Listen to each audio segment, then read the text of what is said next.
Hello, good morning and welcome back to Sweden. I'm Rico Full of the European Cricket Network. We're at the southern tip here of Sweden in this beautiful area, the province known as Skåne. And this is, well, Landskrona, and we're at the Landskrona cricket ground.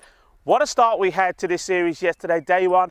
It was full of action, full of entertainment and full of drama as well. And with 4 matches coming up today, I think it's going to be very much the same. It's going to be a blast. Welcome to the FanCode European Cricket Series here in Sweden, and the action starts right here, right now.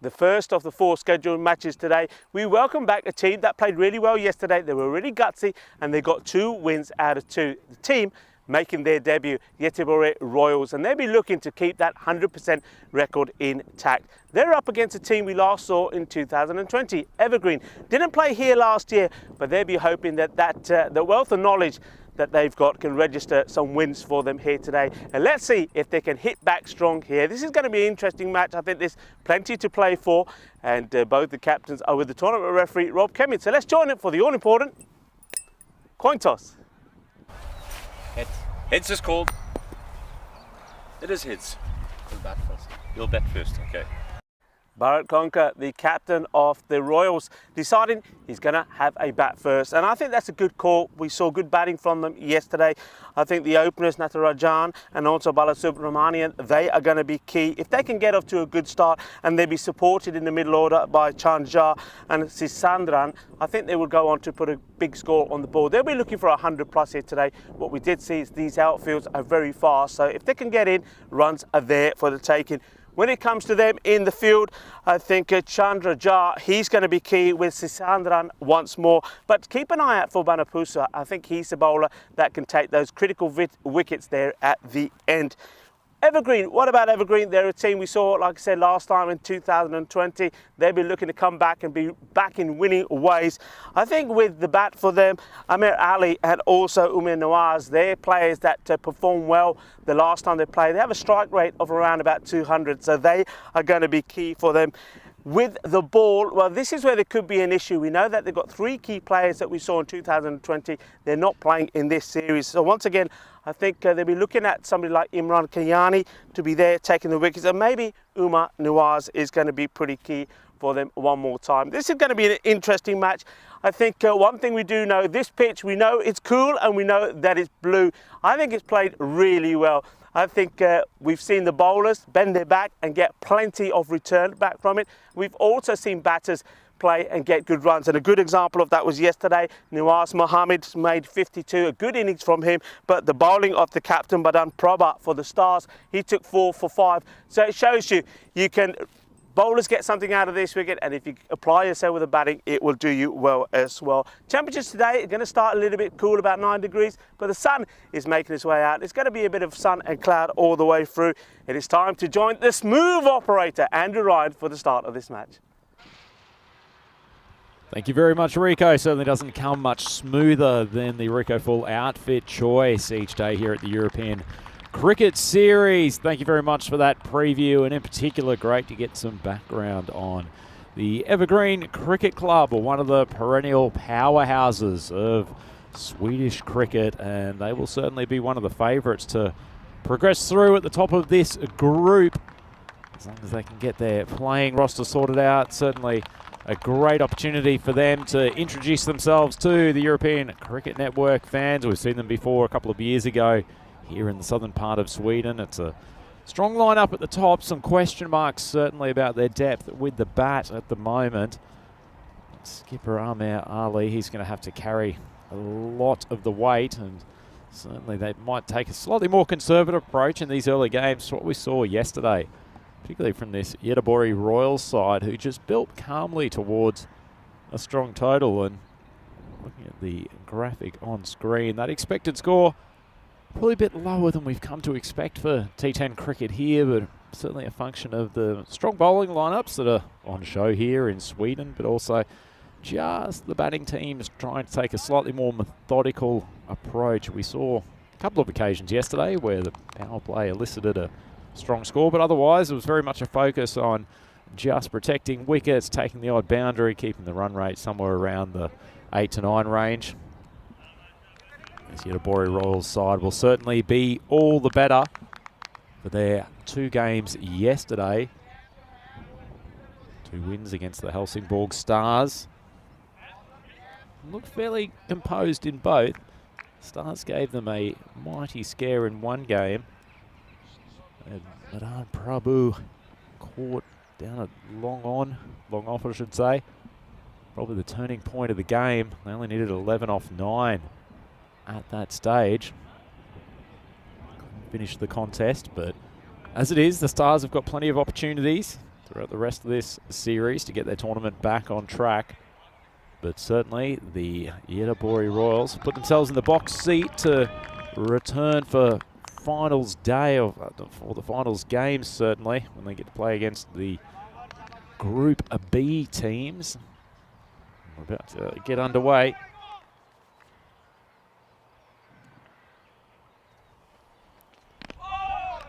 Nawaz with just a gentle right arm medium pacer, pushing back into the pads of Natarajan. He was pretty good yesterday. Showed some flair with the bat, but a fairly composed technique. Also took the gloves with this Göteborg Royals team. Probably didn't have the happiest day behind the stumps, but a very, very good quality player.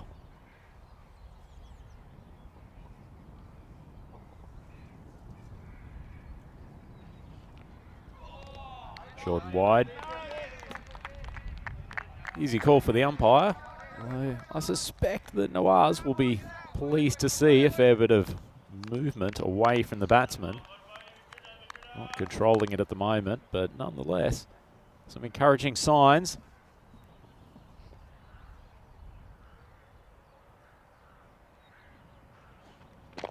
Much better length ball up in the block hole. Certainly not express pace, Nawaz, but he can bowl a good line of length. And certainly with the way this pitch plays, bowlers who are willing to pitch it up just outside off stump, they get a little bit of assistance, a bit of pop off the pitch.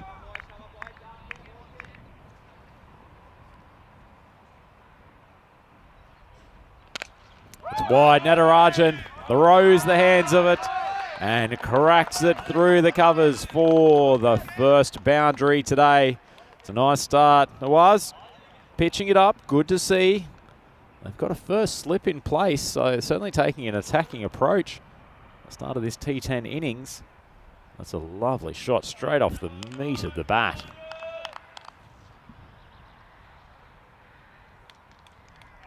I have to say that the Royals probably going as favourites for this game. I mean, the 2 matches yesterday to get their eye in at this Landskrona Cricket Club.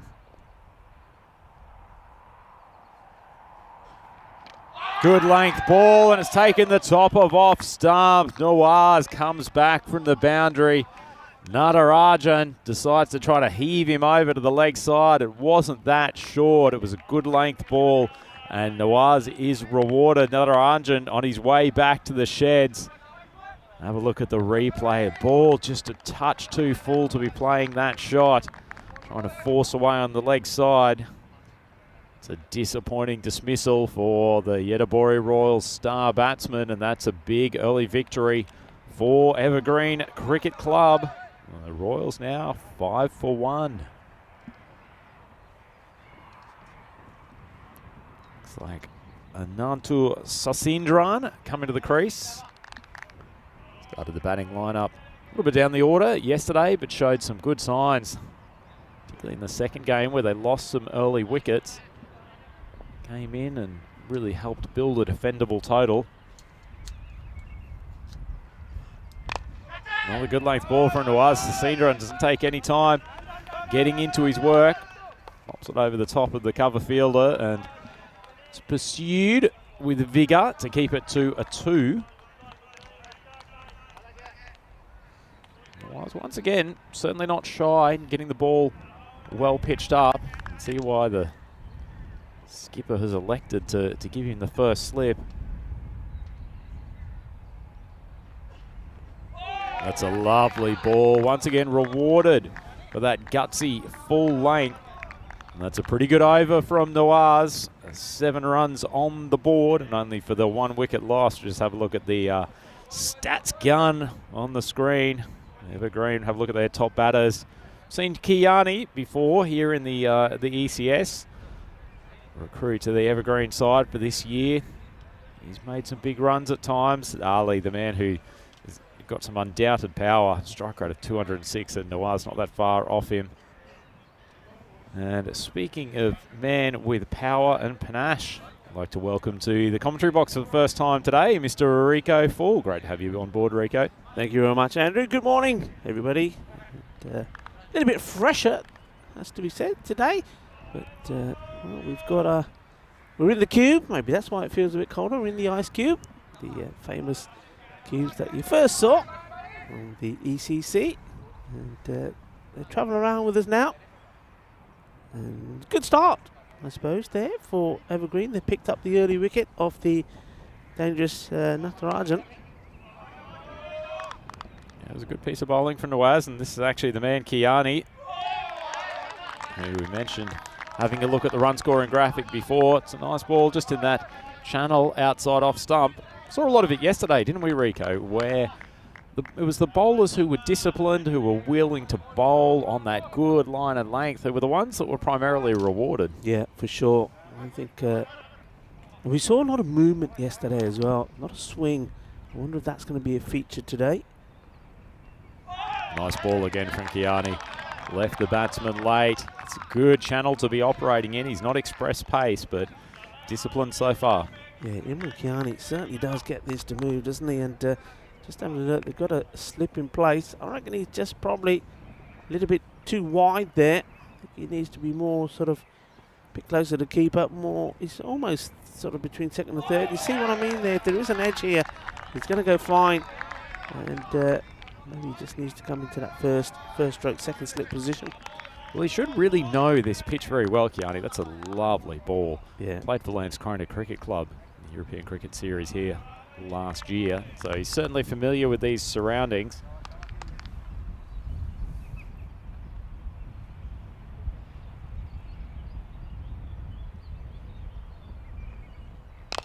Another good length ball popped up. Fielder tracking back at mid-off for the catch. Shahid Sawar shows a very clean pair of hands. And Balasubramanian, he's walking back to the sheds, not having troubled the scorers. And the second wicket down for the Royals. They are facing an uphill battle now, 7 for 2. Yeah, I mean, look, that's a huge wicket, isn't it? Because Balasubramanian, he's been one of the key batters. And along with Natarajan, both of them have gone early. And it's going to be very difficult for them now to find some momentum here.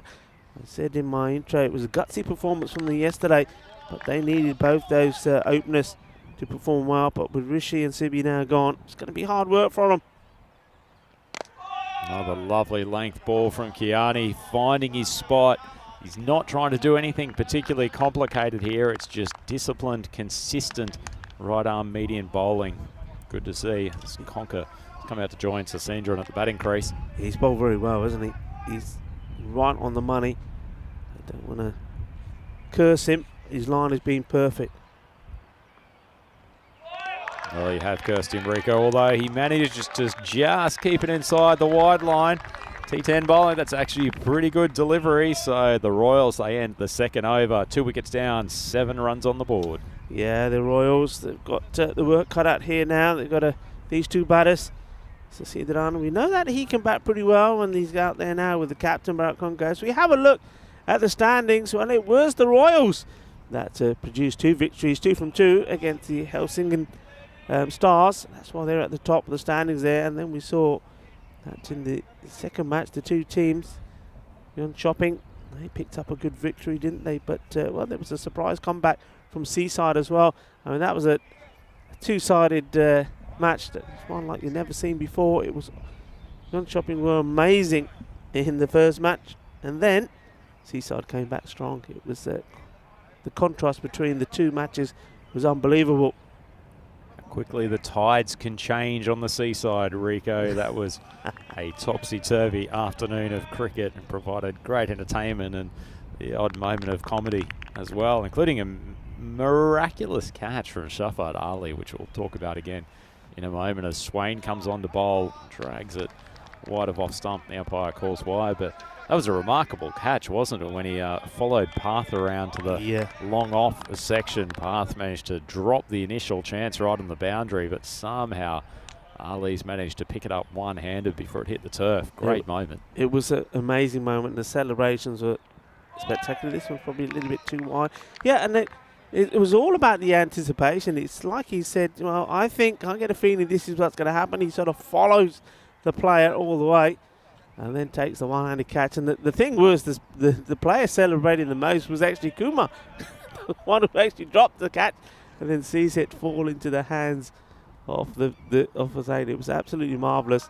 Evergreen was talking to them. They're a team that was formed in 2013, and in that year they won both the T20 and the T40 tournaments, so they were the champions. And since then, they've been the champions on 5 occasions. So they are a team that have always been there or thereabout. They're a very competitive side. They're always competing for the silverware. So maybe wants to watch here. Oh dear, that's really poor. Poor all round. First of all, the shot. It was a very wide delivery. Doesn't need to be playing this. And then he doesn't even try to hit it hard. It offers a simple catch, which gets dropped. Sometimes you say cricket's the winner, Rico, but I'm not sure that was the case on that occasion. That was an ordinary ball, again, wide of off stump from Swain. A fairly ordinary shot from Sasindran, chasing one, given his team's already lost 2 wickets, and shelling of what was a pretty gettable catch. It's a better ball from Swain. Popped up, fielder coming in from long on. Really, really good catch. Settled under the ball well, and that is excellently taken from Kiani. He's contributing all over the place for Evergreen. And now the Royals are 3 wickets down, only 10 runs on the board. Yeah, I mean, goes for the big shot, and it doesn't really get any power in it. And there you see Kiani, well, making no mistakes. Maybe he is Mr. Evergreen. And a bit of a putty celebration there. That was cheeky. But they do get the wicket, and it's not turning out to be a good day, is it, for the top order there. I mean, you see the captain goes for a duck as well. So 2 ducks already in this innings. They are in some trouble. 3 down, 10 on the board. It's an interesting celebration, isn't it, Rico? It was. Here we go. Look. The butt cheeks just going for a tender little moment. Well, there you go. Shahid Sawar. It was good to see long on and mid-off combining. That's a good ball from Swain. Only got his radar back. He's adjusted after the litany of wides to start the over. Oh, a couple of good deliveries. Certainly be energised after the big wicket of the captain, Bharat Conker.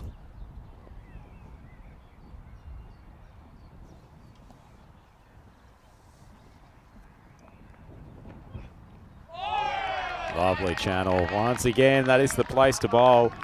Palanasamy coming out to join Sasindran at the crease. Sasindran feels like he hasn't been at the crease unless there's been a bunch of wickets that have fallen early on.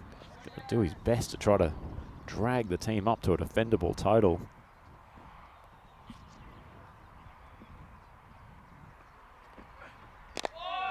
Good ball, right in the block hole. Gently played back down by Palanasamy. And Rico, this is a very, very mediocre power play for the Royals. Yeah, very much so. I mean, the bowling, I've got to say the bowling has been good, but they're not trying to negotiate these balls to try and take singles or anything. I mean, that's a loose one, and that one will go all the way. So finally, we see another boundary. I mean, there was a blistering start, wasn't it? There was a lovely shot from Natarajan to get off the mark with that 4, and then he went and got out the very next ball. Since then, it's been all tiki-taka. Finally, that one was just a little bit short up from Swain and gets put away. That's what they need to do here now. They're back positively. Okay, they have lost 3 wickets, but the key is they've still got plenty of time for bat. But the power play there is not a good one. As we have a look at that win probability graph, and it's showing that At the moment, Evergreen 75%. Oh, that I'm sure will change, and I'm sure that the Royals, we're hoping they can make that change as the umpires signal the end of the power play. And that's umpire Ashish Sani out there with Rafi Ahmed. So a very good morning to our men in black, and also good morning to everybody wherever you're watching from around the world. And if you're watching in the sub-Indian continent, I'd say namaste to you. Assalamu alaikum, Sat Sri Akal, Aibo1, and if you're watching via YouTube, and again, a very good morning to you, and get involved in the chat. Remember, subscribe, and well, send us any early morning questions or chat that you want to send to either myself, Rico Full, or Andrew Ryan. But for sure, that is going to be another classic day. 4 matches today. This is the first of 4. Kiani coming back on. Another delicious ball just outside off stump. Operating at anything near express pace, but his line and length has been exceptional. You look at that seam position, giving the ball every opportunity to swing. This is good stuff from canny operator Kiani. Yeah, he's bowling really well, and you nailed it. He's not trying to get any pace on the ball, but he's getting it to talk. This one has to be dug out, and I'm liking the field set here from Evergreen as well. They know that the way things are at the moment, they don't have to go too defensive. They haven't just put everybody back on the boundary. They've still got plenty of men around the circle, and I think that's good. That's the right way to do it. A lot of teams would think, right, power play done, let's send everybody back. But they're sort of really reluctant to do so. There's still those men close, so keeping the pressure on. Yeah, it's a good observation, Rico. 3 wickets down. Captain could afford to take a few chances. First one that Kiani's dug in. Fortunately for him, it was wide of off stump, and the batsman's only looking in the direction of mid-wicket. First time he's lost his length today.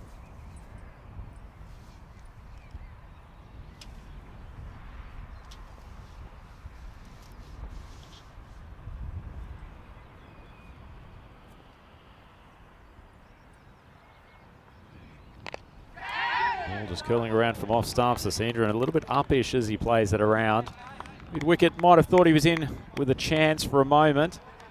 As it was, falls safely. One thing to look at with Kiani, Rico, he's very, very deliberate at the top of his mark. I like the way that he just takes a few seconds to compose himself, has a good think about what he's trying to do. Yeah, he's very composed, and he doesn't just go back to his mark and just turn around and go. He goes, he stops, he thinks, he says, okay, this time, here we go. He just says a little thing to himself. Says, okay, what am I going to do now? Okay, here we go. Short and wide. Umpire calls it. I think that's a good call. Did swing a little bit, so Kiani's still getting some sideways movement. Where a couple of balls to go in the 4th over. Yeah, I think with this one, he just tried to put a bit more into it. Maybe just went for a slightly quicker delivery.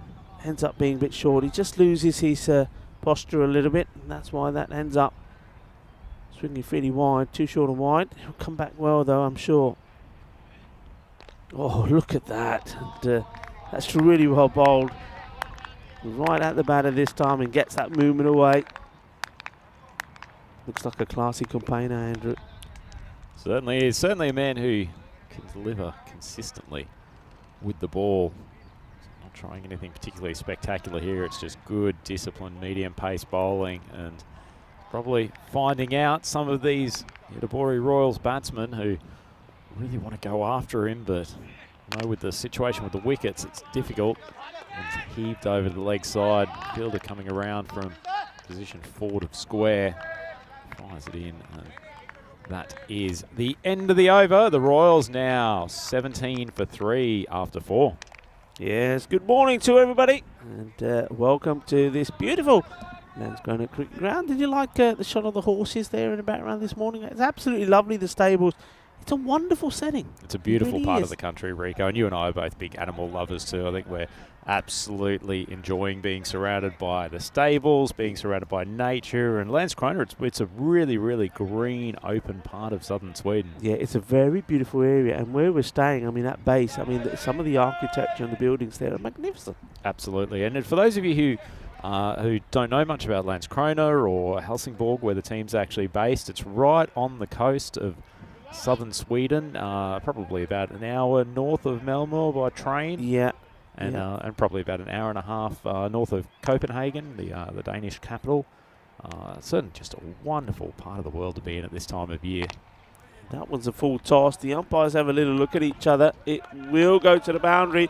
So 4 runs. 4 carreras right on cue as the sun comes out. And just keep an eye on this. It's pretty high. I'd like to see those called, to be fair. I think that one is one that the umpires maybe have missed out on. I mean, remember the new ruling from us is waist or above, you call them.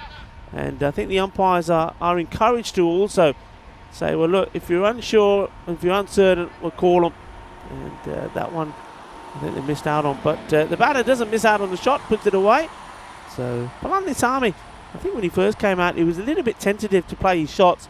But now he's looking to play it. And that one is, well, he's given him. It's going to be pretty close because they're pretty straight. The only thing I think the umpire's got to think about here is if there's any bat involved. And there wasn't. So the finger does go up. Let's keep an eye on this.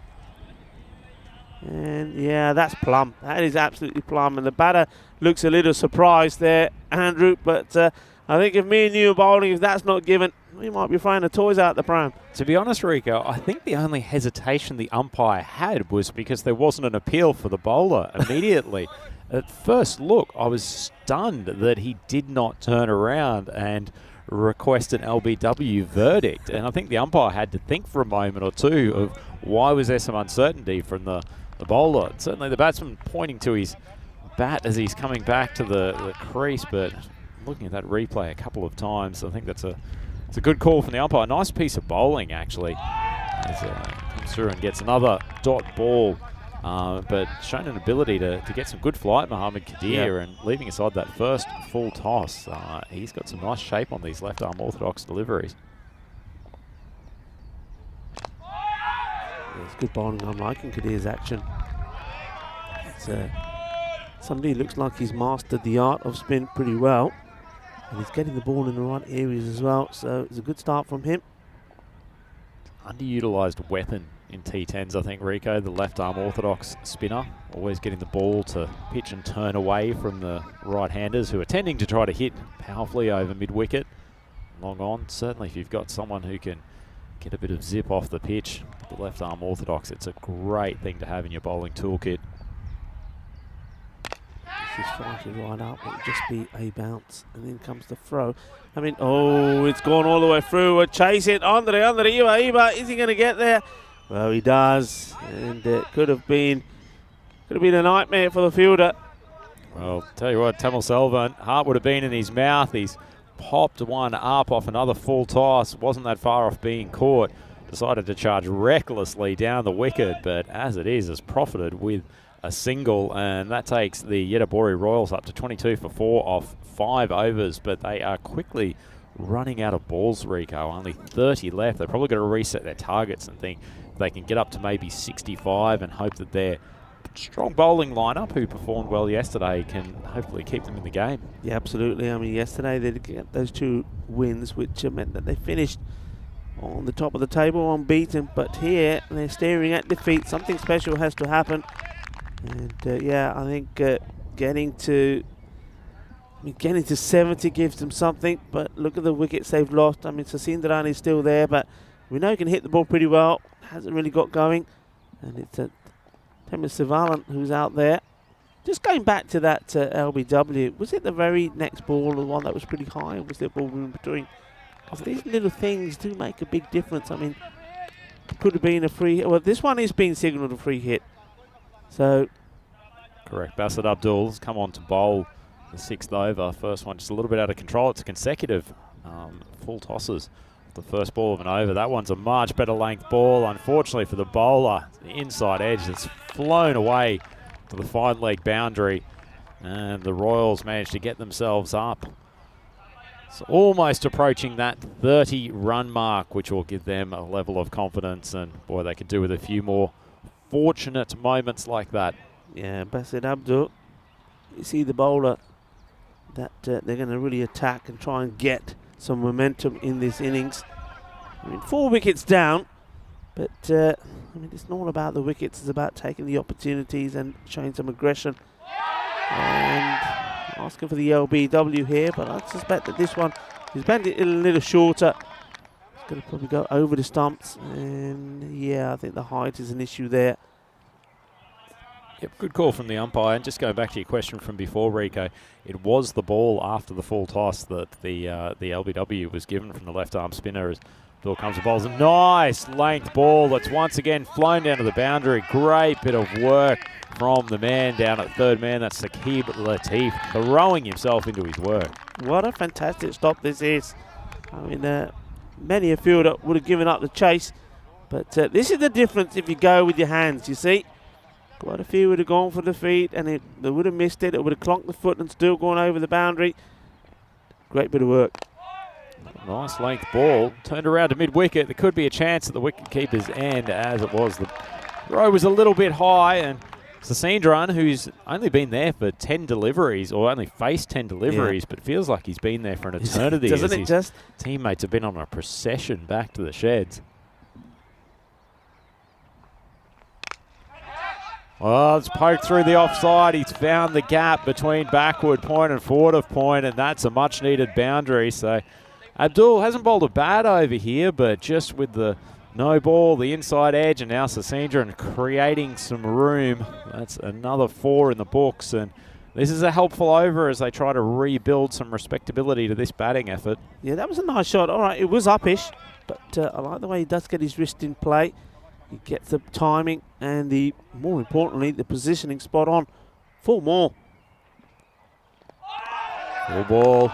He yorks him as he steps away to give himself a little bit of room. So Sasindran, top ball for the final one, but he's single-handedly carrying this total at the moment. The Yetabori Royals, they are 34 for 4, and it's the end of the 6th over. Yeah, good bit of work there also from Haris Idris behind the stumps. They're the difficult ones today. Look, you talked about the location here. I'll tell you, I was a bit concerned that I was booked on the wrong flight because I'm getting all my bits and pieces done, and I was at the airport, and then it's only then it twigged to me that my flight, I know that this series in Sweden said Copenhagen. And I was a little bit panicky and thinking, why am I going to Copenhagen? So I must admit I did send a few messages, and then I was told, well, the way to get here, because it's so close to Denmark, is you get to Copenhagen and then you get the train. So that was a pleasant surprise, and I was worried at first. I was still uncertain, but there you go. So flying into Copenhagen, and then we get that train. But it's going over that bridge is some lovely scenery, eh? The Øresund train, it's a wonderful sight as it takes you from Copenhagen over to the mainland here in Sweden as Mohamed Kadir coming in for his second over. It's nicely flighted, but it's an interesting aspect of Swedish-Danish relations, actually, Rico. There's a lot of people who live in this southern part of Sweden who actually their main economic partner is actually Denmark rather than in the powerhouse economic city of Stockholm up in the north of Sweden, as that one's just cut backward a point and they'll push through for a single. So there's actually really strong cultural and social connections between the southern Swedes and the Danes. Yeah, and I think if I remember correctly, the opening of that rail link was all about, I think it goes back to many years, about the relationship that Sweden and Denmark had, and it's all about keeping that relationship and that community going. And that's a lovely story. It's very much like what we're trying to do here, or what we are doing here with European cricket. It's all about the community. It's all about bonding. It's all about this family growing together. Well, I think they've reviewed that run-out opportunity from the previous ball, and remarkably in a fairly awkward bit of running between the wickets that the batsman's been caught short. Tamil Savan, he's on his way back to the pavilion. Well, Rico, well, you and I were finding ways to build bridges between Denmark and Sweden. It's an unfortunate dismissal, and one that the Royals really didn't need at that time. Now that's coming as a surprise. I think surprise to everybody. So there is a wicket. Kadir continuing to cause problems as the new batsman. This is Vinod Malaboyana. Just goes and tries to shade his off stump, covering the spin nicely. Nice move if it's the 5th day of a test match.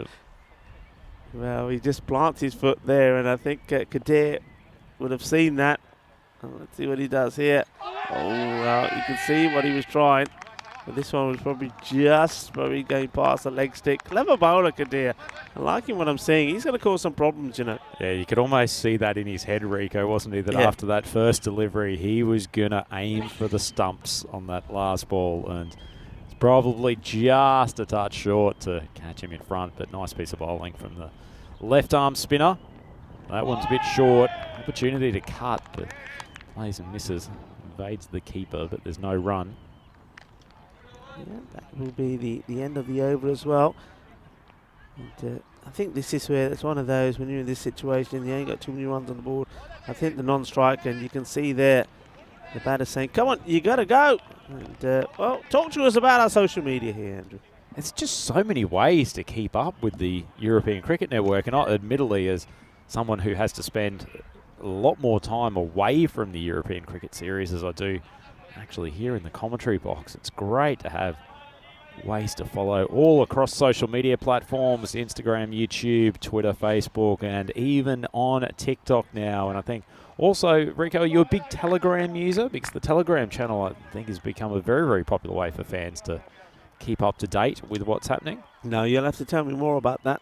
That's something for us to talk about off here. I have heard people have mentioned it before, but I'm one of those that I need a bit of coaching on it, something to show me how it's done. Then I'm good.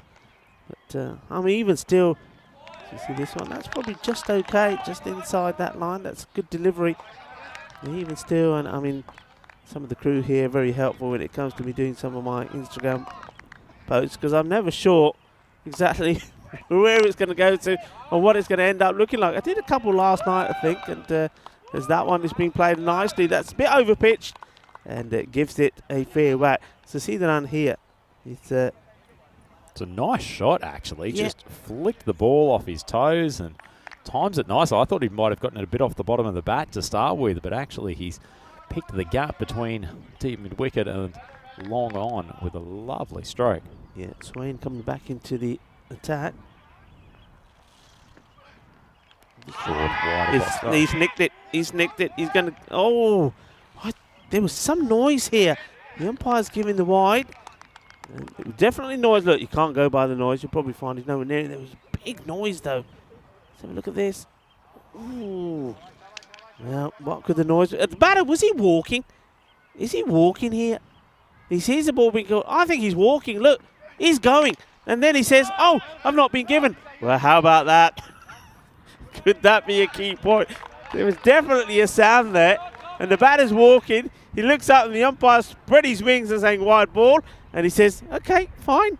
And then he plays the next one out. Like nothing happened to take the single. Oh, for the sake of the Royals getting up to a passable total here, I think the cricket gods have shone on us, keeping Sasendran at the wicket as Malabuana about to face his fourth ball. He still hasn't troubled the scorers. Swain pitches it, probably contacting just outside off stump. There was an opportunity for the wicket keeper to run him out as well. We'll see on the replay. This is angled in. Very tough call. Could have gone either way. But as it is, Malabuana is still there. I'm not quite sure what shot he was trying to play there, Rico. It was like a little paddle around a fine leg from ball that wasn't quite there to do it. And he's got his fifth dot ball in succession. Yeah. Swain enjoying his work in this over. Well, at least Moneyboy in that time, he gave it a big old swing. I think he's far better at doing that because his defensive play is a bit suspect. Just give it a big swing. And this time, well, he paddles it away. He will get himself off the mark of his sixth delivery. And he'll get himself back on strike for the start of the next over, which with the Royals at 42 for 5 after 8, I suspect that Sasendran would have been quite happy to stay at the non-strikers end there and just try to take the majority of the balls from the last 2 overs. So the Edinburgh Royals still with a bit of work to do, but a couple of big overs here that could take themselves up to 60-65 and hopefully resuscitate this innings. Yeah, I mean, look, Sasendran has to be on strike. He should be thinking, I mean, it hasn't happened hardly at all during the innings, but he's got to be thinking about trying to get them to at least the 60, like you said earlier. And to do that, I think he's got to go. You're looking at going 10 and over. It's not going to be easy, but he's got to get on strike. And I think he's got to be charging down here to try and get to the other end.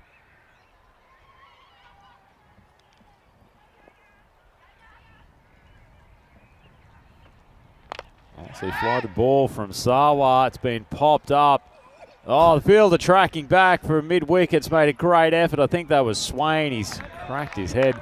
He's come back down, and this Landskrona oval is not the most forgiving in continental Europe as far as its softness underneath. We'll have a look on the replay.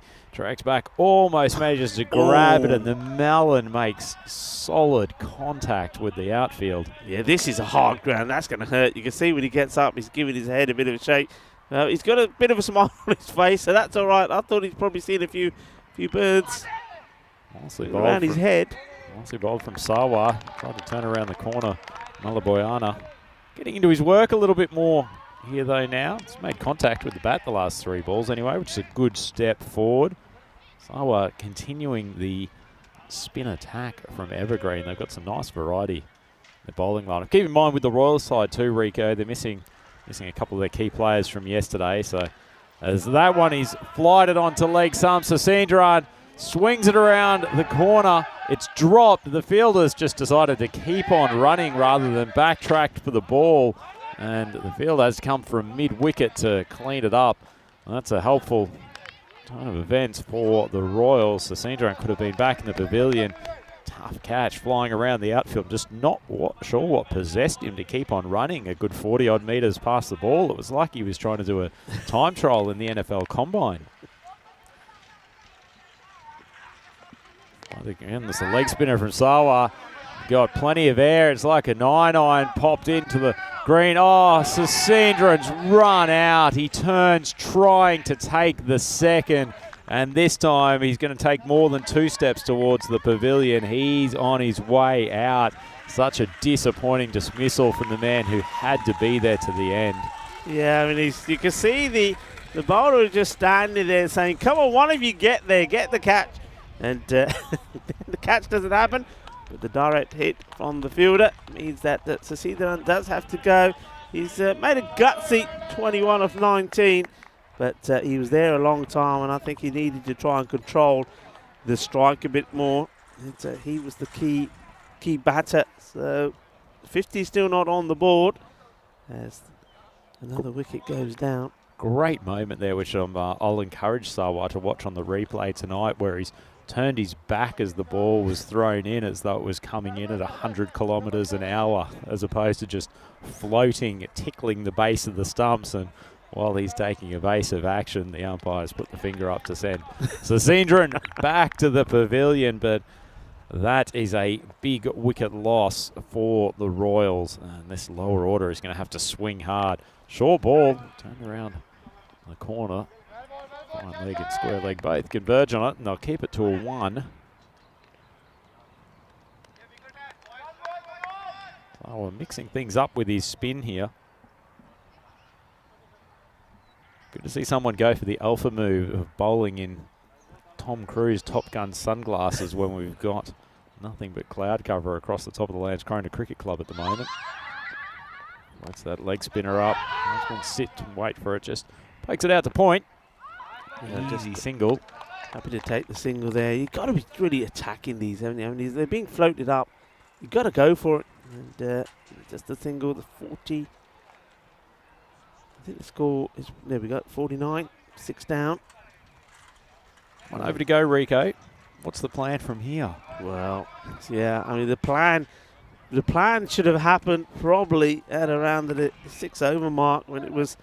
At the 6, it was 34-4, and you thought, right, okay, they've just got to throw everything at it. Wickets are not important, but just haven't seen it. They haven't really been pushing with the running. They haven't really attacked.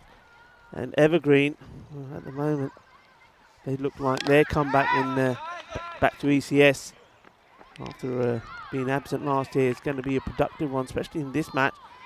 Certainly helped by taking those early wickets off Natharanjan, Balu Subramanian. But nobody really has got going, and Sasindran, though he did get into the 20s, he used up a lot of balls doing it.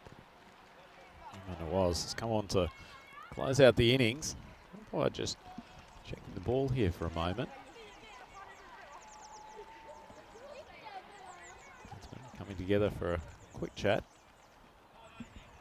Yeah, I think there's maybe some communication perhaps with the scorers about something, and just to wait to get that updated.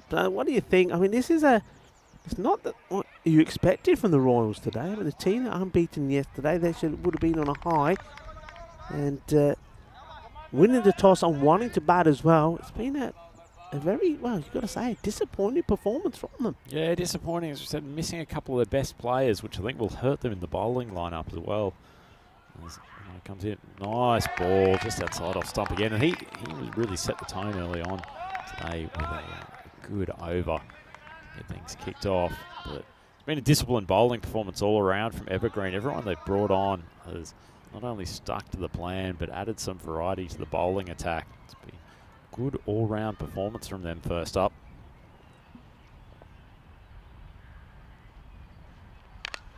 That's wide of off stump, flash down to third man. It's going to be a single. Yeah, they have bowled well. They've attacked the stumps. They've got the ball outside the off. They haven't given too many extras away. And I think from the onset, they knew they were on top, and they just kept going that way. Only 6 extras, 5 wides. Certainly look like a team that, well, certainly in the field, know what they're doing. Interesting to see how they go about this with the bat. Another one wide of off stump. Helpful extras, adding to really meagre total for the Edinburgh Royals at the moment. They could do with a few more of those, but still getting a fair bit of movement away from the batsman. It's nice shape. Batter just composing himself.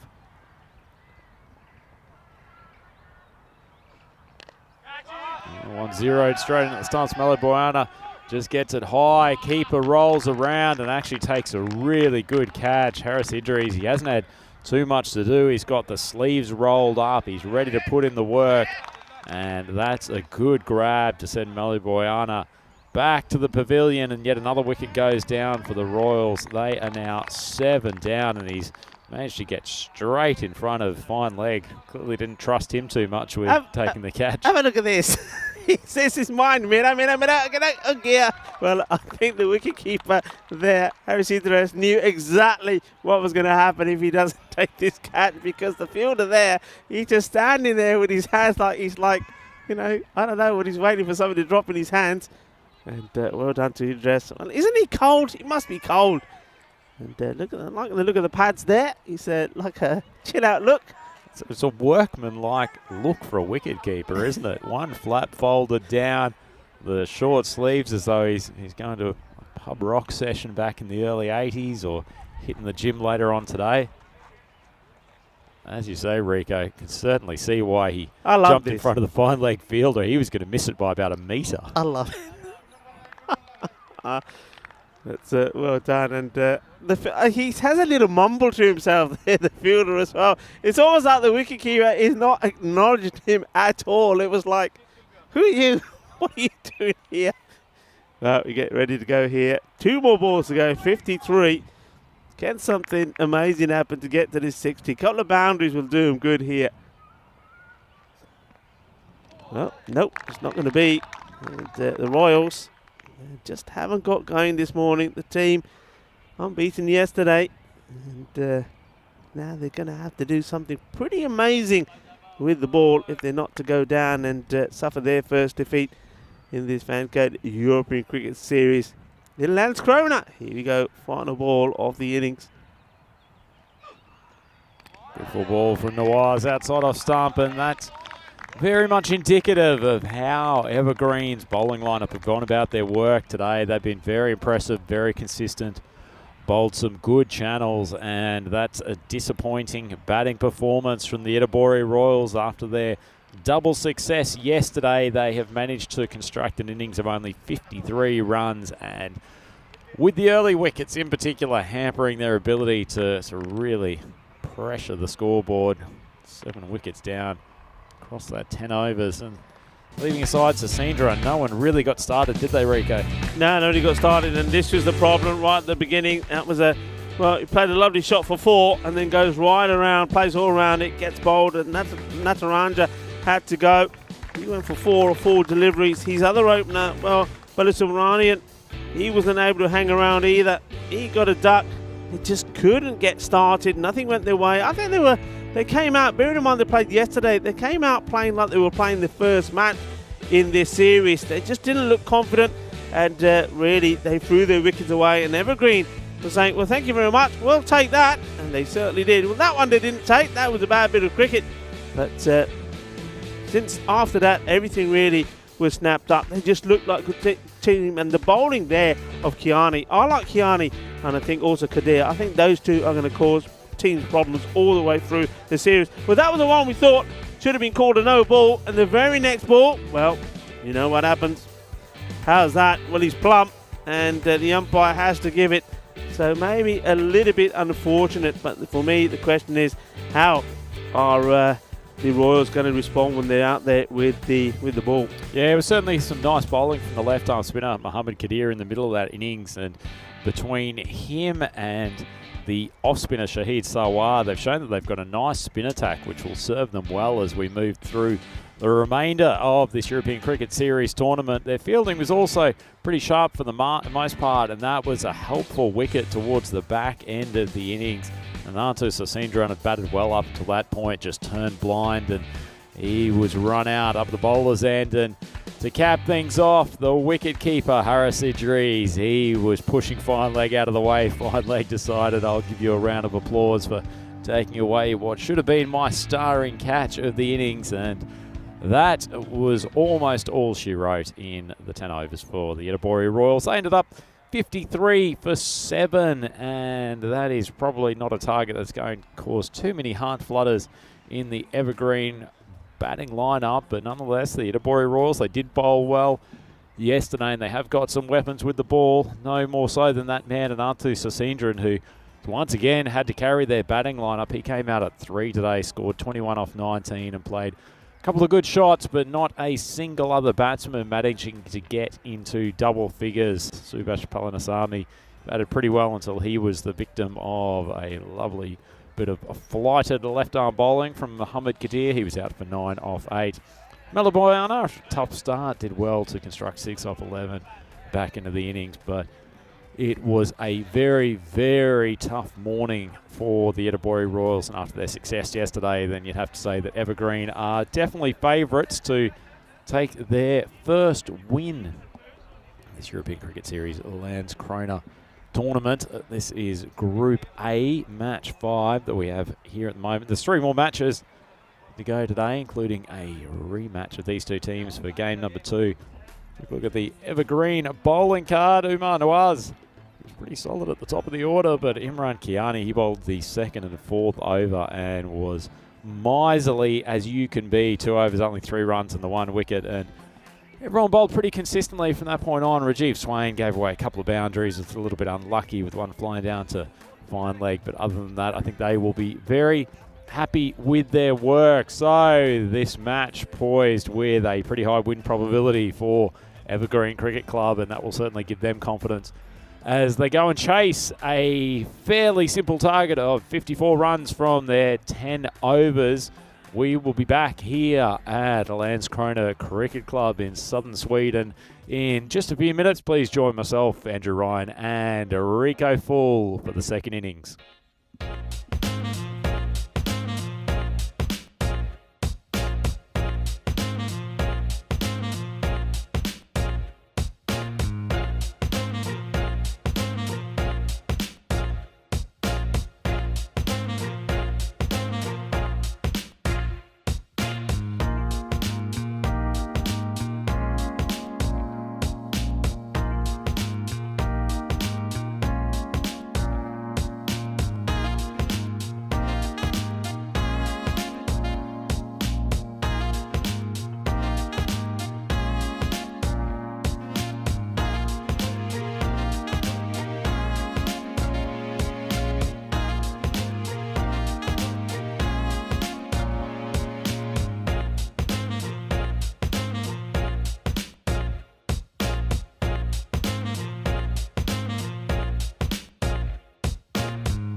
Welcome back to the Landskrona Cricket Club. European cricket fans, we're here for second innings of Game 1 here on Game 2. It's Match 5 of the European Cricket Series. Landskrona brought to you by FanCode. And we see the opening batsman for the Evergreen Cricket Club walking out to the middle. They've got a fairly gettable total to chase here. The Yitabori Royals, unfortunately, not the same fluency with their batting lineup that they displayed first couple of games yesterday up against the Helsingborg Stars. So the Yitabori Royals currently sitting top of the table with 2 wins from 2 games, but they've got an uphill battle to say the least. Try to extract a win out of this first contest against Evergreen. Evergreen, one of the perennial top sides of Swedish cricket, so certainly no surprise to see them come out strongly in their first appearance here at European Cricket Series Landskrona. But the Royals, I think they'll be fairly disappointed with their display earlier this morning. Missing a couple of their best players, no doubt, but still there's more than enough quality in that group to get themselves into a better position. Certainly a lot sitting on the shoulders of this man, and Antu, who batted well, got promoted to number 3 after a strong display with the bat yesterday. Carried the team, the only man who managed to get through to double figures, in fact. He's standing at the top of his mark, bowled some lovely outswing yesterday. Good control, comes through at quite reasonable pace. And shows it again there, a little bit shorter than his typical length as he comes into Sawa, who's opening with Nawaz, who opened the bowling as well. So he's a key part of this Evergreen side, and once again, wonderful to have the company of Rico Full in the commentary box with me. Rico, it's a big job for the Royals here. They need early wickets. Yeah, I mean, it's all about getting the ball up there, attacking, getting the feel right, but when you get that chance, taking it. A little bit of bounce from Sasindran. He's not a tall man, but he's got a lovely repeatable action. You just see he gets his wrist into a great position, the high point of his action, and that allows him to get a lot more jump off the pitch than he's probably entitled to for a man of his height. Yeah. Love the shot from that side camera. The batter doing the action, and with that banner in the background. We grow together, we certainly do. So, well bowled, but always missing the leg stick. And, they're the sort of things, Andrew, where I think they've got to be tighter on as well. I mean, here when you're only defending such a low score, you've got to be on that. You can't be letting that be a single. Somebody's got to be close enough there to say, oh no, you don't. Yeah, certainly, Rico. It's about the statement, isn't it? You want to make the batsman feel crowded when you're chasing a lowish score. You want to make them feel that every run has to be earned, and particularly when you've got your best bowler taking the new ball while facing his first delivery. A little bit short of a length again from Sasindran. I suspect his captain probably wants him to push it up a little bit more. In fact, I'd even go as far as taking a leaf out of the Evergreen book and actually say, give him a first slip at this time. He certainly gets enough outswing to get an opportunity for the edge, and maybe you've got to sacrifice that third man and try to go for the early wicket. Good ball, right up in the block hole. Good pace from Sasindran as well. Yeah, it's a good start, isn't it? But yeah, I think you're spot on. I think you've got to have that slip in here. I mean, it's a match situation. You know, it's 54 runs. That's that's what you're trying to stop here. See on the YouTube chat, plenty of exchanges from the many European cricket fans. Welcome, good morning to Luke Belgium, and certainly Riman Arafi has gotten very excited about the chances of the Royals. He may be less so after Nawaz has just played a glorious shot through the offside. Wonderful batting. Played it straight under his eyes, kicked off the turf, and unfortunately the man in there at short cover wasn't able to make a play at the ball. And that's a nice finish to the first over. Evergreen Cricket Club there, 5 for none after 1. Yeah, I mean, Venabusa was a bit unlucky there. He's getting ready to take it, and like you said, he did kick off the turf. A bit of the Tortuga there, but it was a fine shot, and 5 off the first. But more importantly, they've still got wickets intact, and that's all I think Evergreen will be looking to do here. I think they'll be looking to win this one comfortably. Remember, these two teams do it again right after this match. So it's all about taking positives into it. At the moment, there haven't been too many for the Royals. Gareth Conker comes on to bowl. The chance here for Subhash. He makes good ground coming around from long off. That's a great catch. And the skipper, Conker, he gets a wicket first ball. Much needed scalp for the Yeddabori Royals. Evergreen Cricket Club 5 for 1. Yeah, that's exactly what they need to do. They get one of the key batters out early. Sawa has to go, goes without scoring. Good catch. He's got a bit of ground to make up. And he kept his balance really well. Good safe hands. And, well, the Royals are saying, well, come on, that's one. Let's get a few more.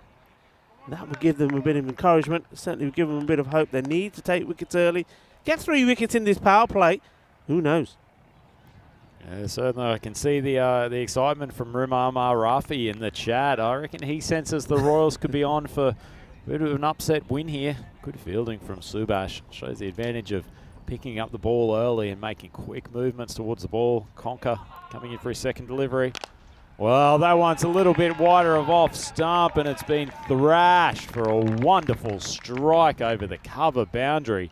That's a Maximo, and not just that, but a magnificent shot for your first ball. Yeah, this is absolute class. And, you know, there's 2 men I've been told to we got to watch out for. And one of them is the captain, Amir Ali, and he comes out there and he blasts this one away. And, of course, the other is his opening partner out there now, Nawaz. These 2 are going to have to make most of the inroads here into this total. This is the partnership. They need a break. They need these 2 wickets, and they need them quickly. Oh, good length ball. Good to see Conker continuing to pitch it up. They've moved Sasindran out of that deep cover position. Could argue that it's just chasing the ball from the captain, but at least if Conker is going to continue that line wide of off stump, I don't think it's a bad field position, and good to see him showing some guts and putting it up there again.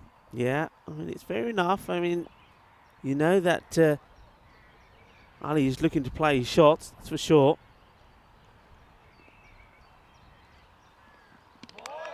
Wide of off stump from Conker, in fact 2 wide. Umpire gets a little bit of shoulder exercise for the early morning. Signals wide. Probably do without the extras with the low total they're defending, but tactically it's the right thing to do. Ali stretching. See Rico, just as the sun's starting to creep out, getting a couple of degrees of warmth, this Landskrona Cricket Club. Conker, a little bit more on the stumps that time. Really picks it up at mid-wicket. Yeah, it's always lovely to feel a bit of the sunshine, and that's exactly what we're getting here. Just warming the old fingertips up slightly. And very peaceful. I mean, when there's no noise here, it's, you can hear the birds in the background. You can hear the little pitter-patter of the horses. We won't do the horse sound effects because we ain't mastered those yet. But, well stopped there by Natarajan. He's going to be key for me in the next match, Natarajan. I mean, what we saw from him yesterday was that he's a classy player. He bats well. Just shot selection, isn't it? I mean, you saw there, played a lovely shot to the boundary, and then got himself out cheaply. And once he went, I think some of the heads dropped also from the Roars, because when you lose the openers without getting any major runs on the board, you know you're up against it. And oh, well, that's well backed up, I suppose, by one of the fielders. He'll only get the single. And it's all about doing those little things right. Anything, I mean, what if you were their coach now? So obviously you've had a talk to them, and you probably said, look, go out there and fight. Don't make it easy. But you've got this second match coming up. I mean, what's the sort of things you'll be saying to them? Well, I think certainly they at least don't want to be annihilated in this game, Rico. They want to try to keep their net run rate in a reasonable position. So we want them to fight all the way through. They've got a pretty good bowling lineup, including this man with the ball now. Just tailed back into the batsman a little bit. Nice piece of bowling. So they've certainly got a pretty good bowling lineup. It's not quite as strong as it was yesterday. It's the end of the over at the Green Cricket Club. 14 for 1 off their first 2. So they're certainly first and foremost not without hope of actually taking this game. Nonetheless, damage limitation to a certain extent as well. But they really need to try to get on top of a few of these key players from Evergreen as well. If they can send them back to the sheds cheaply, it'll give them a psychological boost for the next game. Yeah, Evergreen themselves, they'll be looking to chase them down at the top. They know that if they can produce a good performance in the second match, we're not saying that this one is over. It's far from it, but if they can pick up 2 here and do the double over the Royals, they'll be right up there at the top, and probably have a better net run rate as well. So that's what they're looking to do here, and they're going with the Sasidran to bowl himself out. I think you've got to use your best bowlers here early to give you any chance to try and get these wickets. Nice length ball from Sasindra, but he's whipped over the top. There's only the 2 fielders out, and that's a lovely cricket shot from Nawaz. Just sat on the good length ball, used his wrist to whip it across to the leg side. It's a good bit of T10 batting. Yeah, it's a nice shot. He knows you're inside the power play. He knows there's nobody back there. Backs himself to play it, puts it away. And, looks like the attacking batter we were told he is. So it's not to go here. You know what? We haven't had in this match yet? Golden ball. I like where you're coming from. I tell you what, if this goes to a golden ball, it will be quite unbelievable. No, not a golden ball. Think of runs. 6? Yeah, it's been no 6. We have. So what? The first ball of Ali's innings, unless it's been misaligned, that one's been whipped for 4. First ball of Ali was... Yeah, you're right. We've had that one. Okay, I was having a look at the first innings. Okay, we have had a 6. Okay, golden ball. We'll stick to golden ball. We haven't had a golden ball with this matches yet. But there was no 6 in the first innings. Certainly wasn't. And I can't remember the last time that was the case. Not a single 6 in the first innings. Mind you, there weren't too many boundaries either. Frankly, not many runs other than off the bat of this man bowling. It's another decent length ball, but it's been drilled over the top, and Evergreen are looking to make short work of this chase. Lovely shot, just getting the weight, pushing through cover region, and beautifully timed. Isn't that a wonderful shot? I mean, we see a lot of shots where the batters are playing in that area and executing the shot well, but usually not getting the footwork. But the balance there and the footwork and the way he goes into the shot and leans into it, that is a remarkable shot. And already Nawaz is showing why he is considered as such a dangerous batter, and he's one that you got to work at and you got to try and get him out quickly. And at the moment, he hasn't really been showing any signs of weakness. Pretty difficult for Natu here. Bowled 2 balls that have only just been probably about half a foot away from each other. One has been taken by Nawaz over to mid-wicket, and then he just opened the bat face and punt one through cover. He's done the same thing. That one's too much on middle and leg stump, and it's whipped away backward of square. Another boundary. Evergreen Cricket Club racing towards this target of 54. They now 31 for the loss of 1 wicket after their power play. Yeah, we grow together, and that's exactly where the Kookaburra goes. Loving that banner, European Cricket Network, and all of these federations and across Europe. We are growing together as we see the win probability, and there is no surprise there. 96% saying that Evergreen are going to win this, and if that's the change, something has to happen here. With the score 31 for 1, the power play. They're going at 10 and over, looking to do this pretty easily. I have to say, Rico, given they only require 23 runs off 7 overs with 9 wickets in hand, and there's a 4% chance of the Yetabori Royals winning this game, it reminds me of the famous line from Dumb and Dumber of, "You're telling me there's a chance." I like it. Well, there's always a chance. You know me.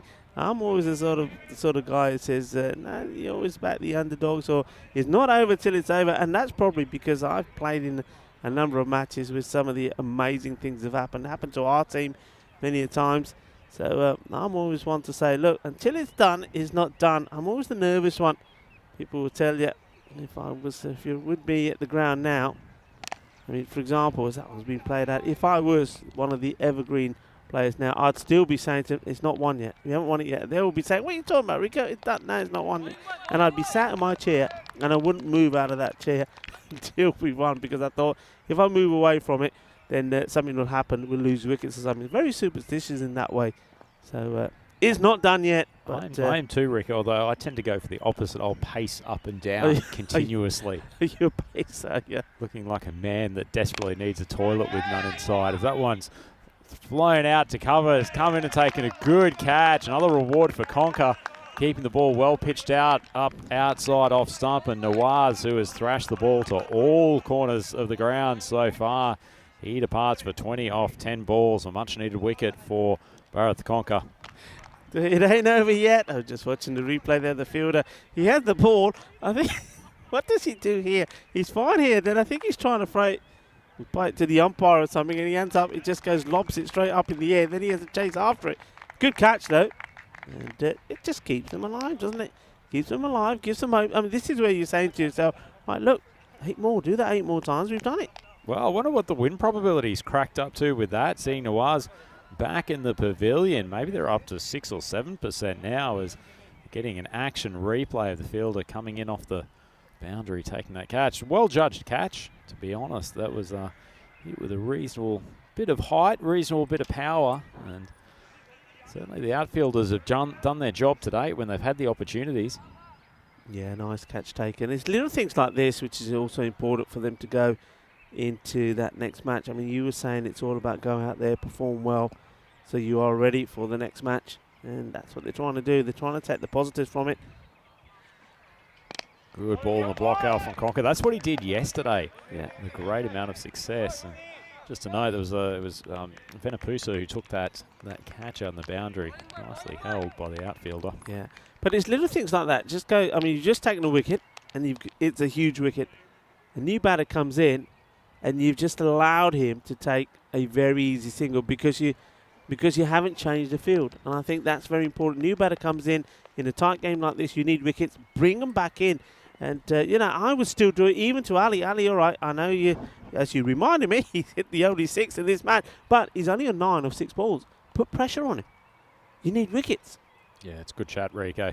Conker comes in, fires it in, and well, the fielders are taken out of the equation. He's gone straight through the gate, and maybe the gate has been opened for a comeback by the Royals.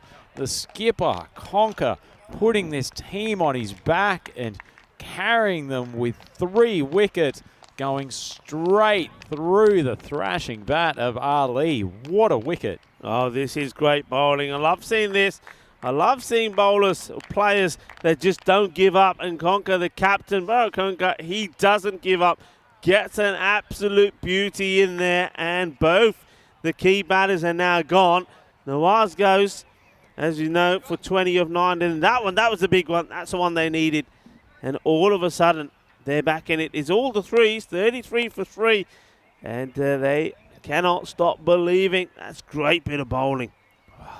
Hard to believe that win probability is not trending upwards for the Royals. 2 wickets for the skipper, Conker. And isn't he fired up? I love a good fist pump from a fast bowler after cleaning up a top-order batsman. Yeah, now, well, he's got 2 deliveries left. And the way he's bowling here at the moment, I wouldn't put it past him to pick up another.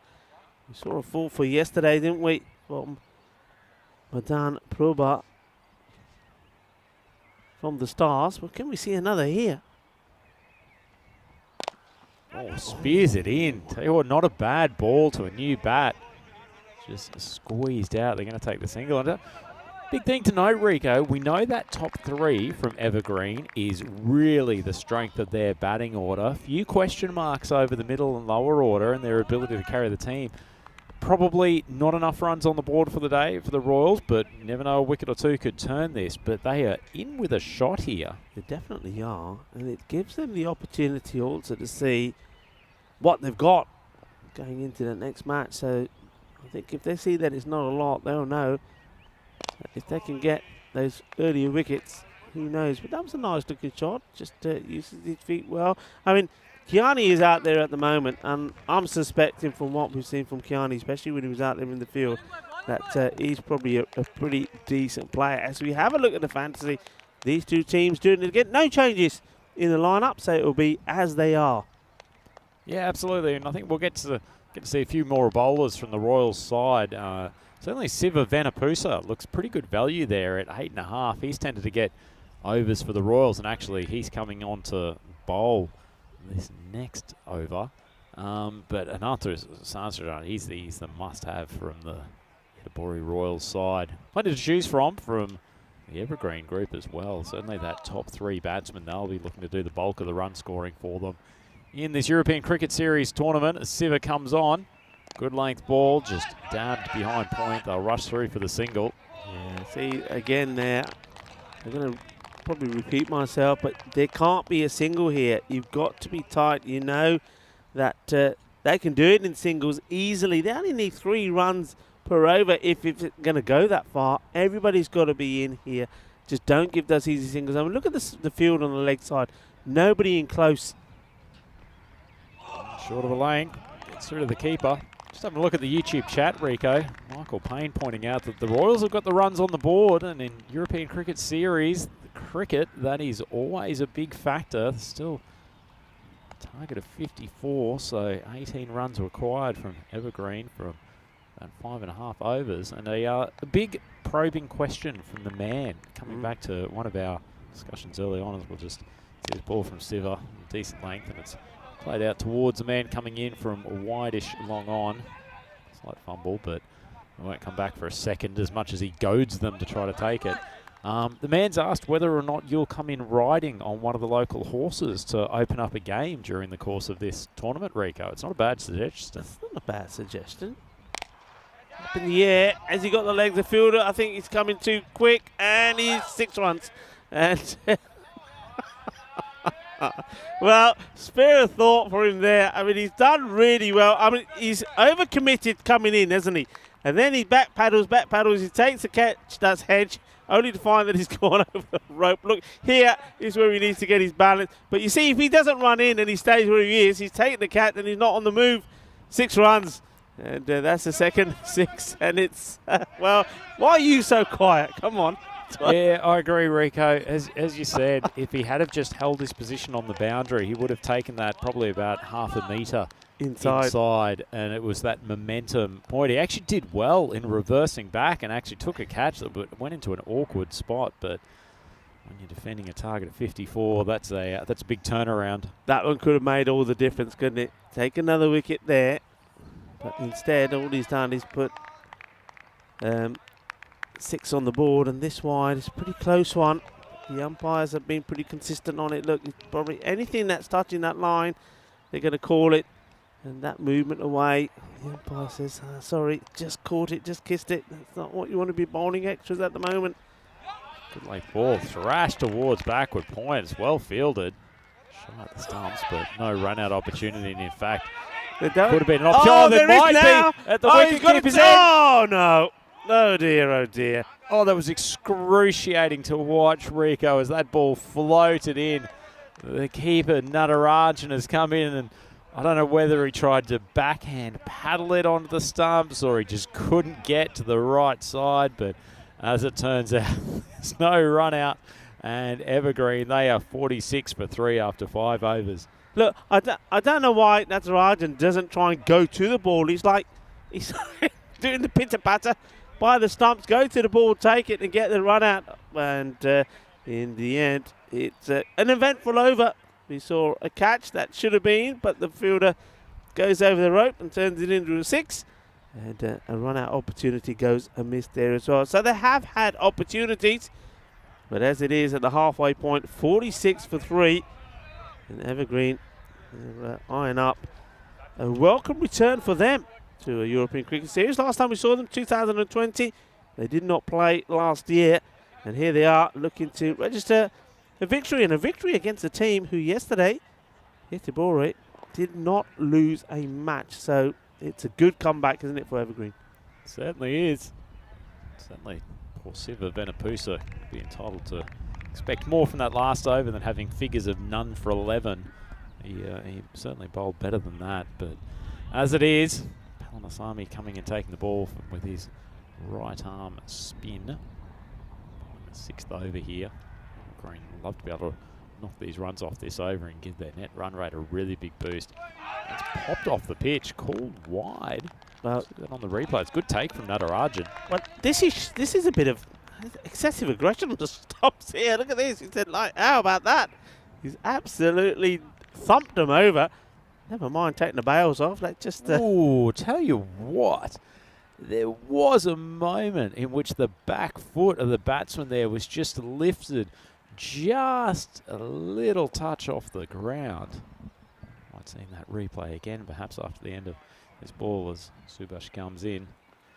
One's a bit better directed. Cart through backward point, and it escapes the clutches of the fielder, who's actually been doing a pretty good job there today. But that is a boundary and takes Evergreen even closer to this target of 54. Yeah, it's a nicely played shot. Fielder maybe had the opportunity to stop it. But it's 4 more runs. And the 50 comes up. And they're almost home here, the Evergreen. Kiani showing he's not just a one-trick pony or one-trick horse for the Landskrona area. He's 7 off 5. Already played a couple of nice shots.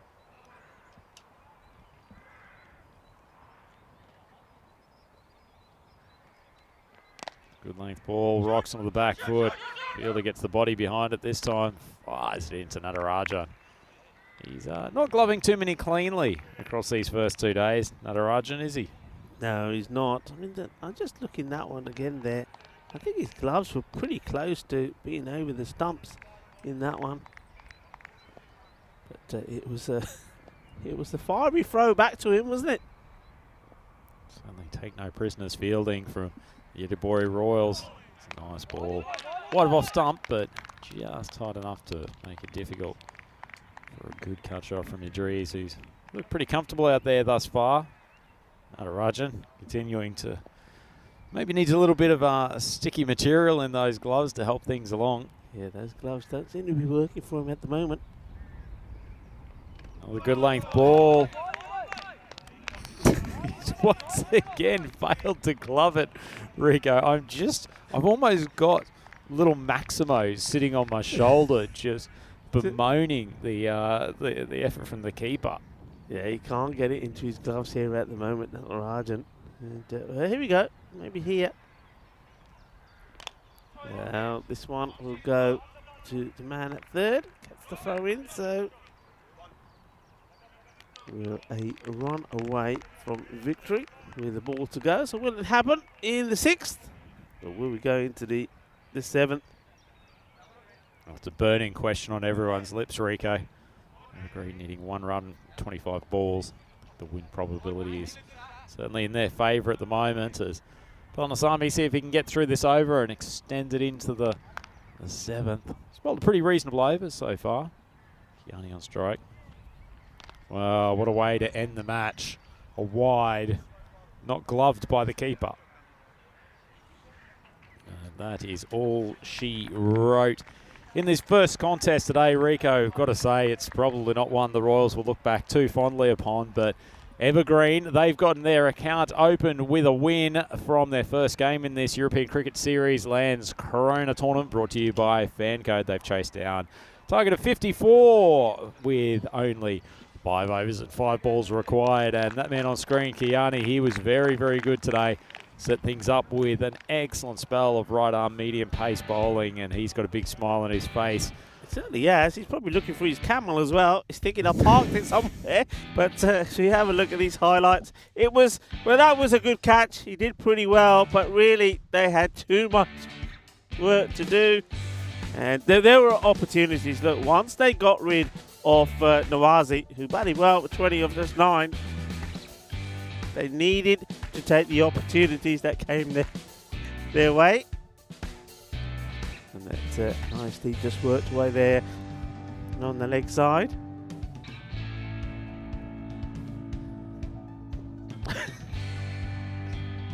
Ryder had just lost it here at the moment. I think he's just gone off to help Kiani find that camel, maybe. I should go back to these highlights here. But Rico, I just wasn't expecting you to come out with that. That's one of the greatest calls this week, but as you say, there's plenty of action today. Barrett Conkey, he was probably the man who gave his side an opportunity, didn't he? Good to see the mini chainsaw come out, celebrating what could have been a big wicket. Ali going for an unnecessary heave out to mid-wicket. Bat was nowhere near it, and you got the sense that the Royals at that time just thought, one more wicket, and they're starting to get into that deep middle order, and this was a big moment, wasn't it? Poor Vilas went in too far, had to backtrack, and the hand in his head, he's wanting to really, really contribute to the possibility this team was coming back as it was. He dragged it over the line 4 or 6, and well, it was reminiscent of probably the entire story for the Royals there of the wide to finish things off. Kiani very happy in the background, and that's a great first up win for the Evergreen Cricket Club, them chasing down the required target of 54 with relative ease, and we'll see these two teams come back and contest the second game today. Enrico, we saw this yesterday of Jönköping, who was so dominant in their first game against a Seaside that very hard to predict that Seaside would have come back and won so comprehensively in the second game. So the Royals will know that if they can get on top of that top order from Evergreen and their top order contributes a little bit more, that there is a big chance for a turnaround here. Absolutely. Look, there's one thing that I love. I mean, we started doing this at some point last year when teams were having these back-to-back matches, and I love it because it's an opportunity in this case for the Göteborg Royals to come straight back. And they've got what it takes. I mean, they just didn't get the batting, just didn't fire at the top order. And for them, Evergreen, they do look good. I have to say, I was impressed with the way they bowled. I was impressed certainly with the line of Kiani. I was loving the spin of Mohammad Kadir. They're going to be a difficult one to score runs off. And don't forget, you got Umar Nawaz as well there with his pace. But the Royals, they've got to fight back here. And they know that a victory here keeps them really on top of the table. Otherwise, Evergreen, well, they wanted to take that top spot. All the teams in Group A in this, Group A matches will continue until the end of Friday. What they're trying to do is avoid finishing at the bottom. And I think the Royals will know if they can pick up a victory here in this match, then they should probably be pretty comfortable in making it into the quarterfinals. So a big match this. Yeah, all to play for. So game 2 of day 2 here at the European Cricket Series Landskrona. Coming up, please come back and join myself, Andrew Ryan, and my good friend Rico Full with you here all day on the European Cricket Network. It is brought to you by FanCode. You can catch us on the ECN YouTube channel or FanCode throughout the Indian subcontinent. Plenty of great action coming up. 3 more matches here from today, but it's Evergreen who were victorious in Game 1 here today against the Göteborg Royals. We'll be back in approximately half an hour with the next contest. Please join us then.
Hello and welcome back. The first match between these two teams, the Royals and the Evergreen, was a low-scoring one to start the day, but I get a feeling that this one may be slightly different. Let's join the two captains. It's going to be Barrett and also Amir, and the tournament referee, Rob Kemming, for the coin toss.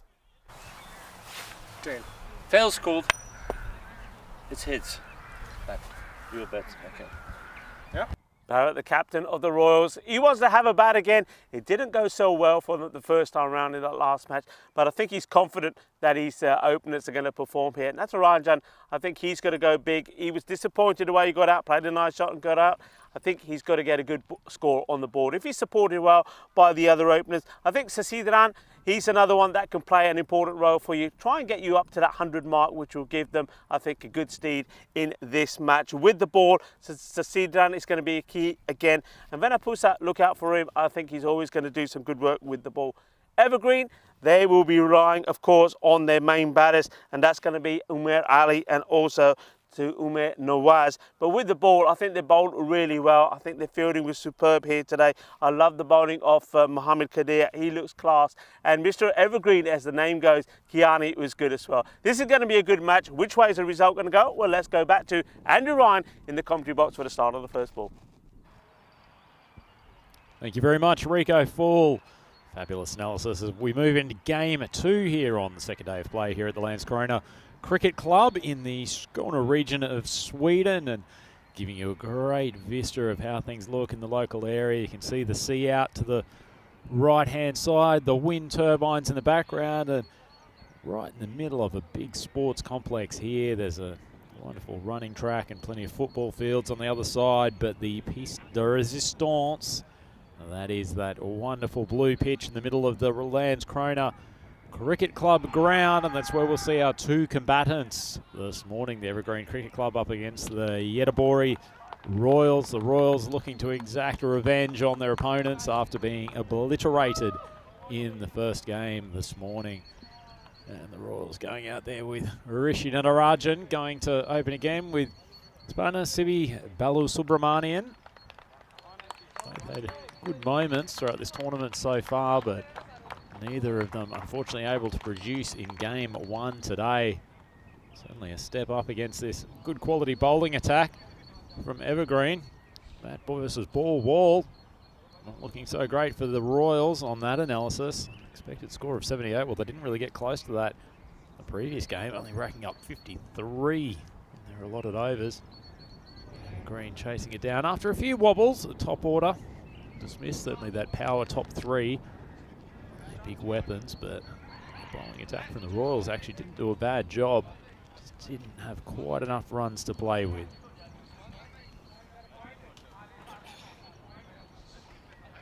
There's Rajan taking up strike. Looks like a slight change to the bowling order. It's going to be Imran Kiani. Very, very good in that first game. Coming through, bowling his right arm medium paces. Not really trying to stretch for any huge pace. Very effective. Speaking of pace, you can keep an eye on the screen today. You might see Barry Eaton rolling around in his high-speed golf cart as he's patrolling proceedings here at Landskrona.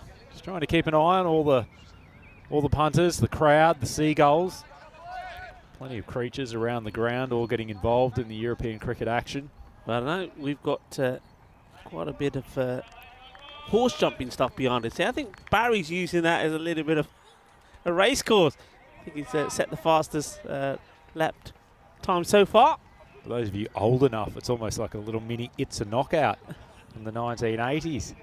Just expecting to see carrying eggs on his head, trying to get through the horse course without overbalancing. Great action in the background. There's plenty of action on the field as Kiani comes on to bowl. First one is just pushed out of the off. Yeah, Barry Eaton, the project manager today. Look, I've got to say a very, very, very good hello and welcome to Alice. Alice is Barry's daughter, and she's got her karate yellow belt exam today. So best of luck, Alice. Hope it all goes well. This one's been played away. And we'll take a single out to the third man. It's the first runs on the board. Disappointed you chimed in with that, Rico. I was ready to jump in and say, Alice. Who is Alice? Yeah, Alice is Barry's youngest daughter, 8 years old. And, doing a yet about karate exam today. So best of luck with that, Alice. Good on you, Alice. Great to hear. Cautiously played away. I wonder if these two will make a bit more of a cautious start. I think they know what batting they've got to come. They know it hasn't clicked, so I think the importance from them to do well is huge. You can see there, Rajan is making sure it gets right behind the ball. In there as well. They could just some adjustments being made to the pad. Well, it's a two-man job here. So what's going on there? But very nice ball from the first game that they played yesterday, actually, Rico. These two decided to really bed in and create a proper opening partnership, probably realising that they don't have quite the same strength as they get down to their middle order, so they played a little bit more conservatively. Maybe that's the approach they've got to take, just build a platform. Yeah, I think so. Maybe the rest of the team can take them through to maybe 75 or 80. It's tickled away to square leg position, but no run. Evergreen, they're pretty tight. That's one thing I did like about the Evergreen when they were in the field, is that they sort of surround you. They're not letting, well, they're not wanting you to take any easy singles. It seems to be plenty of bodies around the bat. They all seem to come and walk in together as well. Look like a good unit. This time it's played away in that third man area again. It's the man at point that does the fielding. Another tight over from Kiati here, Rico, but that's probably the first ball where he's found his preferred channel. He's gotten a little bit of a way swing. Nice ball, good length.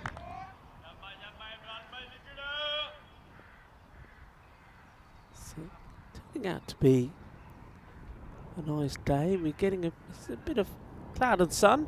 That's what the forecast is for the day. Is this one? He's got the batter reaching for it for Argent. Gets a dot ball. That is the end of the over. And there's not a huge amount of scores on the board. They lost a wicket. And we're just having a look here at some of the run rates by day. And we compare them to before, and it's very similar. I mean, 2020 at 9.5.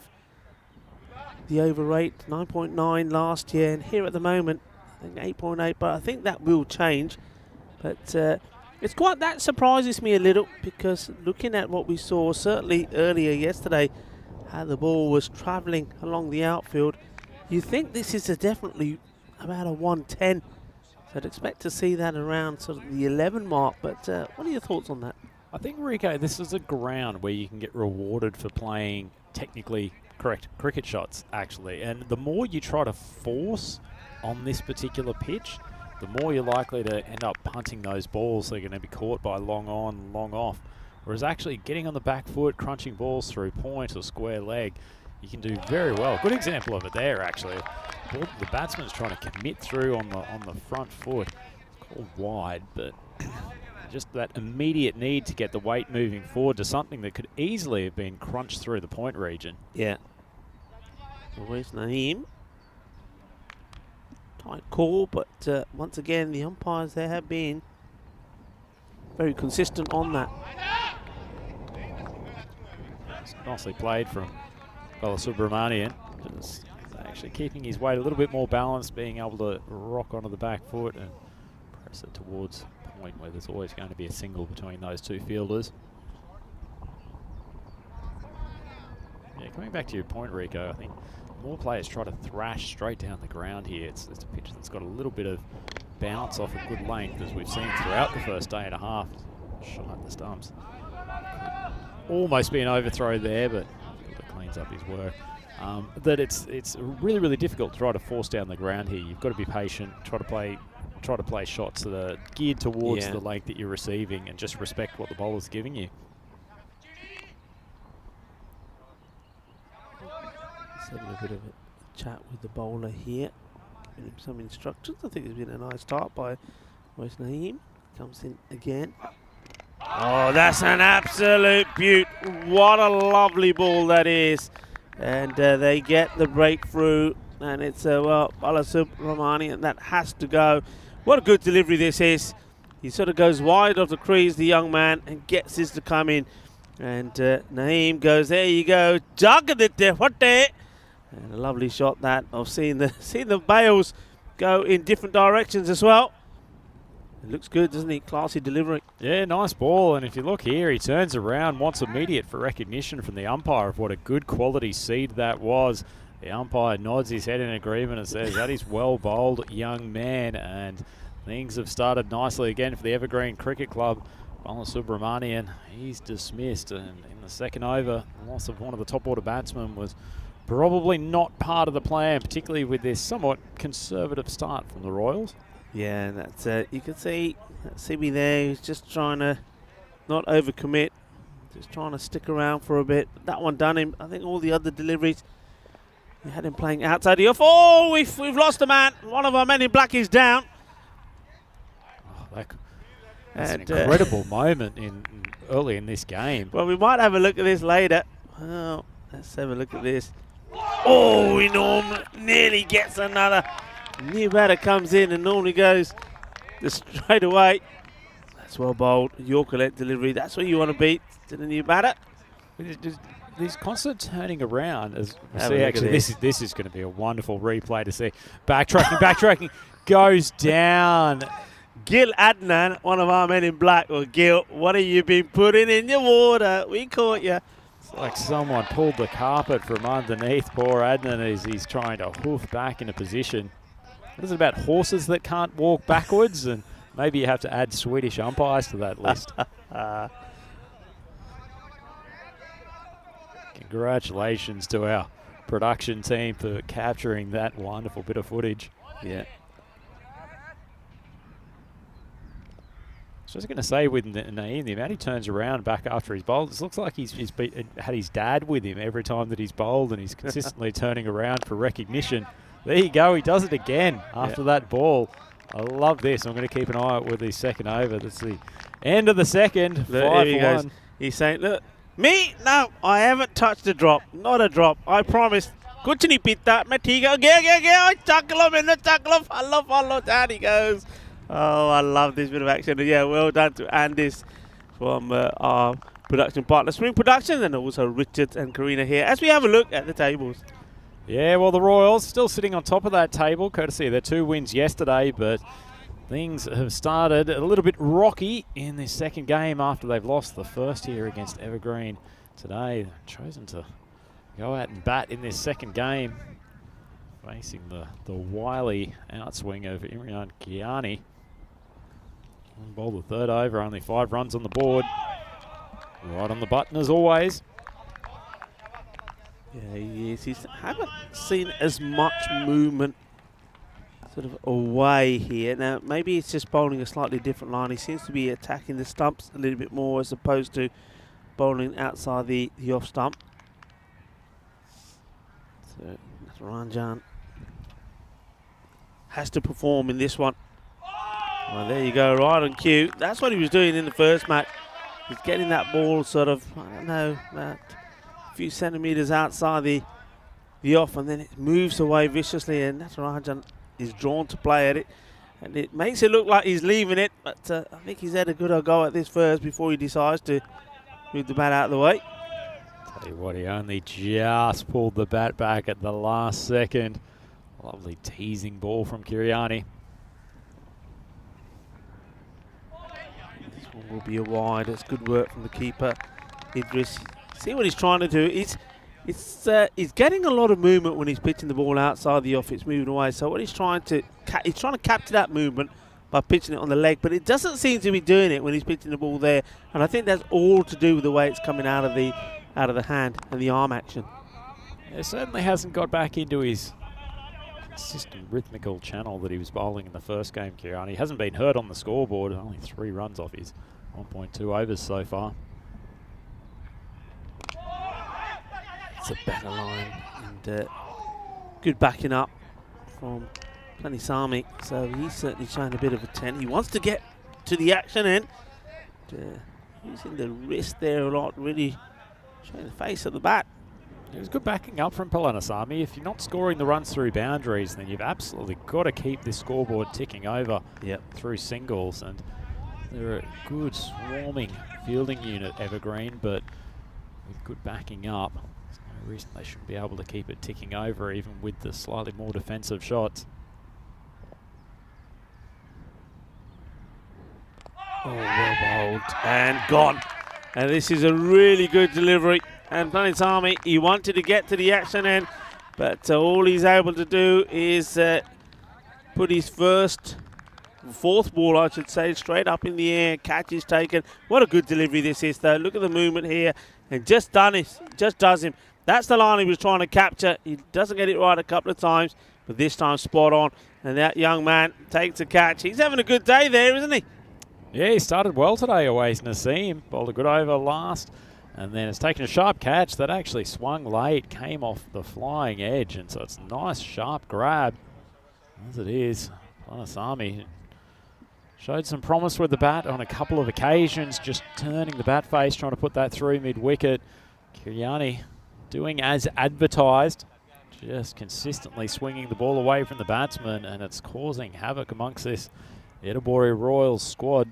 Yeah, they just haven't sussed him out, haven't they? I mean, he's the sort of bowler where you take your guard a little bit further up just to allow for the movement. See there, so he's again batting pretty inside his crease. You saw Landskrona there do the same thing, and if you're batting inside your crease, then you're going to get yourself in trouble with where this is pitching. Yeah, it's good tactics, Rico, especially for a guy who's not bowling particularly express pace. Yeah. Take the old Matty Hayden manoeuvre, bat a metre outside the crease and suppress what his main weapon is. Sort of also scramble his radar a little bit, won't be able to settle into his nice fullish length. Yes, I think as a batter, you've got to take your guard a bit further up, and you've got to you've got to be coming to the ball. You don't want to be going back to him. You've got to be taking a couple of steps to it and playing it. The wicketkeeper is standing back, so at the moment that's not going to be an issue, but another fine spell of bowling. Kiryani was the player of the match, or the first match between these two, and his bowling figures here have been pretty good again. In that first match he bowled really well, just giving 3 runs away and picking up a wicket. And in this one, well, he's given a run more, but still it's 1 wicket, 4 runs conceded in his 12 deliveries. That's outstanding figures in T10. Yeah, as far as the economy rate tables go, Kiryani's pretty dominant at the moment. That's 4 excellent overs from him in this first day of play for Evergreen, day 2 of the Landskrona European Cricket Series event, and we've got Naseem coming on to bowl his second over. But I guess the upshot for the Royals is at least they've got their 2 best batsmen at the crease. The other thing here is, I mean, that's Rajan. We've seen that he can play some shots, he can be pretty aggressive, and he's just getting himself bogged down here. Okay, but not giving his wicket away. He's thinking, I can't give my wicket away, it's important, I don't. But you're not scoring runs either. So he's not helping the cause of his team by batting this way. All he's doing is putting pressure on himself. The field is starting to come in and encroach. So he's got to start to play a few shots. Otherwise, they're going to find themselves in more or less the same sort of score as before. That will help. That's a wide. So it's another extra on the board. Give some credit so far to Harris Idris, who's probably been by far the tidiest of the keepers so far in this Landskrona event, Rico. He's moved well to take balls down the leg side, already taken a good catch in the first game. It's amazing how undervalued a safe wicket keeper can be in this format.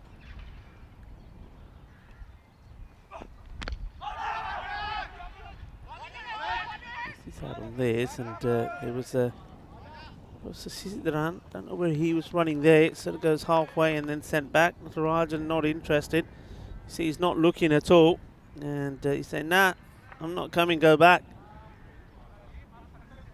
So the Sasindram was just lurking halfway down the pitch there. Rico wasn't running with any great intent, but also either didn't give it a call or his partner certainly didn't respond. This time they will go. You can see he's just just focusing at the moment and just getting back on the ball and getting wrist into play. He's dabbing it around, and no runs coming to the ball. Remember, this was a team in the first match. Their innings didn't register a single maximo, and in this one, no boundaries at all as yet. This one flies through to the man at third, does well, gets down, makes a stop, keeps it to 1. Yeah, the Yetabori Royal side, they've come out with a plan to not lose top order wickets, but as it is, just putting themselves under huge run rate pressure. The difficulty with this Evergreen side is it's not like you've just got to see off the top 2 bowlers and then you get second tier ones come on. They've got some depth in this bowling lineup. And the first sign of any real aggression from any of the batters. Natarajan is looking to get after this. Doesn't quite get it. He's trying to go over the fielder there, who's inside the circle on the onside. And he's been, looks like he's been sent back here now. I think just the intent of the shot. I probably wouldn't do that as yet. I'd wait for him to hit one. But this is now just tickled away again to that third man area. So those fielders really tight there on the offside, keeping the pressure on. And welcome to everybody. And welcome to quite a, it's a bit of an overcast Landskrona at the moment. It's nice when the sun comes out. Bit of a chill factor there, but nothing too major. And certainly enjoying the second contest between these two teams. And Evergreen, they look like, at the moment, look like they're on course to do the double here. Yeah, Evergreen dominating this blue pitch to date, Rico. Their bowling lineup's got plenty of variety and plenty of quality, actually. We didn't see Awais Naseem at all in the first game, and he's bowled a pair of good overs for them. So they're using this opportunity to get all of their players involved, which will certainly stand them in good stead for the remainder of this tournament. Yeah, absolutely. I think looking at Evergreen and looking the way that they go about things in the field, I think they certainly do look like the team that I've been told about. They're a team that's formed in 2013, 5 championships to the name. This one's pretty high, gets called a no ball. So could this be the turning point that's required here for the Royals? This will be a free hit. No runs off the initial shot. Yeah, on it straight away. So umpire Gill, and though he was shaken, he's still seeing it pretty well. Says no ball. So here we go. Could this be the start of it? If I remember correctly, Bassett Abdul bowled a full toss beamer his first ball last over too. And they don't capitalise on it. So had the licence to go the full Monty. Natarajan has a swing, nothing from it, nothing really exciting happening from the bat at the moment. It's all about Evergreen just sticking to the task really well. Abdul just struggling for a little bit of control at times. That one's gone wide, way outside off stump. Made the reference that in his first ball of the last game, he pinned one at waist height, ended up with a no ball. Just needs to get his radar working. Should have a good opportunity to maybe get through a couple of overs in this game. The Evergreen side right on top with another strong bowling performance. Well bowled, that's better. Darajan, that's 15 deliveries, 5 runs. And Sasidran, though he did make a good 20 in the first innings, it was less than sort of run a ball. So these two, maybe they can keep one innings, they can stay there, but they've got to find a way to get the runs going. And oh, that one is pretty close. He has to dig it out. Leg stump Yorker, and then the ball hits his foot and he's on the way to the stumps, and he just manages to flick it back there. Pretty nifty piece of work from Natarajan, actually keeping his stumps in one piece. Probably showed more timing stopping the ball with his bat there than he has through most of his primary shots so far in this innings. And he goes big on that one. He goes to the aggressive hit and he'll get the boundary. It goes all the way. Balle, balle, balle, and it's 6 runs. And it's the first 6, not of this innings. In fact, it's the first boundary of this innings, but it's the first 6 that they've hit in the day. Well, 4.5 overs in, and he's scored 33% of the team runs with that one shot, Rico, which is not saying much for what's happening in the rest of the innings, but finally a bit of aggression from Natarajan. Tries to repeat the dose, but one straight through to the keeper. At least he's found one out the middle of his bat, so goes into double figures as well. So is this the time for him to get going? Can he now get into some sort of rhythm? And this one's well bowled. And the bowler gets a bit excited with a bit of noise, but that's more the bat hitting this beautiful blue surface. It finishes well. That's the young man, Abdul. And the score just creeps up now to 19. It's 19 for 2 at the 5 over mark. So really, I'll just have a quick flick back to where they were at this point in the first match, and it was 22 and they'd lost 4 wickets. So here it's 19 and they've lost 2 wickets. They've got to get going here. I like the way you're trying to pluck out some positives there, Rico. It's at least suggesting that the wickets column things are looking slightly better this time around. Natarajan, Sasindran still there. They've still got 30 balls to work with, so still time if they can pluck out a good 50 or 60 runs this last 5 overs. Just really, really a one-way walk down struggle street for the Royals at the moment. It's not going to get any easier because Mohammad Qadir is coming on the bowl, and I was very impressed with his spell of bowling in the first match between these two.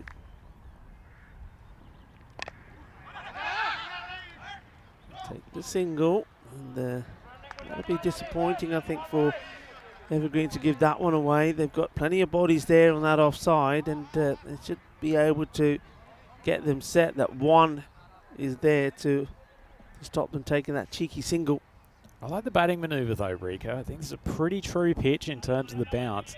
Rather than coming down and trying to charge Qadir, try to rock onto the back foot, give yourself a bit of room, and there's no fielder out there in the cover or point boundary. Up in the air, goes up, fielders come in and just drop short. And they'll take the single. The man coming in there was Sawa. Just dropping a metre or so in front of him, so they get the full shot there. So certainly, at least it's nice to see that Natarajan is certainly, he's going for his shots, and Sasindran will probably want to be doing the same here.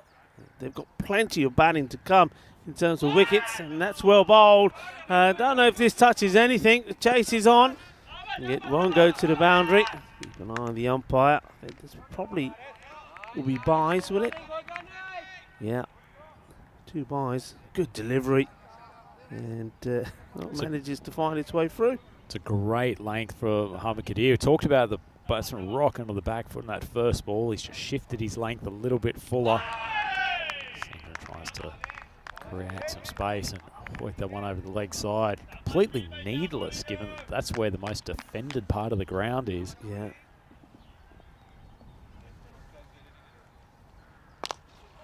He does well to get bat onto this. Clever bowling though again. He sees the batter coming, and Qadir straight away says, right, I'm going to fire it wide. Yeah, I do risk giving a wide away. But it's an opportunity then for Harris Idris to get in the act and get the stumping in. But he manages to get the bat on it. This one's hit pretty firmly straight. Will just be a couple of bounces. And fielded in front of us there by Umar Nawaz. And didn't he impress us with his batting? Certainly looks like somebody who at some point will go on to score big runs. Nawaz, end of the over. And Qadir goes just for 4. And the score moves up to 25 for 2. Yeah, he's got nice control with that left arm orthodox. Qadir, nice subtle changes of length, gives the ball a reasonable amount of flight. Good quality cricketer. And certainly, when he comes to playing against some of the better sides in this competition, he's going to be quite a weapon for Evergreen to unleash.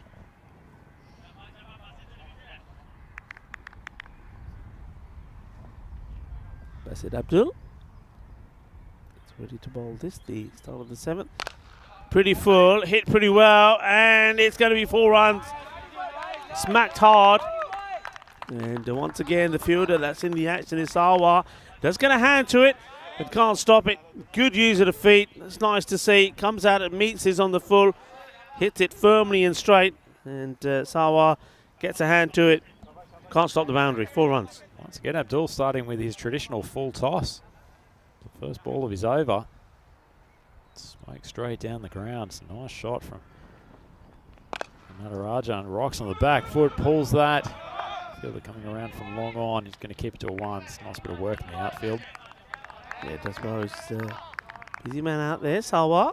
As the sun comes out and just helps to thaw us out a little bit again. It's, the difference it makes when that sun is out, it's actually very pleasant. Certainly not, the wind is not as strong as yesterday. Up and over, and they've got to run hard here. I don't think it will go to the boundary. And he has to pick up and throw, and well, that's not the best bit of running there. Probably should have always been a 2 there, Rico, particularly with Mohamed Kadir, who's fielded it cleanly, but the left-hander having to make a full turn, fire the ball back in. Should have been definitely 2. In fact, Anantu's almost been able to run 2 pitch lengths. Oh, and could have been curtains here. Misses out on it. And this only misses the stumps by a fraction. Big swing, and we'll place it so early. Arjun wants to go big, straight, waits for it, and another big wild swing, and this time he does get a bit of an edge on it, and he has to go. Well bowled there from the youngster Abdul.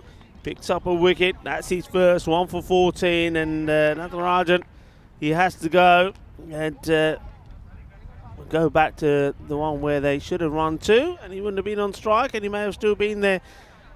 Doesn't move his feet at all, does he? Doesn't get to the pitch of it. Has a wild swing. He throws everything at it, including the kitchen sink.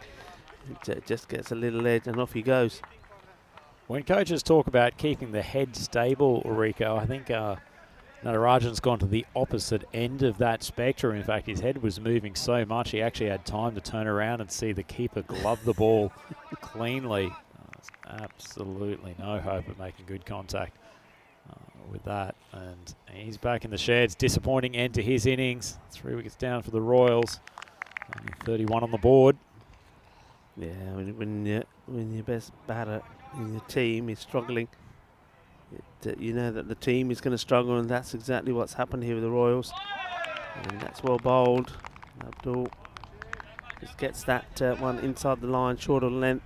Batter swings and misses, and that's the end of the over. And well, we were talking about this briefly yesterday about the ECC that's coming up, and I mentioned your team, Switzerland. They've got an exciting group there. And what about Spain? My team, Ireland, Austria, Czech Republic, and Portugal. That's going to be pretty feisty there as well. I mean, Ireland would be expected to be the group winners, but then look, I think the likes of Spain, Austria, Czech Republic are very even par, and Portugal, they're improving all the time as well. I think every group has got some spicy matches in there. As this one goes over the fielders, they give it some chase. They do scarper back for 2. What are your thoughts on that group, Spain's group? Yeah, I think it's a very even group, Rico. I'm sure before we started the European Cricket League finals that a lot of people would have looked at Brigade, the Irish champions, and would have thought they were absolute shoo-ins to make it through to the final. As it was, they struggled to find their best in the finals week and couldn't get over either Pack Air or the team from Brescia in Italy, or as that one's dropped from the fielder coming in from mid-wicket. Disappointing. Sasendran's hit it straight down his throat. But nonetheless, I think it's very, very easy to suggest that some of those more traditional cricket nations are going to come in and dominate, because it's not the case. And as you say, your boys from Spain, they have got some high-quality cricketers within the national setup there. And even the last one you mentioned, Portugal. Yeah, we've seen Portuguese teams on European Cricket Series a number of times now, and it's a group of players within the Marlow squad who have represented Portugal with distinction.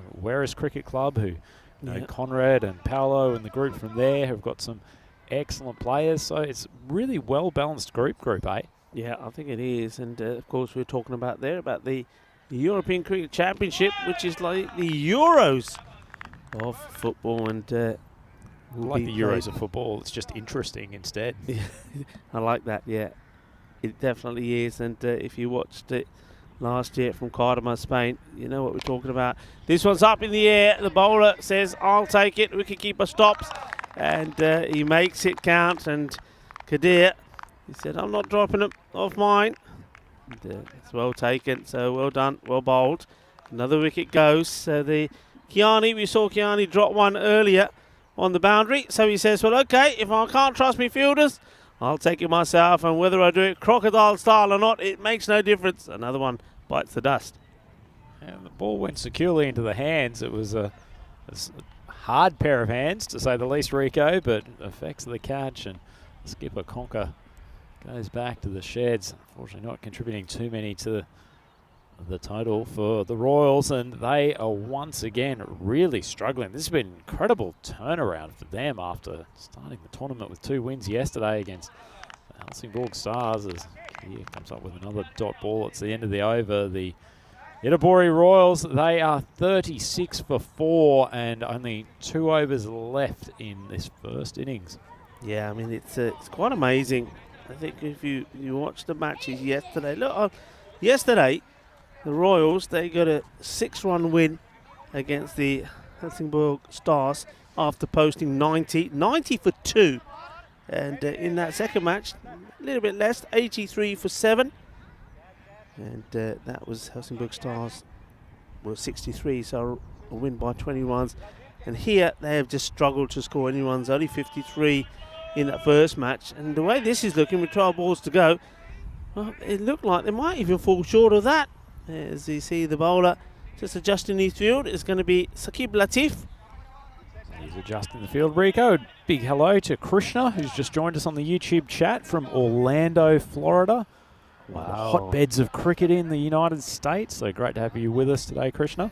Hello, Krishna. Lovely to have you with us. Yeah, tell us a little bit. Look, I'd love to know a little bit about the cricket in the States. I am told by various people that it is actually pretty big out there. A lot of cricket's been played. So, Krishna, what are your experience of cricket in the States? Fight it up. Hit this fairly well. He's trying to split those 2 fielders, and, well, there we go. He's does pretty well there, Kiani, using his feet to do the work. First of all, he takes it away from the fielder. This is the way to get past a defender in football. Look at this. He says, no way, I'll dust the dummy. Then goes all the way around the outside and keeps the ball in play. Well done, Kiani. Yeah, but nifty bit of footwork, tiptoeing around the boundary rope. Certainly, coming back to the United States, Rico, I think where Krishna's from, the state of Florida, is actually genuinely one of the hotbeds of cricket in that part of the world. Yeah. It's actually a nice little boutique stadium down in that state, which been a lot of work put into over a number of years. So cricket in the United States just growing and growing and growing. So Sidran has a swing and a miss, and it gives a chance to Hegde get on the strike and to see if he can send one to the boundary. See that the captain just having a little word in the ear of the bowler, Latif. Not sure what he would have said there. It's the first ball to Hegde. Gives him some width, and Hegde, he's hit this pretty well, but straight to the fielder. And the fielder says, no, my foot didn't touch it, you're right. I can stay here if you want. I can stay here all day. You can come and check. That's a really good catch. Well, it's almost like the batsman went for catching practice here. He could not have hit it straight to his chest any more than that. Gianni almost overbalances over the boundary line, but looks like he keeps control and does a really, really good job. His finger goes up, the umpire's finger goes up, and Sendrin on his way back to the pavilion. Yeah, well, Kiani makes amends of the one he dropped, where he had to do a bit of moving. This one, he did not have to move at all. And I like that. He says, you're out, buddy. You got to go. The batters are still standing. And he says, okay, I'll just stay here. You can come and check my foot if you want. And the umpires eventually decide, after consulting with the third umpire, and that is going to be out. So another wicket goes. He does hit it pretty well. But Hegde, good catch taken. So nice time for Latif to come onto bowl to get an opportunity to pick up a few more wickets. As that score is really just at the moment stranded into the 30s. Can they get something on this? No, nothing there either. So it's actually Sidran that had to go. Hegde still hasn't got off the mark.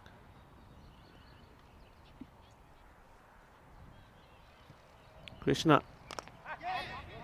It's this straight back to the bowler, and well, this is well, what's the word I'm looking for? It's painful to watch. That will do it.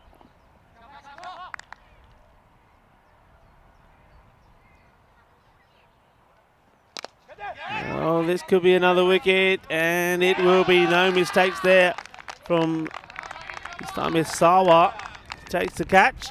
He's already shown us that he's one of the key fielders. Krishna goes for one of those, I'm afraid. It's another one not able to add or make any contribution to the score.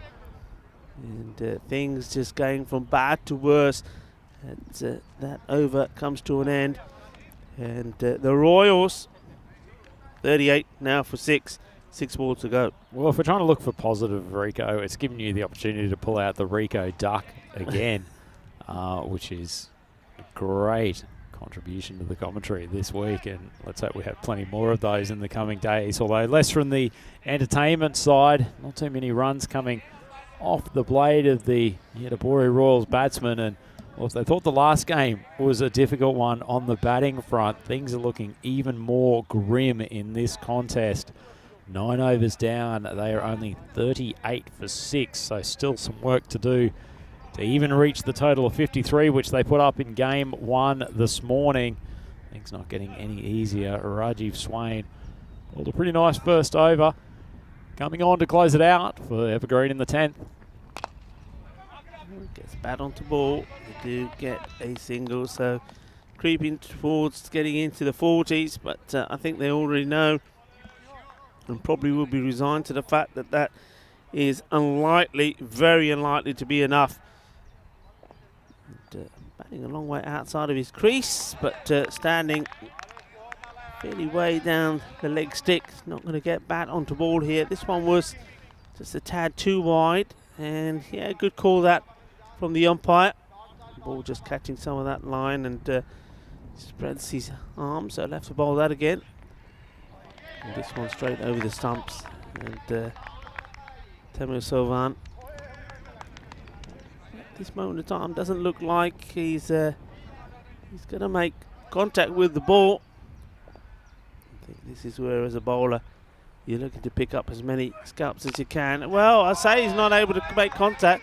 Makes pretty good contact, and it's been muffed by the fielder. Well, that's a bad bit of cricket there. That's a gift. It's another boundary, which probably is only the 3rd boundary of the innings by my calculations. And it's Basit Abdul that gets his all wrong. Well, Basit Abdul trying to get himself on the highlight reel with the one-handed pickup out there on the deep cover boundary. Straight through his hands for a 4. Sovan then takes a single and probably says to Hegde, here you go. Well, they think about taking the second. Hegde probably wants to get to the other end and says, well, you're hitting it pretty well. Let's see if we can get you back. It wasn't to be, and just as well they don't go for that one. So Hegde now has to compose himself. I think here you've got to anticipate that this is probably going to be short of a length around the offside. You've got to make yourself ready to go. And he doesn't, and the bowler, Swain, thinks he may have got something on this, starts to do an elaborate appeal before he decides there was no contact, but it's a dot ball. It's a good ball. Ball to go in the innings, and it's going to be a low-scoring one again. 45, 6 down, and it's swing and a miss from Hegde. So that will be it. That's the end of a very low-par innings that never really got going at all, and the boundaries were hard to come by. There was the 1 6 and 2 4s, but that was it. And the disappointing thing here, I think, for me, if I were the Royals, is to say, you've made 45, you've only lost 6 wickets. If that said 45 for 9, I could sort of understand the way the innings went. But, well, look, even at the 5-over mark, the score was 19, only 2 wickets down. And I think you've got to stop thinking about those wickets. Just go out there, be positive, and play your shots and see where you can get to, because you'll be far better at doing that. Sibby, he was blown away with that one. It was a good delivery, and there was no coming back from it. Natarajan was there for a while. He did play one big shot, but wasn't able to do anything. And this is where Gil Anand decided he's going to take a bit of a dive. Down he went. Well, there's a sniper out there somewhere, and this was a really good delivery from Kiani. He bowls really well. Only went for 4 runs from his 2 overs and picked up 1 wicket at all. Just couldn't get anything going. No, well, never as an umpire more embodied a batting performance, going head over heels onto his backside. In fact, even 2 of the boundaries that came off the Royals' bats actually went through the hands of fielders, so there is really not much for them to write home about. No, man, Rishi Natarajan, he really tried hard to knuckle down and give them a platform to work with. Chewed up a lot of balls. He faced 25 for his 18 before he was dismissed off a good piece of bowling for Basit Abdul. And then it was just somewhat of a procession. In fact, not even, as you say, Rico, a huge amount of wickets being lost, but it was just a failure to make contact bat on ball for the majority of the innings. A few nifty bits of fielding. Kiriani hot stepping it around the boundary rope and then taking a catch and one that Sasindran put right down his throat. And no matter what the enthusiasm levels from the Royals were with the bat, they were just undone by a superior bowling and fielding performance. Nice catch there from Shahid Shawar coming in from long off. And that leaves the Royals with a mountain of work to do to make sure that they can come away with a win today. In fact, the percentages are surely right against them. Having a look at the batting card, Rishi Natarajan at the top.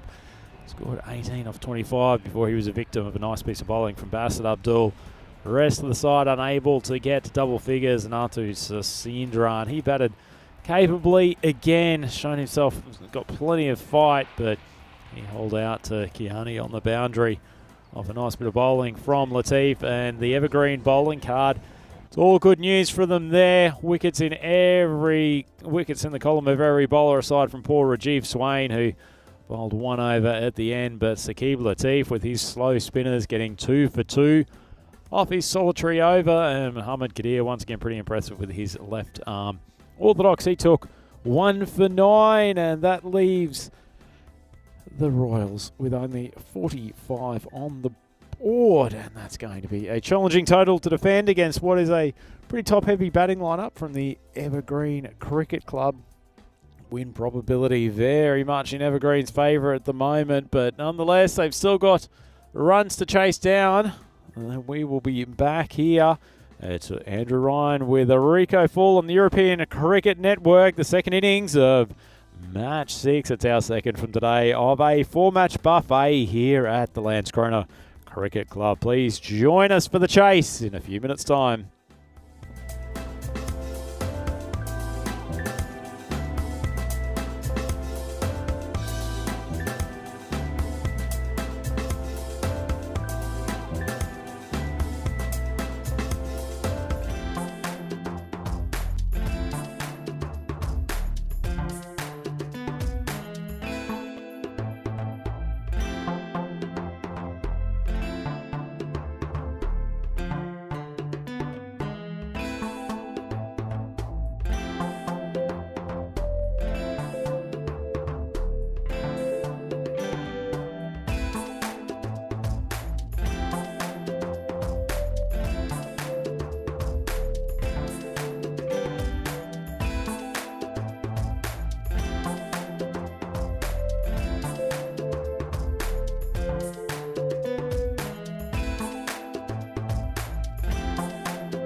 European cricket fans, welcome back to the Landskrona Cricket Club. We're about to start the second innings of the second game here on day 2 of the European Cricket Series. Landskrona, brought to you by FanCode. Thanks to all of you who are joining us on the European Cricket Network on YouTube and watching on FanCode throughout the subcontinent. It is Andrew Ryan here to take you through this second innings alongside me, Rico Fool, who is very, very excited about seeing whether or not the Yedapuri Royals can defend what was a fairly meagre total of 45 off their 10 overs.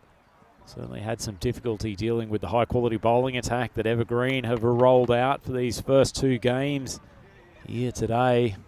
Have not dealt well with the loss of early wickets. Tried to adjust their batting approach in that last game. The openers take a slightly more defensive and conservative approach, but didn't work out particularly well for them. They scored 53 in game 1 and only 45 in the second one, but the team unit still together. They're looking positive. Got a good bowling group. Missing a few key players today, which certainly hasn't helped their cause, particularly with the depth in batting, and a couple of those players who bowled some very handy overs for them yesterday. They will need some early wickets. Looks like Ananto Sandersan will take the new ball again for them today. He's been very good with the ball. Powerful batting lineup for Evergreen. We noted in their pre-tournament preview that Rico puts together this morning that they've got a lot of power, a lot of quality at the top of their innings. Umar Nawaz and Shahid Zawar coming out to get involved in the early exchanges. Been a very consistent team within Swedish cricket. Been around for a decade or so, as opposed to the Yedapuri Royals side, who got together in late 2020. Certainly made a splash in their time so far on the Swedish cricket scene, but Evergreen, as should be the case with their name, they've been putting together some quality performances and rolling out some excellent players. It's a local league for a number of years, and certainly giving the Yedapuri Royals side a few lessons in top quality cricket so far today. Good to report though that the sun has come out. A lot of that heavy cloud that was sitting around from the early parts of today has scattered thanks to a little bit of breeze.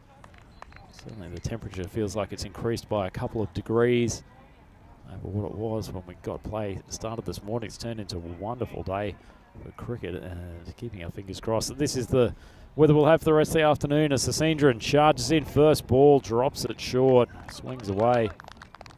Wells grips his lower back as though he's slightly twinged something as he went to try to almost reach for a wide ball. Not the start that Sandersan was after. Charging in though, no lack of gusto from this young man. Needs to get the ball pitched up, give it a chance to swing. It's a better length, lovely seed. Natarajan takes it cleanly behind the stumps. No outside edge, but good comeback after the first ball wide. Lovely line and just straightening a touch. Batsman nowhere near it. Beautifully bowled.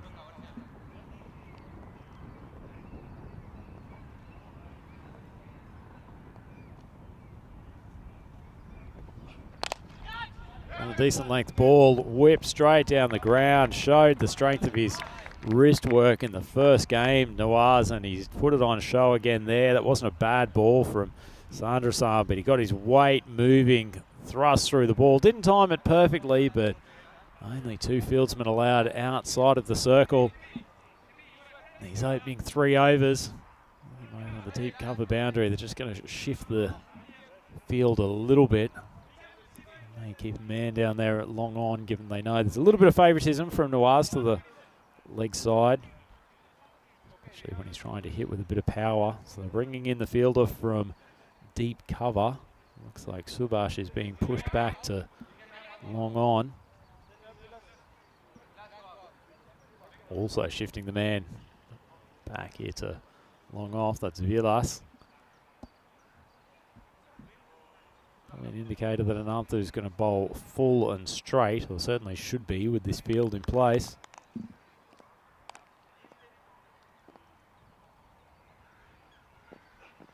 Lovely length ball. Good comeback after you've just been hit for 4. Just got a little bit further outside off stump. Batsman probably tried to go that relatively same region again. Bottom hand engaged. The ball just tailed away a little bit. Lovely piece of bowling.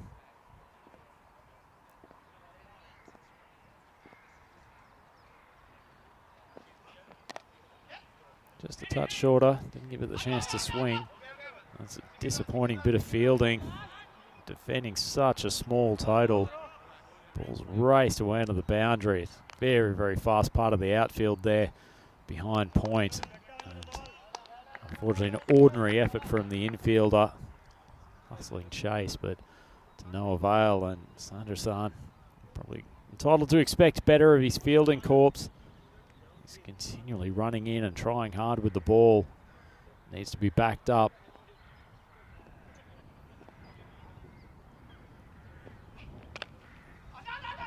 One wide of off stump.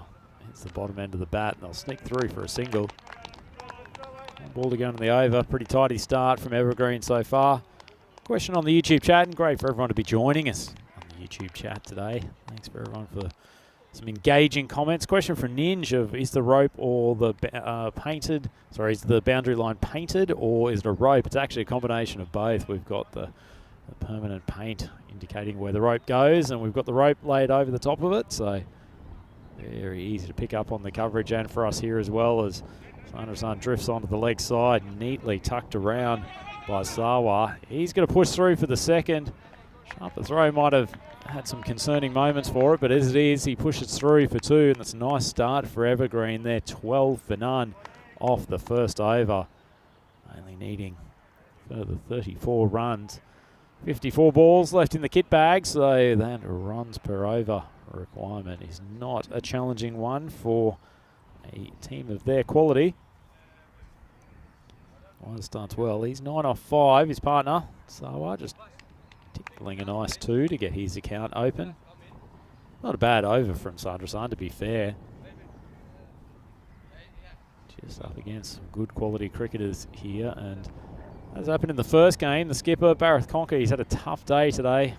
Batting group has not given him the runs to play with that he's needed to be able to marshal his troops with their ball, which is certainly their strong suit. He's going to charge in for over number 2.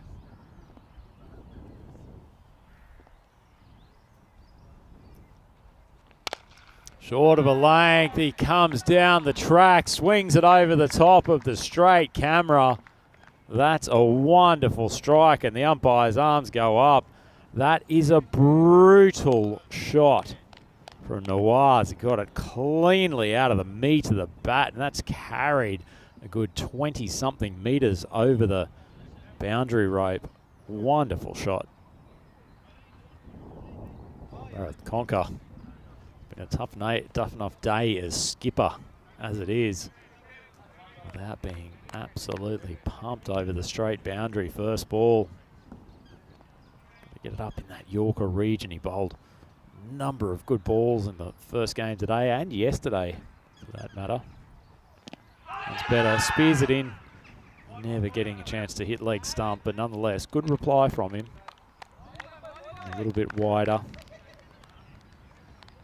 Interesting bowling action. Looks like he's almost trying, sort of action that you expect that he's maybe trying to roll the fingers over the top of it, although if anything, it just sort of spears slightly towards leg stump naturally out of his hands. Get some interesting angles at the bowling crease. A more difficult customer that he seems to be on the surface. And speaking of a man who's not a difficult customer at all, great to have Rico full in the commentary box for this second innings. Rico, it's been a nice start from Evergreen. Yeah, it's been a perfect start from them, taking the 12 of the first over. And they just back themselves so well, don't they? I think it's a match day.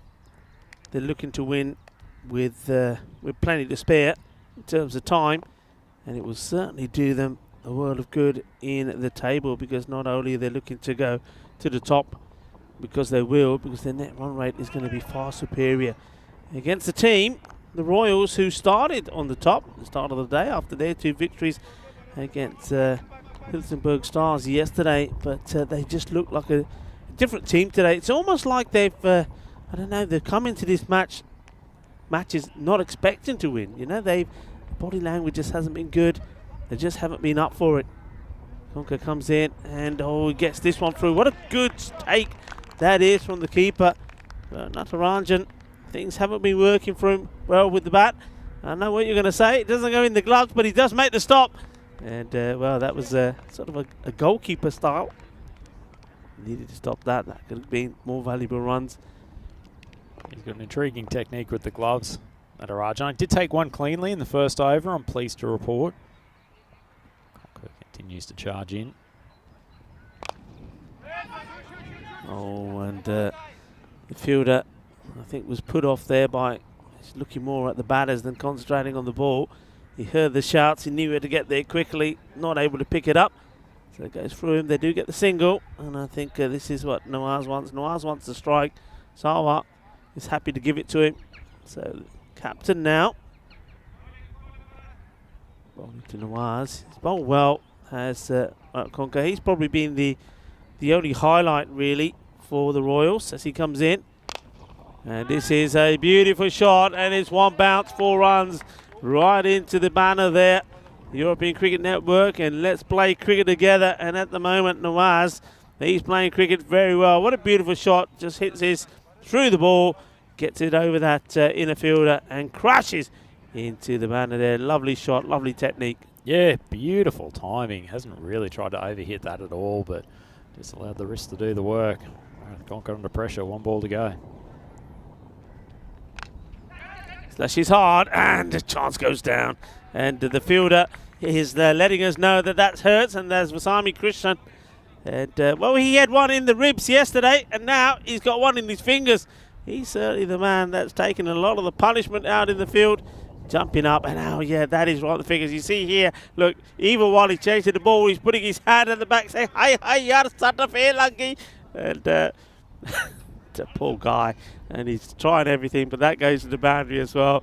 And have a look there. Look at the net run rate for Evergreen. So a win here, which is, well, 100% on the cards, I'm sure, is going to take them to the top of the group. So they come back into a European Cricket Series after being away since 2020 has been a very productive and fruitful one.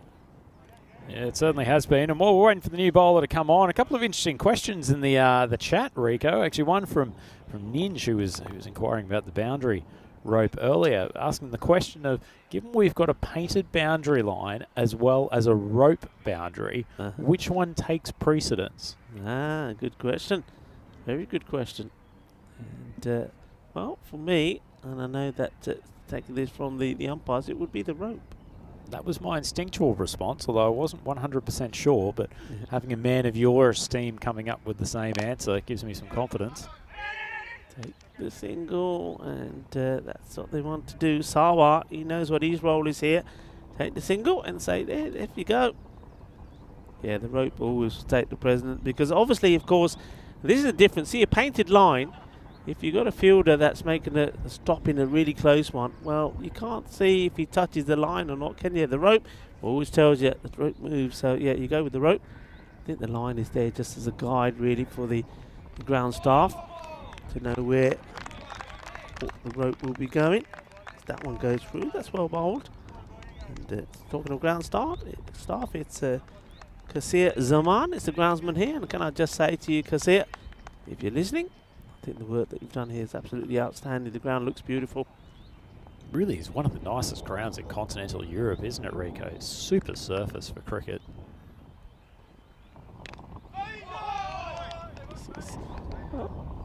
I thought I heard some noise here. This has been called a wide. I'd like to see this again. Does he? Well, that doesn't really tell you clearly. That noise might have been the slap from the Natarajan gloves as he's tried his patented technique of slapping the ball onto the stumps. Commits for the shot and does get enough bat on it. Otherwise, well, Natarajan would have been tested again with his gloves, because probably could have been a stumping opportunity. Yeah, another run, and maybe we need to. Do we need to start a collection so he can get a new pair of gloves, because those ones just don't seem to be suiting him. Done a good job carrying the ball down the leg side. Yeah, we're losing it here now. Come on, we're professionals here, Andrew. Yeah, look, he does. I'm going to say this. He does do well to stop it, because he could. Once it goes past him, there's going to be runs. Yeah, you just have those days, don't you? There's days when a bowler has a day, just can't get your line right. You're always drifting either too short or down the leg side. And well, the wicket keeper here, Rishi Narangadan, it just hasn't not been a good day for him or his side. And I suppose if you're going to have a bad one, well, you might as well, as a team, have it all together and come back stronger. And that's what they're going to be looking to do. This one's just been blasted towards the fielder. Good pick up and throw. And, oh, that's really well done. This could be pretty close. And they're asking the question. I wonder if they're going to check this. Keep an eye on this. I mean, there's no real acceleration from the field until here. And he thinks he's in trouble. Here comes the throw. Nah, he's well in. But I like him that. Lays that fielder up there. He's saying, yeah, okay, this match may be gone from us, but I don't want to lose by 10 wickets. It's an extraordinary lack of urgency in the running between the wickets. Really just. That's all right.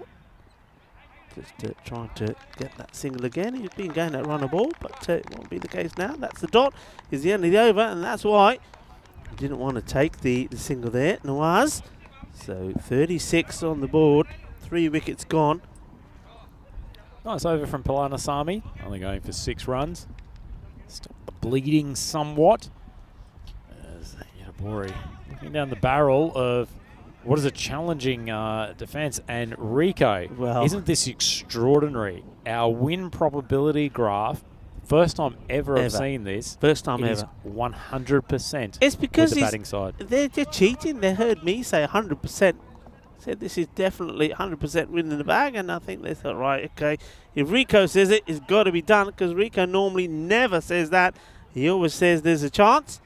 Well, I didn't realise that the Rico opinion was so influential in the win probability graph until that very moment. I see Siveri coming into bowl. He's been pretty impressive over these first 2 days, but coming back to the quote from Dumb and Dumber earlier today, so I'll adjust it to saying, so there's literally no chance of a Royals win.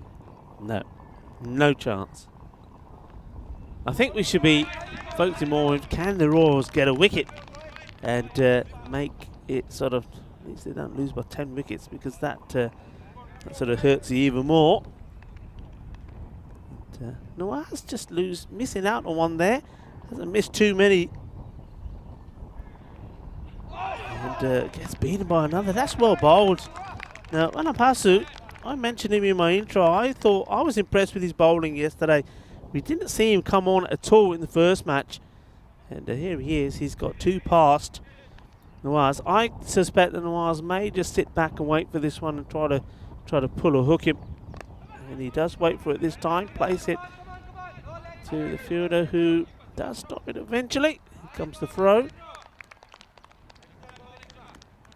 Wasn't the cleanest bit of fielding of all time, but managed to keep it to 1, which is good result. Siva continuing to bowl a pretty accurate line and length here, just jamming the ball into the waistline of these evergreen batters. Not creating a great amount of discomfort, but certainly not leaking too many runs. This one's great timing with the commentary, as that one's just launched over to square leg. It's got plenty on this. It sounded good as well, didn't it? Absolutely gets crashed away. It's 4 more runs, so they get forever closer. This is absolutely pelted along. Look, what I wanted to say, I was thinking about this during that innings break. Doesn't this once more, like we saw yesterday, we were saying to the viewers, if you ever want to know just how different one match from another can be in the European Cricket Network, well, have a look at that match yesterday between Yon Shopping and Seaside. Yeah, I mean, Yon Shopping won that one easily. They blew them away, and they scored. In fact, what they did, they scored more runs in their first 3 overs, which I think was 63 runs than they did in the second match as a whole team, which they ended up losing to the Seaside. And then now compare it to what we saw the Royals do yesterday. The Royals played well yesterday. They batted well. They weren't losing wickets. They were putting partnerships together, and they won 2 matches against the Stars, which a lot of people around the ground didn't expect. They expected the Stars to beat the Royals yesterday in both matches. And yet today, the very next day, the same team, and they don't look the part at all. And this is what we got coming up. I was talking about John Jobbing, and they are up against the Stars. The Stars are looking to register their first victory. They're making their debut as well. Not going to be easy, but I think they're going to be back trying to prove a point here. And I think the likes of Devinder Singh and the captain probably is going to be key. This one goes over the stumps again. It's a good bit of bowling. And this is another man. I was saying that the captain has bowled really well, Conker. If there's anyone else that's sort of at least trying and being any highlight in the day for the Royals, is this man, Sachin Rana. He's tried hard with the bat and with the ball. And unlucky not to take the first wicket there. I'll go as far as saying he's one of the best bowlers in this competition, as once again the commentators' curse could not have come as a worse time. How could you do that to him? Andrew, how could you? I mean, when they're saying is one man who's been one highlight, and then you go and say that, and bang, he's hit out of here, the big 6. Shaba, shaba, shuka, lungia. I'll tell you what, Rico, as soon as those words came out of my mouth that I saw that one floating towards a good length ball, I thought, this is going to be launched, and Nawaz has done exactly that. He's ended up with a lovely cameo of 32 off 18. His partner ably supporting him, Sawa, 9 off 8. And, well, for the Yetabori Royals, it's hard to take too many positives out of this. I guess the one upside, they'll beat the rush at the Co-op supermarket for lunch as they exit the ground here today. But aside from that, there's not too much to take out of this day's play. No, there isn't. And, well, I think we'll talk over these highlights because there's just going to be some nice shots played by Nawaz. But look, how do they come back from this? They won the first 2 matches. They went home on a high yesterday. And now, well, they've had a hiding from this team, Evergreen, and blew them away in both matches. How do you come back from 2 defeats like that? Well, how do you? Their sports psychologist is going to have their work cut out for them if they've been absolutely slaughtered by Evergreen in both of these games today. In particular, the batting lineup just feels like it doesn't know what it's supposed to do. They've rattled between ultra aggressive and very conservative play. They've got to work that out before they come back later in the tournament. But the Evergreen boys, they are having no such problems at the moment. Their batters are showing a capability to score quickly, and their bowling unit is nice and varied, and they've set themselves up very well for a tilt at this Group A title in the coming days. Yeah, I've liked what I've seen from them.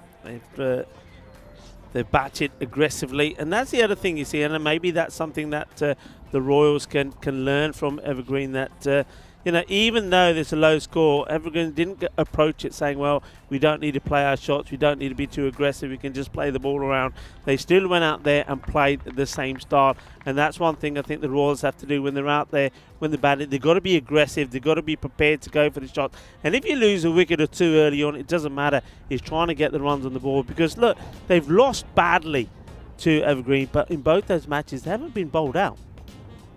Plucked a second positive out of there, Rico. It almost feels like you're going back to junior coaching days, just trying to pull out the one thing that the team can focus on. As an upside, you're completely right, but scoring 53 and 46 in consecutive games, that is not a recipe for success in T10 cricket. But the men who have got the recipe, rolling out some excellent creations of the Evergreen boys. Umar Nawaz at the top, 32 off 18. Didn't he make short work that total, and ably supported by Shahid Sawar. It's not too often you have a 10-wicket win in this form of the game, Rico, but very much deserved by Evergreen Cricket Club.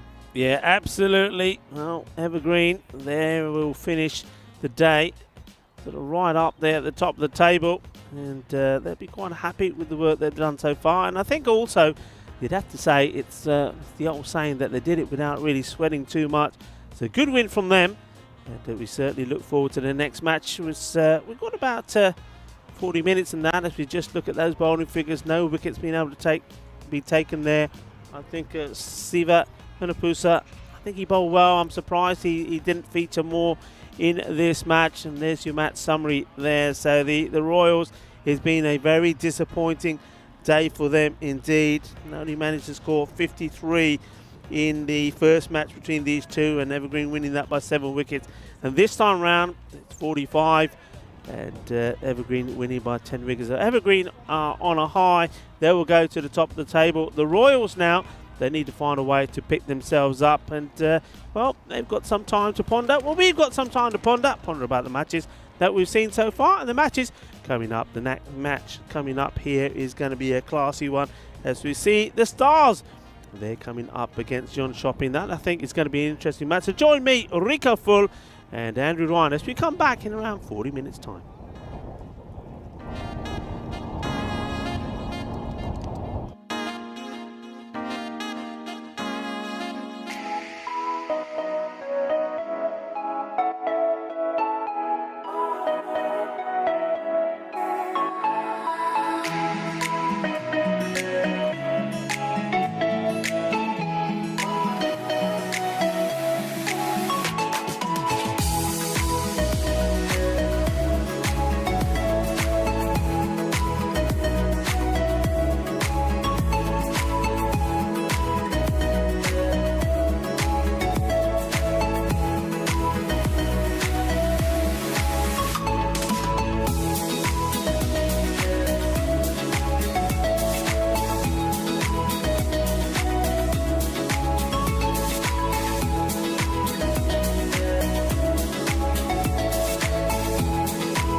Hello, welcome back, and we're getting ready for the next match here. Helsingborg Stars. They had a mixed day yesterday, didn't they? They weren't able to win a match. Look, they had one in the bag, you thought, against the Royals, but it all went wrong and they ended up losing both their matches. But they're a better team than that, and I think they're going to come back strong in this one. They're up against Jönköping. Jönköping themselves, they were absolutely marvellous in one of their matches against Seaside. They literally blew them away. But the second time round, it all went wrong and they suffered a defeat as well. Both these teams, I think, are evenly matched. It's going to be an exciting game. Let's join the tournament referee with the captains for the all-important coin toss. You call. Yeah.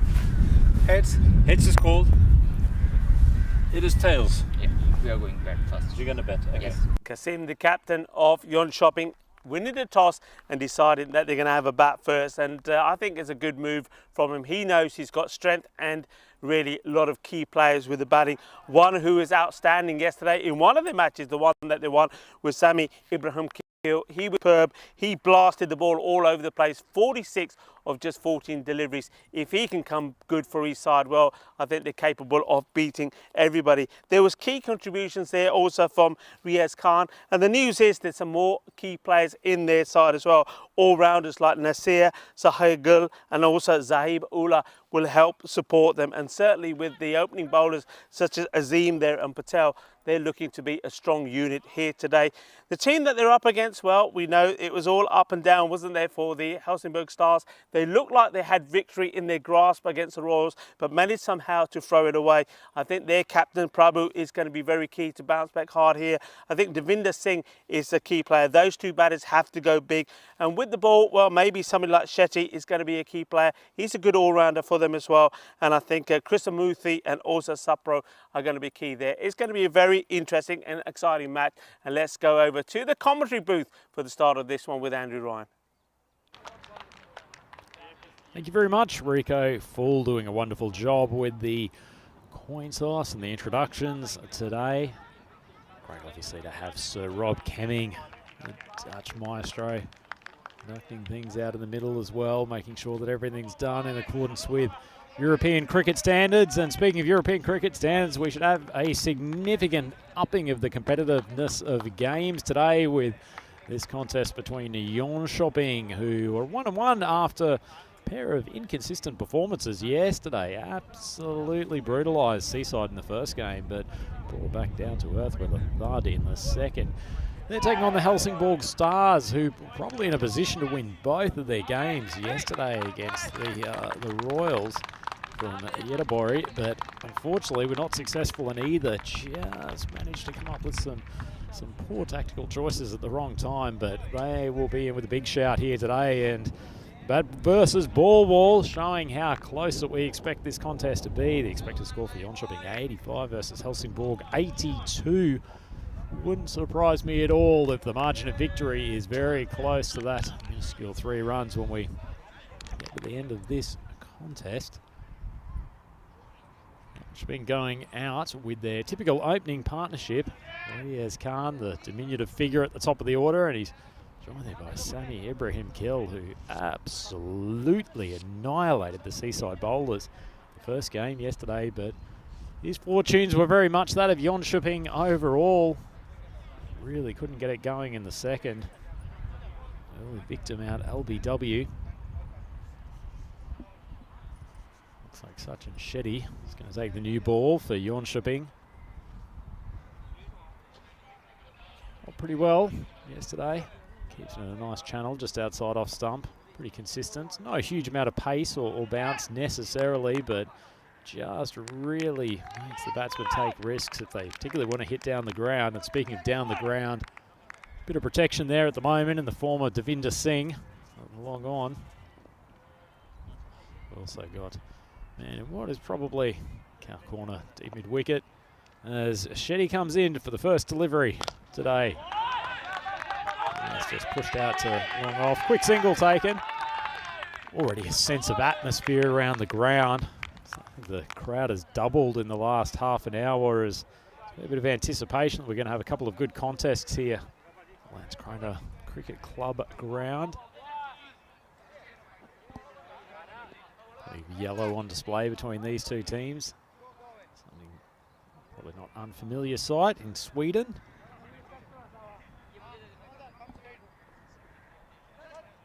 Shipping team not too far from our commentary box here. You can see a mixture of nerves and excitement. What the man at the striker's end now, Sami Ibrahimkil, is going to bring. Delivered some absolutely crushing blows when he came out to bat yesterday in the first game. Well, that's in his space, and he's cracked it Lance Klusner style through the covers. What a shot to get started, and we will maybe see immense Ibrahimkil for this game. That is a wonderful shot. Absolutely brutalized.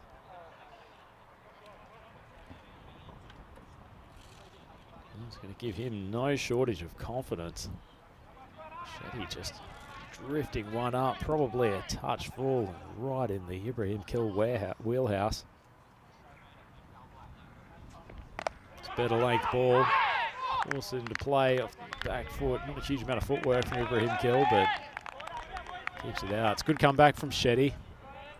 Thrashed to the boundary previous ball. Shopping happy to get early boundary out of the way. They really got bogged down in the early overs of their second game yesterday. So they're going to rely on these two to do a lot of the run scoring, although as Zadran's been included in the 11 for today, that's a big in for them as Shetty comes up with a good off-speed ball, just really holds off the pitch. Ibrahimkil waiting for the wide call for the umpire, but I think that's a good call.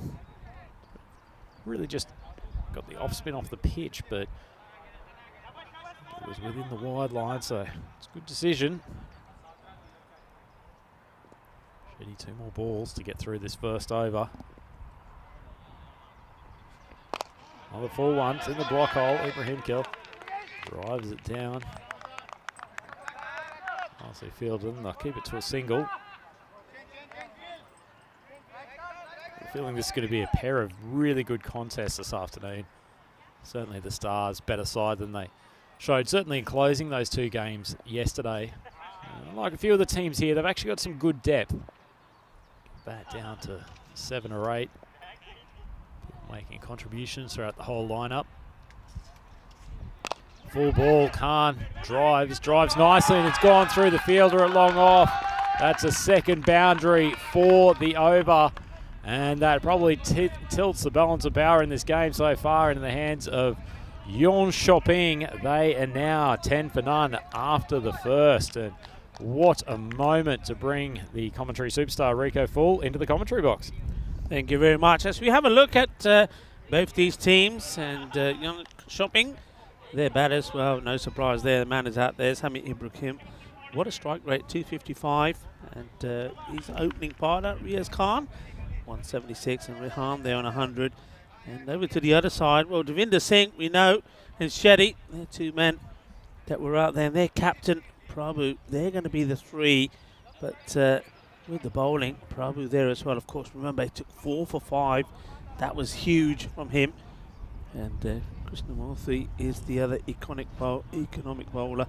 And on Jönköping's side, it's Khan, Sohail and Patel. So they're the key players to watch for. But we do know that Jönköping have got a few new ones in their team here who'll be looking to perform. So keep an eye out for them in this match. Ganesh going on the bowl, second over. He's facing Ibrahimkil at the batsman's end. Full ball outside off stump, gets inside out, enough height on it. Fielder, I think it's Prabhu charging back, stuck the hands out. Fortunately didn't fall, and they'll run through for a second. Plenty of action early days, Rico. Yeah, plenty of action. I'm a little bit surprised to see this goes up in the air a long way, and I'm surprised it's not the fielder who I think is closer to that to go for it. And, in the end, it just drops out of his reach.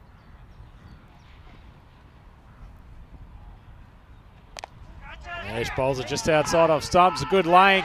That's well taken at third man. Ganesh gives the big fist bump. Fielder had to backtrack, was almost off balance when he's taken it. That's a superb grab. That's really well done. And look, I'm going to shout out to that young man there because he's one of the under-19 players. Let's see this again. Look how well he does. That's a difficult one. He goes down with a bang as well. And Helsingborg Stars, they're a team that encourage their youth bowlers team. They make sure that there's always one under-19 that's playing in their side. In this match, they've got 2 of them. That was a really good catch. And I think that might have been the young Chowdhury out there. It does really well. Takes a really good catch. It wasn't easy. And yeah, just staying with that. So you watch this catch again. Keeping his balance, and quite easily you see when the catch goes down, or when the player goes down, the ball falls out the hand. Well, he takes a bump on the head, but he comes up, and he comes up smiling because he takes a key wicket.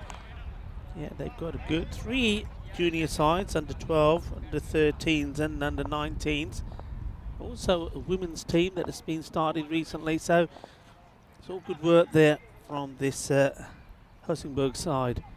Nice start from the Stars. Ganesh spearing it in outside leg stump.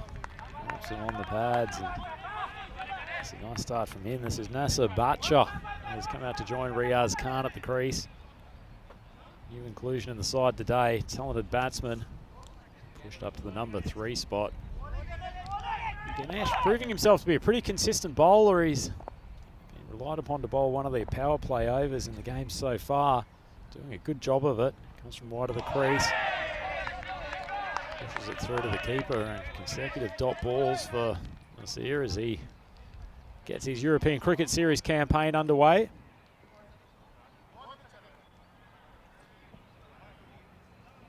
Going back to that catch and the YouTube chat, and thanks for everyone who's joining in. Our good friend Luke Belgium asking how well did he hang on to that catch after hitting his head on the ground. Couldn't agree more, Luke. Yeah, Chowdhury did really well. And this is a beautiful shot. It's coming our way, and that's why I'm just making myself out of the way. Look, that one takes the ice cube to our left. This could have gone anywhere. This is like a kookaburra coming and hitting the bouncy castle. And just made my way towards Andrew Ryan there for a bit of safety as the hands go up in the air. That's a big shot. Beautiful, beautiful strike. Yeah, I've got to admit I lost that one above the roof of our cube for a moment, Rico. Wasn't too sure where it was coming, but thankfully hit the cube. And see, he's been a bit up and down in his 4 balls to date. 3 dots, 2 plays and misses outside the off stump, and 1 mighty 6. Yonsha being there, 18 for 1 after 2. Yeah, Chowdhury there. Let's go back to that. Now a lot of people are talking about the catch. Superb catch from the youngster, the under 19. And he's out there, and I know that they've got another youngster in there as well somewhere. Focus on him in a moment. But they've got the big wicket in there, and I think that was the key here. It was Ibrahim Kul. We know what he can do while he's out there. He can really rock it away. So to get him early, it just means that maybe it could be a difference of a score around sort of the 85-90 mark as opposed to the 120. Sachin Shetty dressed that down the leg side. Khan's done well because that was wide of leg. Gotten enough bat to hook it around down to fine leg. Much needed boundary for Jönköping. They're up to 22 for 1. Yeah, it wasn't a good delivery down the leg side. Helps it on its way. 4 runs, and we haven't seen that too often today because of the low scoring scores, but you play the ball well and you time it well, it's going to take some stopping. Yeah, it's a really quick outfield, probably one of the quickest in continental Europe. This Landskrona Cricket Club, beautifully maintained facility here in Landskrona City, lovely town in the Skåne region of southern Sweden. Great treat for Rico and I and the rest of the ECN team to be here this week as Shetty charges in. No chance for Khan to repeat that shot right up in the block hole. Good bit of bowling from Shetty. Yeah, Shetty looking to went for 10 of his first. And looking to just get, if we can pick another wicket up or 2, and really just start to put the squeeze on Jönköping here. Just a slight delay in proceedings. We're waiting for confirmation from the officials' tent on a matter. Chance for Shetty to just compose himself. For 4 first ball, came back with a good Yorker there. pretty reliable bowler, isn't he, Rico? You can see why the skipper probably relies on him for a couple of power play overs.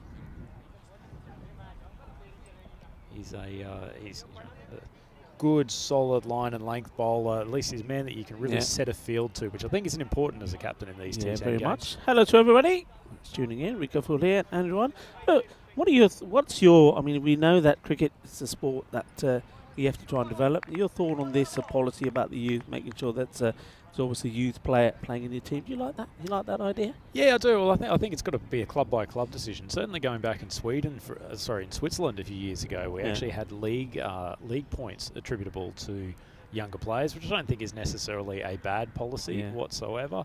But I think probably the more important thing, rather than necessarily incentivizing through points, is making sure that you've got some sort of junior development program in place. And possibly, just as importantly, a pathway for those juniors to make their way into senior cricket as well. Yeah, I think you're right. And I think, the Stars here, Luxembourg Star, that's something that they've introduced to make sure that in the two main teams that they've got, there's always an under-19 player in the side. They've got an under-12, under-15s and under-19s team. That's really good, because that just shows not just for them as a club, but also for the country in Sweden, that the cricket is growing all the time.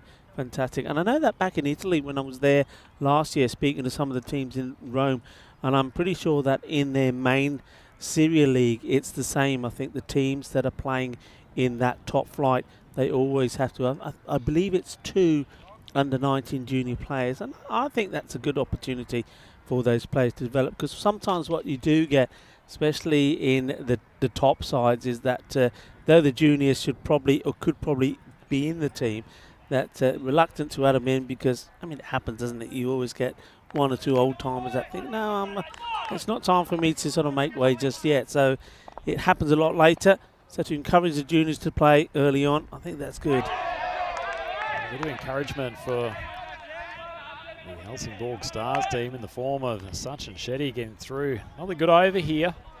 A few runs early on, but settled into a nice line and length. But Rico, it almost goes back to a matter we were talking about during the latter stages of the European Cricket League, just how important the sustainability of clubs and the junior grassroots development is. That one's bowled full, and it's been drop kicked over the long on boundary by Butcher.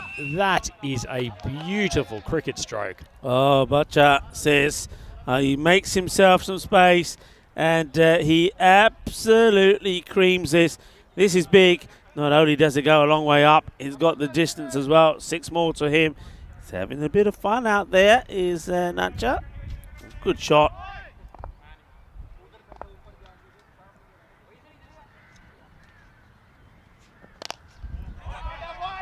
Trying to drive that one through the covers. Not so successful. It doesn't quite time, and it's just going to be a single. He's a nice strike of the ball. See Butcher, isn't he? John Shabing during their less successful batting innings yesterday could have really done with him. They could have done indeed.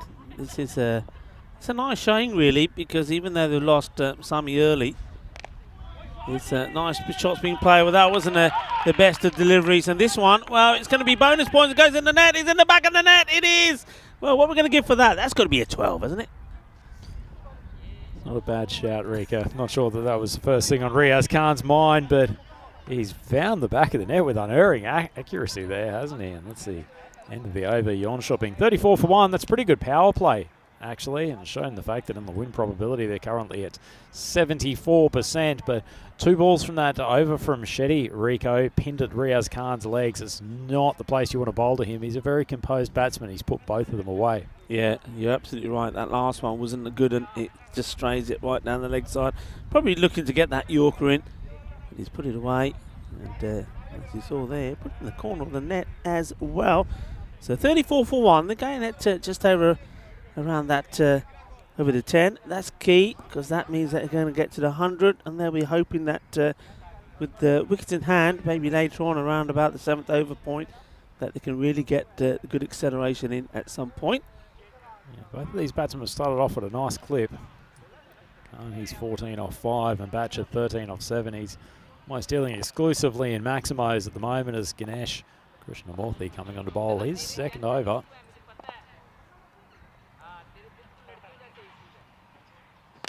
Not a bad length, but Nasir Bacha, talk about him exclusively dealing in Maximos. He's now got 3 out of his total of 19 runs. Comes down the pitch and elegantly strikes it in between the cover and long off. Another cracking cricket shot. That is a beautiful shot, isn't it?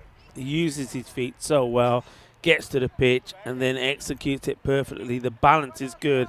It's almost like a shot he plays while he's doing a bit of a dance, and to hit it over sort of that, it's almost to the extra cover point like that, over for 6. Top shot, and he's looking like a classy player here. Played with the elegance of a flamingo strolling across the sunset lands. That was a beautiful cricket shot. Ganesh, good length, pins him back a little bit, but that's to the leg side for a single. Yeah, I'm liking this from Bacha, because not only is he playing some big shots and finding the boundaries, he's prepared to take the singles as well. He's not just concentrating and doing it just in boundaries. Moves to 20 of just 9 deliveries. And Riaz Khan is still there as well, the opener. Oh, good length. Khan's tried to go big. Popped it up. Devinder Singh. Those big mitts coming in from a long on. He's taken a really good catch. That's sat up in the air for a long time. Riaz Khan got a decent piece of it, but good snare from Devinder Singh. That's a great comeback from Krishnamurthy. Yeah, that's good. Picking up his 2nd wicket. And, well, what can you say about Devinder Singh? He doesn't make any mistakes at all. Takes the catch and says, yep, that'll do. Didn't sound very healthy off the bat, that of Khan. I mean, when he hit that, it was a bit of a hollow sound. But no mistakes from Devinder Singh. I think that's probably, we saw him take some catches yesterday. Another one here today. He's probably, at the moment, right up there as the top catcher, the top fielder. Yeah, I think Ali Saeed managed to take a fair few grabs for an outfielder yesterday, including one that was assisting a dropped catch as well, but fully credited to him. But no, Devinder Singh is really good in that position at long on. Moves pretty well, and he's got a big set of buckets and doesn't drop too many. That does bring one of my favourite players from ECS Melmore last year to the crease. We didn't see him yesterday, but Zabiullah Zadran, he can hit with some power, and we'll get to see his fiery pace bowling in the next innings, I'm sure. Krishnamurthy just adjusting the field. These teams know each other quite well, so certainly well adept at manoeuvring field places and bowling attacks to deal with the relative strengths of each batsman.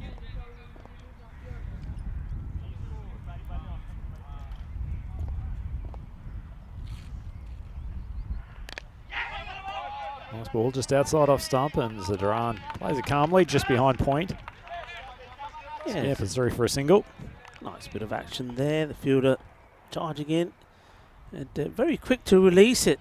And the throw maybe could have been a bit more accurate. As you see the wicket keeper there, Chandrashekaria, diving to try and stop it.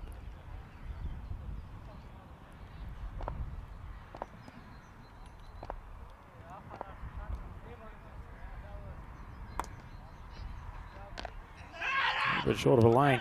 Shoulder man coming in from point, has a shot, the stumps. There's a bit of action happening here. Bacha probably do well not to give his wicket away on an unnecessary run out. He's striking the ball very cleanly at the moment. Yeah, I'm liking this, and this time it's Satish that's in the action. Good pick up, quick throw. And I think that makes a big difference, doesn't it? If you do attack, you're letting the batters know. You're basically saying to them, well, okay, take me on if you want, but I'm up for it. I'm ready. I'm walking in. I'm picking up and throwing. I'm having a go. Wide off stump, just deviates away. Tight call for the umpire, but they've been pretty consistent, forcing the wide rule today. Yeah, I think that's the key word, isn't it? It's all about consistency, and I think today all of our men in black have been calling those.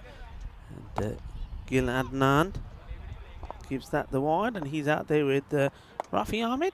Man, who's that square? Another one that's called wide. Wasn't a bad ball from Krishnamurthy. Saw Archer charging down the pitch. Decided to send it wide, particularly when he backed off to the leg side. Big stretch. He was never going to get anywhere near that. Yeah, I think this is where a wicket keeper, a competent keeper who can trust his bowlers, would probably say, well, okay, if this is what you're going to do to Batcher, I'm going to come and stand up. Because you see, look, he's ready to go all the time. This time he does wait for it. I think he was sort of almost expecting the short delivery. Just places out on the on-top. Once again, I like the intent from the fielders. They're getting the ball, they're attacking it, they're throwing it in hard. And I think you said it, and I was thinking it as well. I think these two matches we're going to have this afternoon are going to be exciting. They're going to be entertaining. And we're going to see good battles like we've seen there between top bowlers and top batters. Yep. Isn't it great to have a contest, Rico? We had to sit through a couple of matches this morning where teams were a little bit unevenly matched. The poor Yidabori Royals, they were missing a couple of their key players, really didn't have the firepower to deal with Evergreen Cricket Club, whereas I think actually these two teams, despite Helsingborg coming in here with a record of 0 wins and 2 losses, I think they're actually a reasonably easy match. Jönköping probably have a little bit more firepower, a little bit more pace, but actually Helsingborg have some canny senior players and a lot of depth. Yeah, I agree with you there, absolutely. Yeah, the first match, I think at Evergreen, they're sort of rolled over the Royals. It was two easy victories for them. But this one is anything but. If we needed a contest, well, we've got one here. This one, this is going to be 5 runs, I think. There's nobody going to catch up with that. Just loses his line. And the wicketkeeper, obviously standing up, to really just hoping to see if he could get anything on this. He couldn't. And ill-directed. Very difficult for the keeper, those, because there's that period of time where the batter is right in your view. So 5 runs, expensive. Disappointing. Prabhu was really accurate with his spells yesterday. Gets that one in the block hole, and Batcher just mistimes it down to Vinder Singh coming in from long on, but bowled very accurately, and he hustles through his overs. Just got a short little run up, so he can get the dot balls rolling. He can get through his overs really quickly. There's a Dran on strike. Only his second ball that he's faced so far.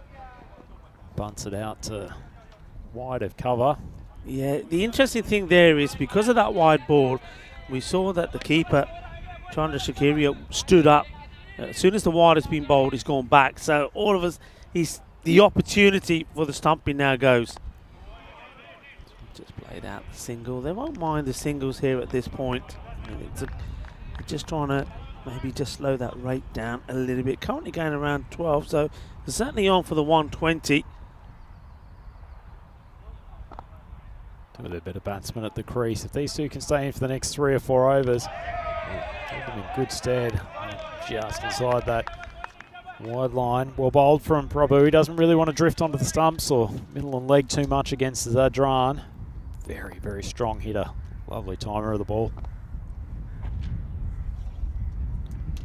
Just down the wicket a touch, and it's the off-speed one from Prabhu.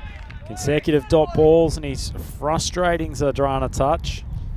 Yeah, we're just seeing about the percentage of, depending how the coin toss goes. Wins batting first, batting second. You saw what it was, 221, very even. 3 consecutive dot balls, and Zadran starting to get frustrated, trying to whip across the line. It's the end of the over, and probably pretty hard to draw any trends from 2022 thus far, but very evenly placed. The choice to bat first and bat second. Really. Yeah, I mean, you see there, even Stevens from 21, and here so far, well, Wins batting second, 4-2. That was, of course, up to match number 6. So maybe the Stars are thinking, well, that sort of serves us well. As we have a look at the scorecard here, Nasir Bacha, he's looking good. And Zaibullah Zadran maybe just trying to get a bit of match practice in. Perhaps hasn't made too many innings in the middle. So this is just a good opportunity for him to try and find some form and some rhythm. He's a good quality cricketer, Zadran. We've talked about him a little bit already today, that he's a nice inclusion from the Jönköping side. They really missed someone with his all-round abilities yesterday. But he's just got to support Batcher, try to give him as much of the strike as possible for this little period. He's certainly in the zone, 23 off 13. And it's Dina Karan who's coming on. We haven't seen him bowl for Helsingborg throughout the tournament yet. Yeah, so it's a key point to be on, isn't it? I think 5 overs gone. See if Karan can make some headway here. 2 wickets down. I think they're looking to remove both these batters. Wide outside off stump. Not a great start. First ball is bowled in the tournament though. Needs to get a loosener in. Turned into a glorious day, hasn't it, Rico? A little bit of a cross breeze helping the outswing bowlers to the right-handers, but other than that, bright sunshine now.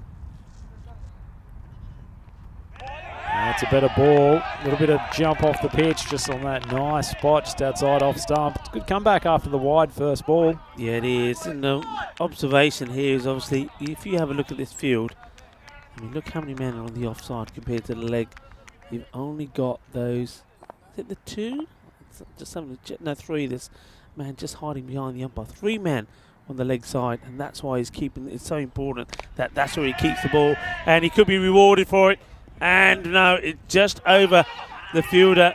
And they try as he could to try and get him in there. It couldn't. And that's Satish again. That ends up being just a single. Almost working. But I'm liking this. And the thing is, to do this, you need to have the bowlers and the captain on the same wavelength. And the captain, of course, probably saying to his bowlers, that's the line I want you to bowl. That's the field we've got set. Stick to it. And so far, they've done pretty much that. The ball from Karan just up in the block. Oh, it's a really, really good observation, Rico. And we noted yesterday, even though the Stars lost both of their games, actually it was certainly not the discipline of their bowling that was the issue. No. And they did exactly this yesterday.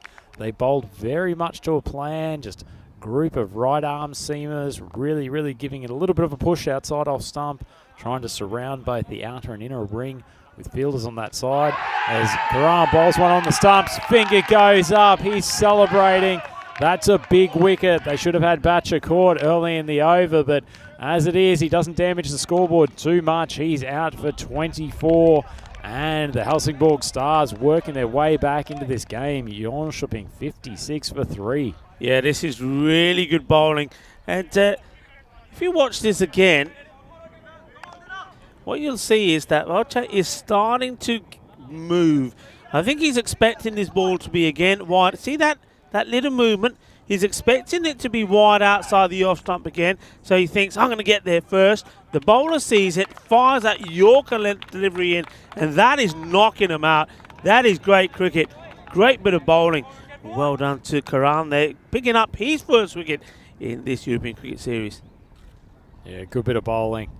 Especially for a man who's bowling his first over in the tournament. Always hard to come in on the second day after the rest of your teammates and the opposition have already had an opportunity to get used to surroundings. He's doing a good job for his skipper. Great appeal too. Plenty of energy. They know that's a big wicket. Well, it's outside off stumps. Big swing first up. It could be 2 in a row. The outfielder's circling it. Takes a really good catch. Consecutive wickets. And Jönköping just collapsing in a heap in this 6th over. Paul Zadran's been watching from the non-striker's end. Can't help but be frustrated at the efforts of his teammates. But this is a game-changing over, Rico. Oh, what a catch this is. And wait for it. You know it's coming, the celebration. Jug there, Fonte. Shady, that is a really good catch. That goes a long, long way up in the air. And he holds on to it. And Dina Karan picks up his 2nd wicket. And could we see a hat-trick here, Mr. Reiner? Well. Qasim Muhammad coming out to face the music. Dina Karan, wouldn't this be some introduction to European Cricket Series for him? Things have gone so well for him after that wide on his first delivery. He has an opportunity to write himself into the history books of Helsingborg Stars cricket. What would you be bowling here, Rico, if you were Dina Karan? Oh, full and straight. That Yorker length delivery, That's he got in the ball before. That's what you're going for, right up there, right in the block hole. And the new batter, he's got to, he knows that's coming. Got to compose himself. It's not going to be, not a good time to be in there when you know a bowler's on the high. And it's Shizad that comes out, takes his guard. He's trying to compose himself. One ball left in this over. Yon Shaping, 56 on the board. Beg your pardon, that's Kazim Mohammed, the captain. Big ball, Karan, the hat trick. Does exactly as Rico suggested, full and straight. And the new batsman does a good job to just bunt it for a single. But that was a lively and ultimately very successful over. Very carefully played from Mohammed. The new batsman did not want to be the victim of a hat trick ball.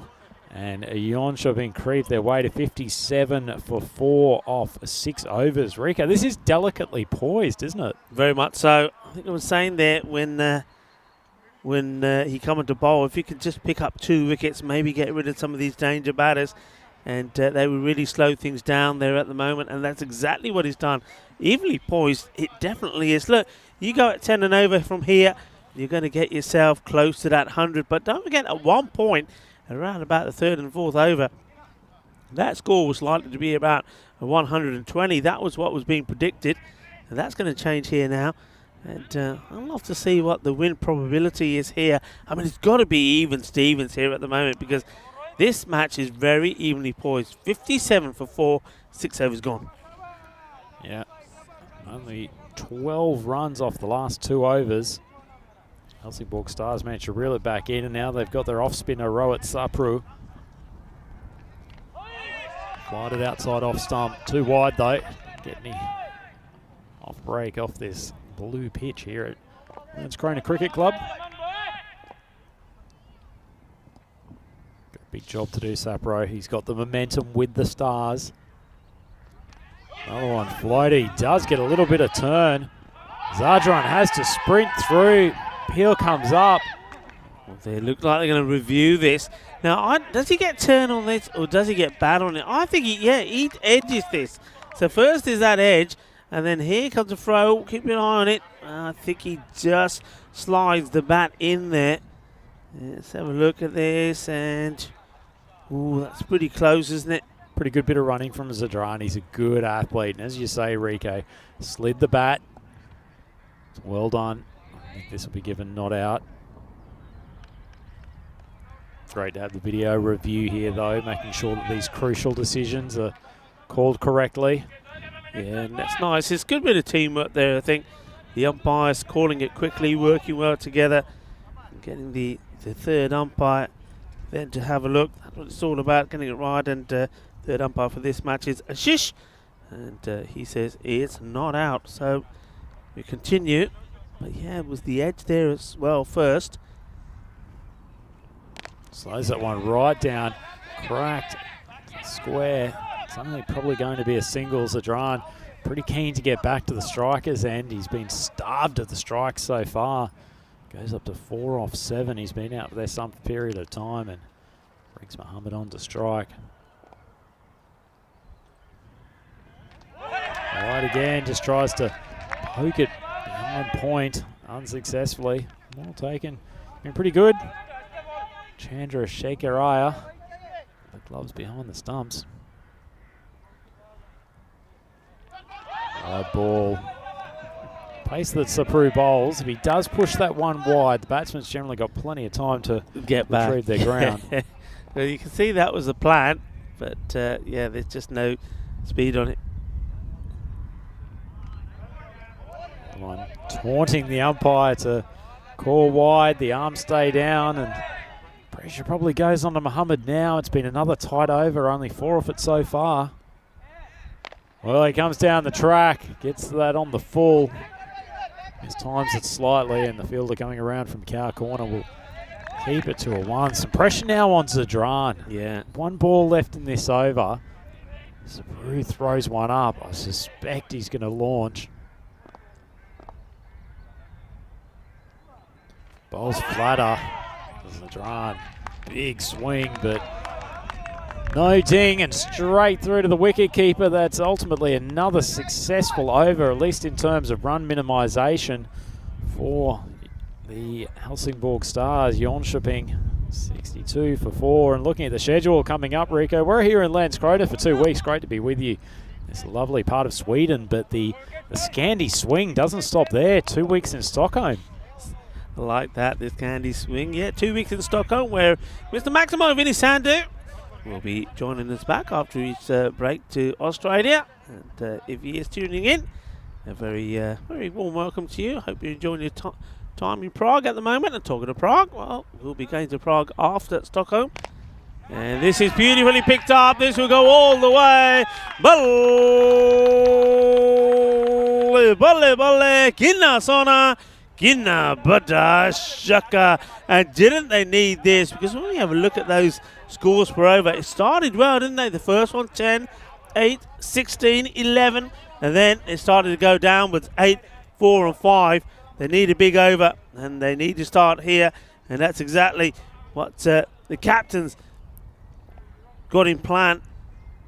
Another one, it's a slightly shorter ball, tries to swing it away in the same direction, gets nothing but a top edge. It's flown down to third man and neatly caught.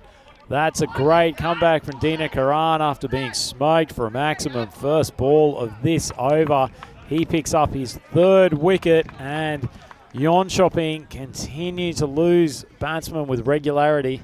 Yeah, look, this is good bowling, isn't it, from Karan? 3 wickets. And remember the man who was on a hat-trick. He's all smiles at the moment. And despite being hit with that big 6, that certainly did just up the momentum a little bit in favour of the batting side in Jönköping. But it's the Stars that come back here well again. Just keeping the pressure on. Doing most things right at the moment.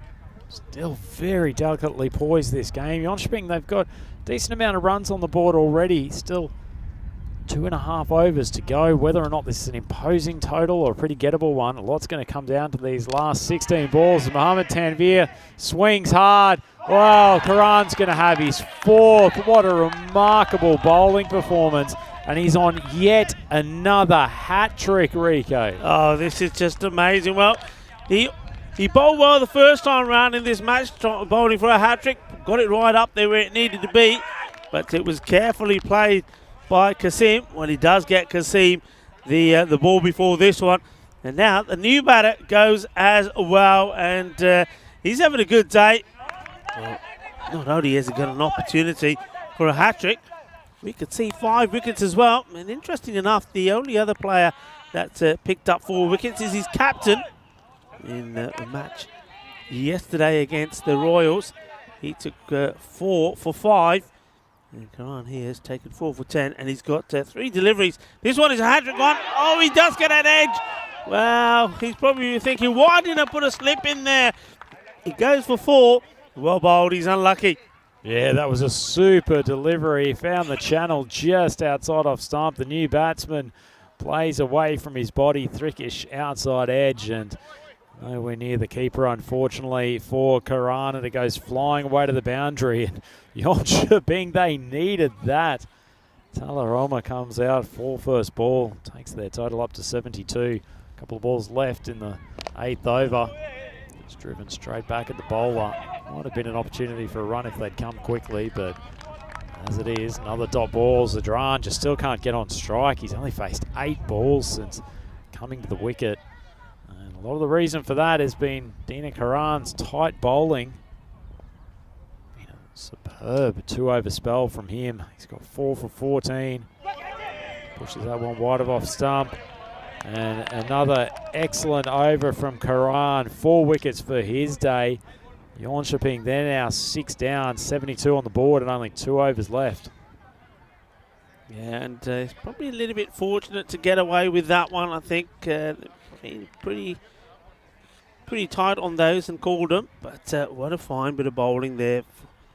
4-for for Karan, Dina Karan, and he certainly, well, you see that 2 wickets and 2 wickets. Those all belong to him. He certainly is the man that stopped that score from spiralling pretty high there. We're at 120 pace to start off with. And that was all up until sort of the end of the fourth. And then it's been the Stars that are coming back into this match. And now the captain comes back up in the air and will just drop short of the fielder. You get the one. Interesting looking at the over-by-over graph, Rico. In the last 4 completed overs, there's only been 2 boundaries. And given that they struck 7 boundaries in the first 4 overs of this game, it explains why that total just hasn't moved as Prabhu jams one into the block hole. Well bowled, but Talaroma just gets on top of it at the last moment. They scamper through for a single. Yeah, it's good observation that, and good delivery. Yorker length, and Prabhu thinks, oh, almost. Just drilled back to Prabhu, no run there. Just have a look at the YouTube chat, and once again, thanks for everyone who has joined us on the chat over the last couple of days. One for you, Rico, coming from Adi Narayanan, one of the talented middle order batsmen for Kosane Cricket Club. He's asking whether or not you adjust your balle for the distance of the 6, and that's perfectly timed from Zadran. Oh. Unfortunately, it's dropped about 10 metres short. I was expecting that one to come off the middle of his bat a bit prematurely. As it was, Devinder Singh clearly thought the same thing, because he didn't move in anywhere near as he expected. That's clearly gotten caught in the wind because it's held up. It is. I mean, look, when that is hit, I thought, right, okay, I'm going to be able to answer this with the treble Bs, but it wasn't to be. It ends up dropped, but this one is, it does go all the way, and balle, 6 carreras.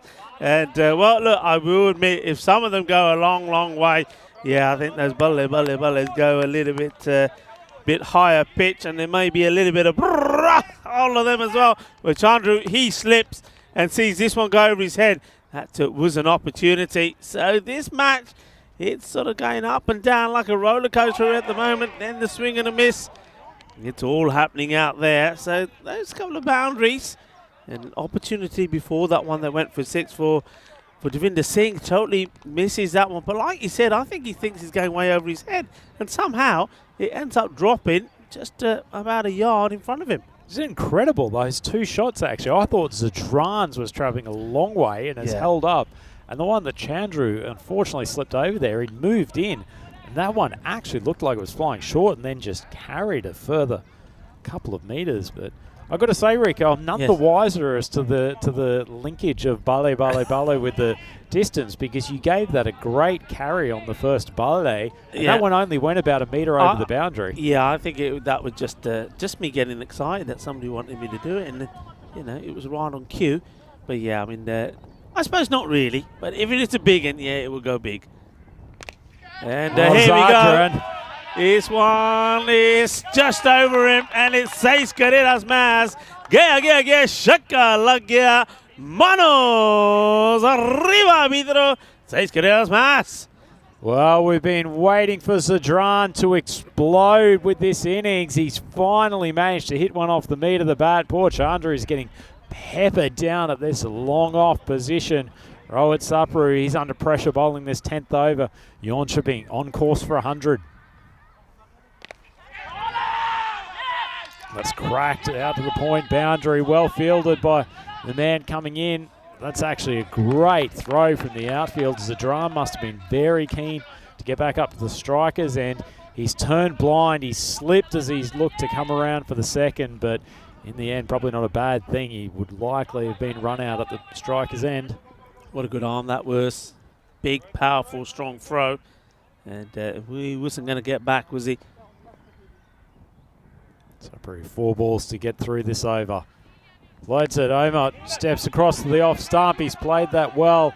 It's likely only going to be a single. Shetty coming off the boundary. Fires it in. Well taken by the keeper. Provided he's been good with the gloves today. Sapru's come back well after that Maximo on the first ball.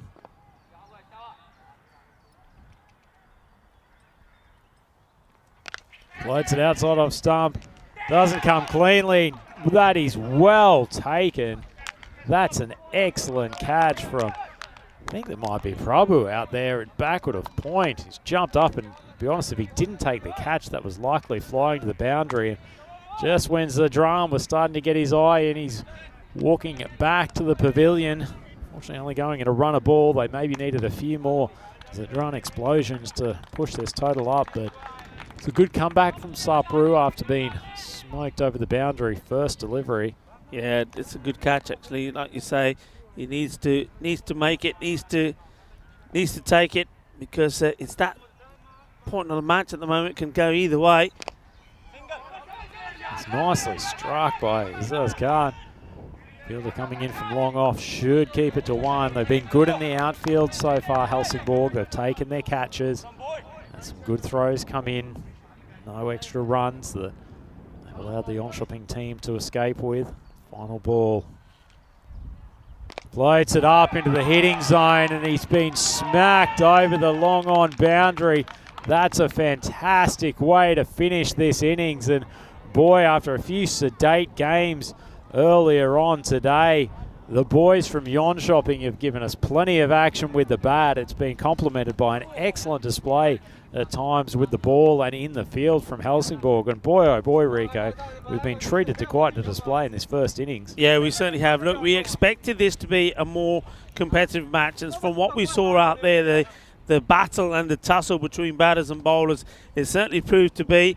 It was up and down all the way. I think that's a good finish from Jönköping, because at one point you thought that the Stars were going to contain them to in the sort of the mid-80s, but they did get into the 90s, almost got to the 100, and that certainly has set up for me a very interesting innings to come. Yeah, absolutely. It's key to get the wicket of Ibrahim Kill early on. He thrashed his first ball for 4, but excellent catch down there at 30 man inside the circle. That brought Nasir to the crease. This was his first showing within European Cricket Series for this year, and after a couple of dot balls, launched a few over the fence. Riaz Khan, typically good quality innings from him at the top. Put away a couple of balls wide of leg stump. Not quite as spectacular as Nasir, who is finding over the boundary with regularity, but ultimately holding out. Riaz to Devinder Singh. Good catch, and it brought the man that we've all been waiting to see, Zabiul Zadran, to the crease. He never really got going, but was starved to the strike at crucial times, as in the middle overs was really where the Helsingborg Stars team started to strangle the scoring rate.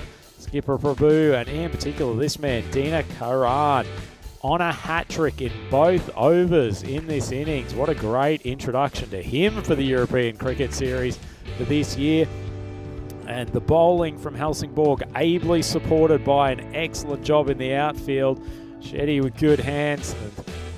It was Qasim Muhammad who then came in, launched one over for a mighty, mighty maximum. But at the time that we thought they might be starting to gain momentum, they would just continue to lose wickets. And Dina Karan continued what was a golden day for him. But Talo Omar, he's been an effective player for this side over a number of years, and he actually came in and cracked a few mighty blows over the boundary in the last couple of overs, and that actually might be enough to put Jönköping in a position of ascendancy.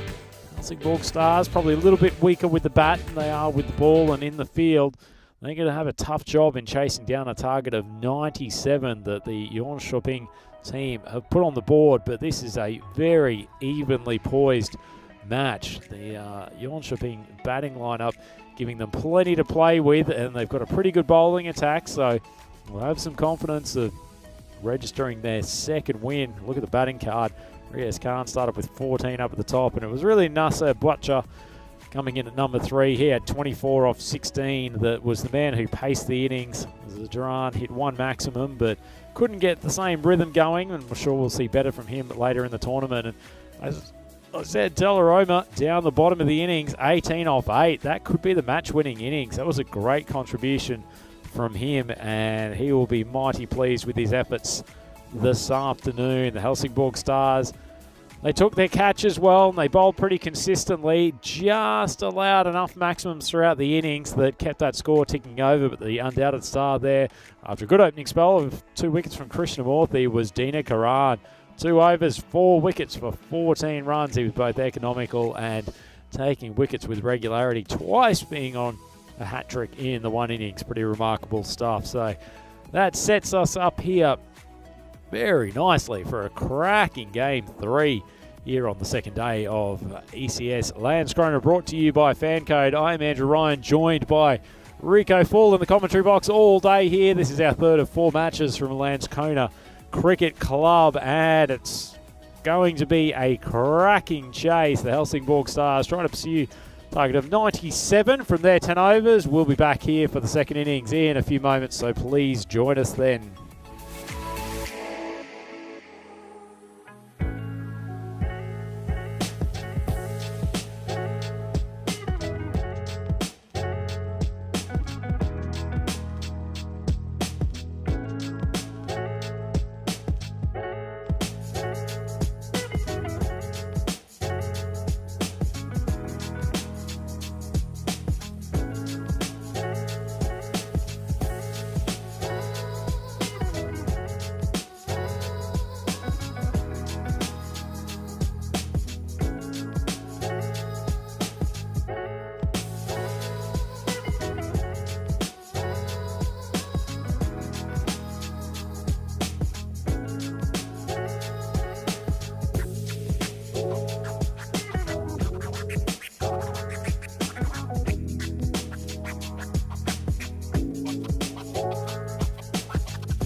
Welcome back to the Landskrona Cricket Club, European cricket fans. We're in the middle of a terrific Game 3 here on Day 2 of the European Cricket Series event Landskrona, brought to you by FanCode. And thank you to everyone who is joining us from the Indian subcontinent, watching through FanCode, and of course our very loyal followers on YouTube. Absolutely wonderful to have you with us as we bring you 4 games from southern Sweden here today, and this contest between Jönköping and Helsingborg Stars is precariously placed after the first innings. Jönköping got plenty of power, plenty of explosive batsmen within their lineup. They managed to push towards 96 for 7. It was a well-paced innings, helped along by Nasir Butcher with his 24 off 16 and given a nice late boost by Tala Omar, who found the boundary a couple of times. He scored 18 off 8, but all in all, pretty disciplined bowling performance from the Helsingborg Stars. Their array of right-arm pacemen managed to keep the ball in a wide channel wide of off-stump, and they were well supported in the field. And their skipper, as always, Madan Prabhu, he's a canny operator, made sure that his fields were well set, and his bowlers bowled a disciplined line and length to back him up, and that has put them in a reasonable position to try to register their first win of the tournament. But they will have to face a fired-up Jönköping bowling lineup. There's plenty of variety, plenty of pace in this lineup. Bhavya Patel bowled his right-arm seamers very effectively yesterday. Well supported by the likes of today of Zadran, who will no doubt bring his fiery brand of pace bowling to the crease. He's a very, very capable man with the ball and may actually walk up to take the first over. Capable of swinging the ball both directions, predominantly outswing bowler. Hafiz Khan, the long-haired Lothario from Jönköping. He'll no doubt get a few overs later today. Saw him warming up. He is fired up for a big performance. Well, there's no shortage of pace bowlers within this group.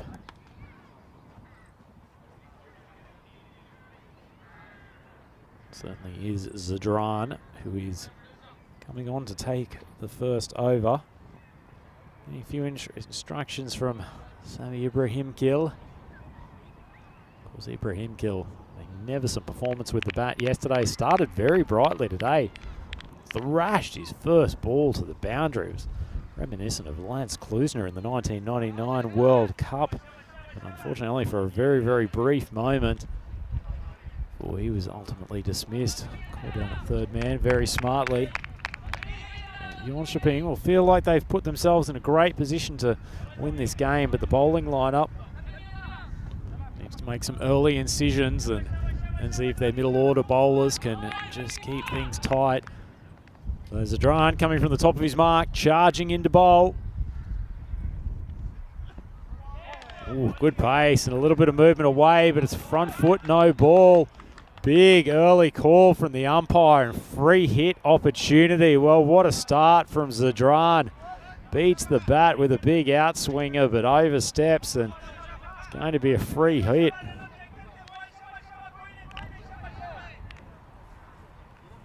Certainly won't die wondering. He puts everything into his cricket, Zadran.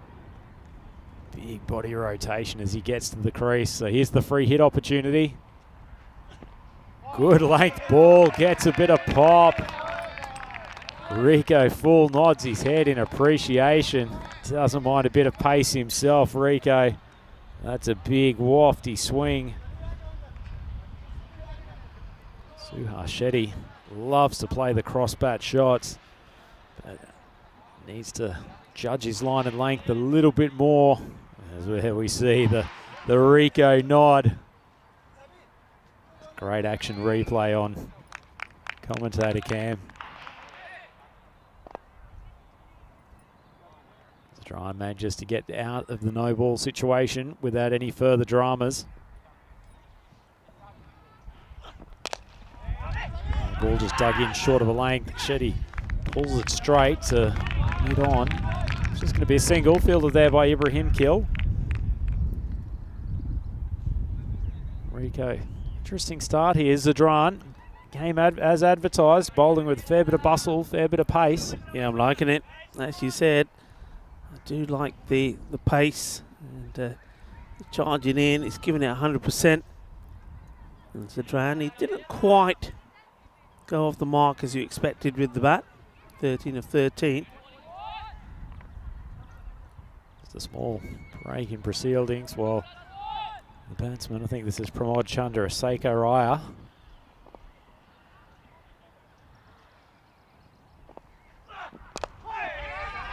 Just plays that straight. It's going to be an easy single.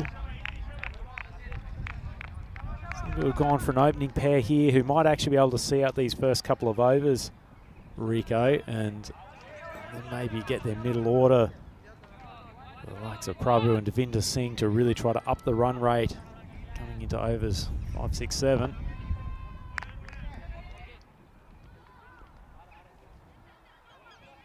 A little bit of a helpful breeze from Zadran. Tends to rely on the outswinger. Breeze coming across out to point direction. Short ball, gets it climbing up to the Shetty chest.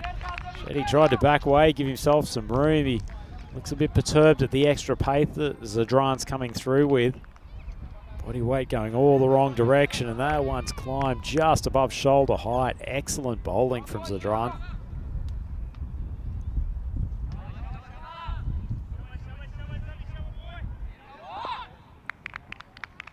Comes off a good run up, 30 odd metres, right on the edge of the circle.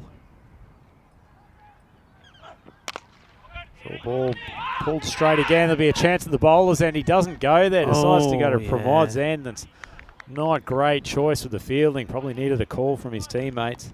Yeah, I mean, he goes the wrong end, doesn't he? And I think the bowler's end would have been the easier throw for him as well. And that one pops right up, and I think Qasim Mohammed has to take a bit of evasive action. And that's heading towards his chin.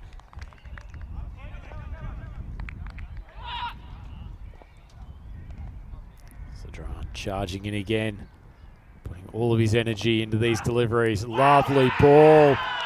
Just a little prod from the batsman and appeal for caught behind. Certainly didn't pick up anything on our effects microphone there, but great delivery from Zadran. Yeah, he's come back well there to finish the over. He's got this one just a little bit closer. You see, he puts everything into it. The whole might of Zadran goes into that delivery. He beats the batter. And that is the end of the over. And, well, a few more tidy overs like that. And that rate that we're looking at, it started to see, you say, with that score, just under the 10. And it was 10 that came with the first over when Jönköping were batting. So they made a good start themselves, but that one, that's not what they wanted, a low-key one, so they've got to make up for that one somewhere. Apologies for the graphics, just our scorers are just getting those correct for you. They'll be up in a moment as we go to start the second over. Nicely bowled. Dot balls in these opening exchanges.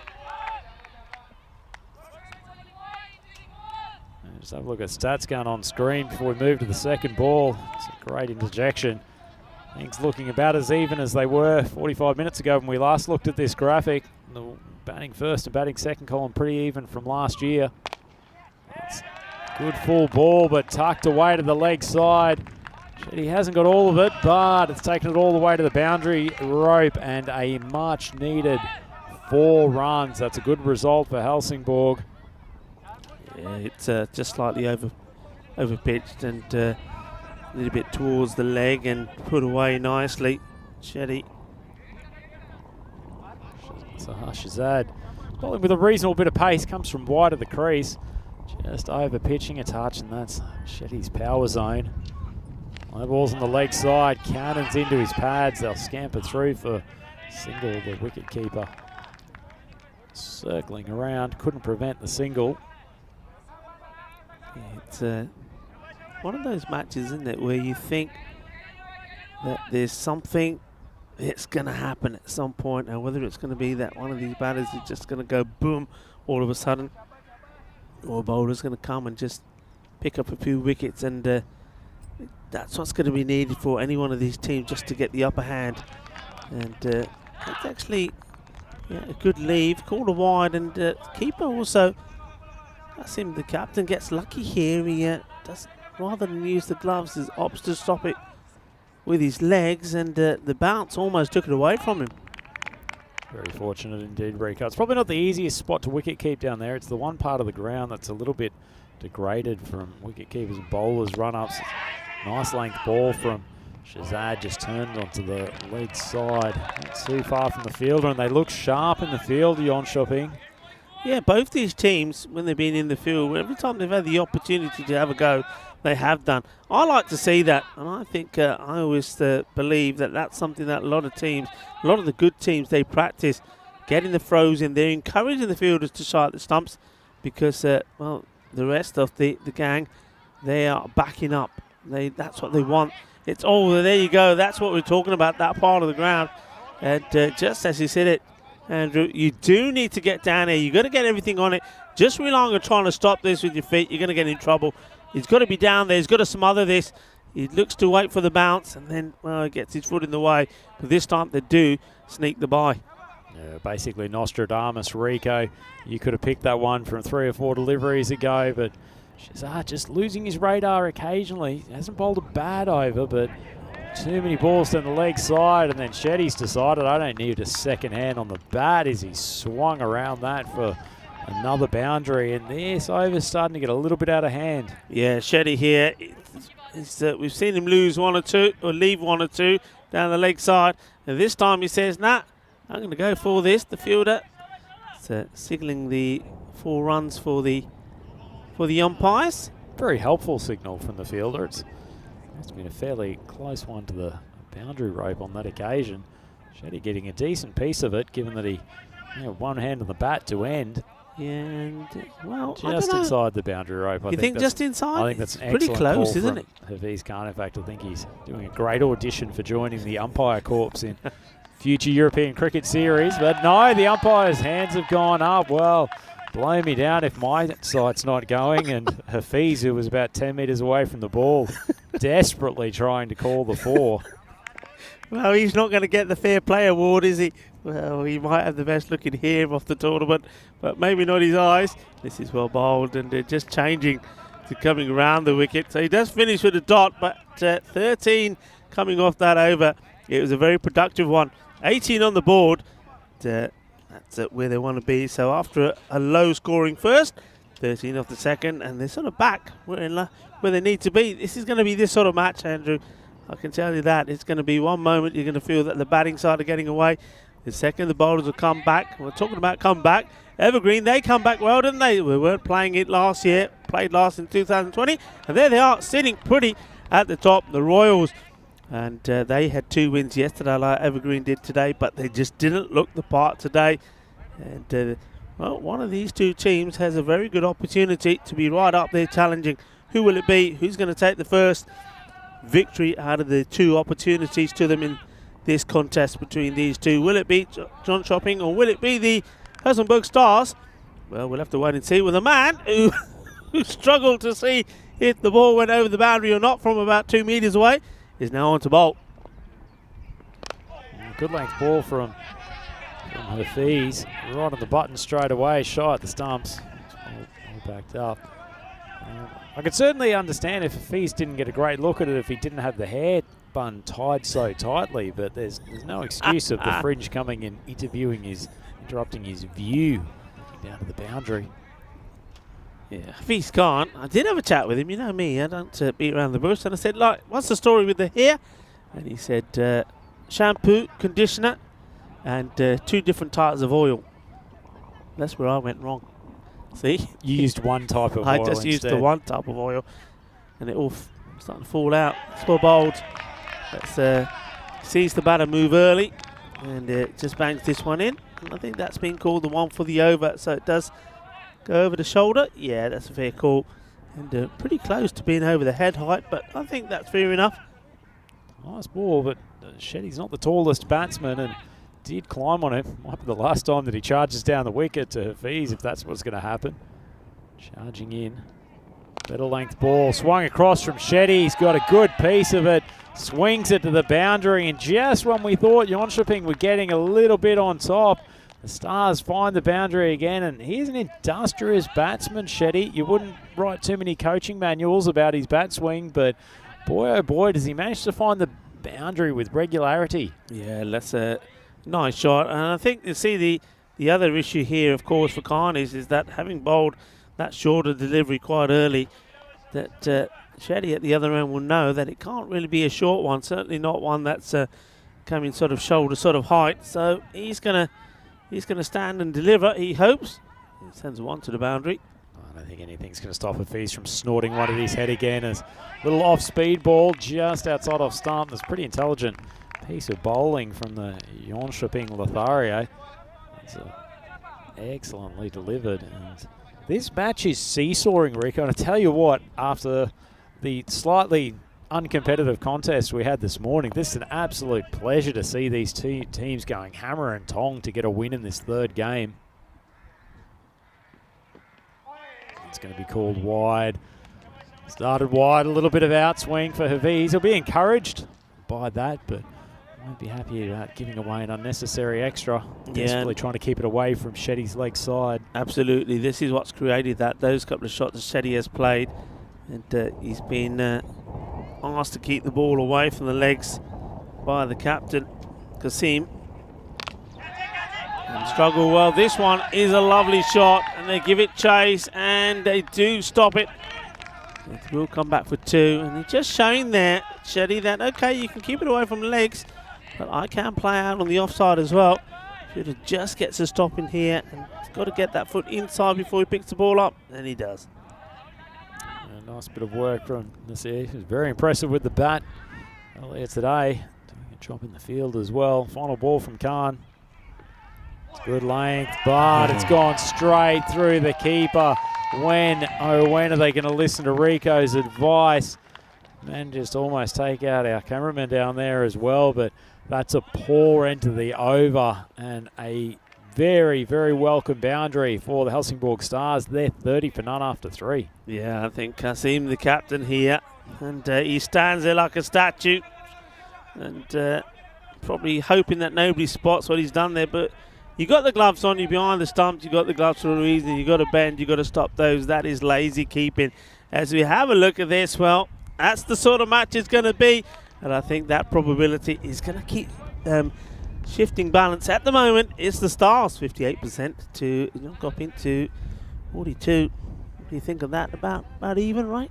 Yeah, pretty even. In fact, I'm going to take a punt that win probability has gone in favour of the Stars solely by virtue of that 4 off the last ball. As we see Nasir come in to take up the bowling attack for Yon Shopping. Power play over. Short ball, a little bit of jump off the pitch. Nicely bowled.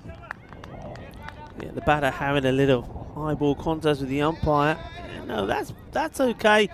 It is moving away from, you see, but I think by the time where it ends up, I think it's gone well inside that guideline for the wide for the umpires.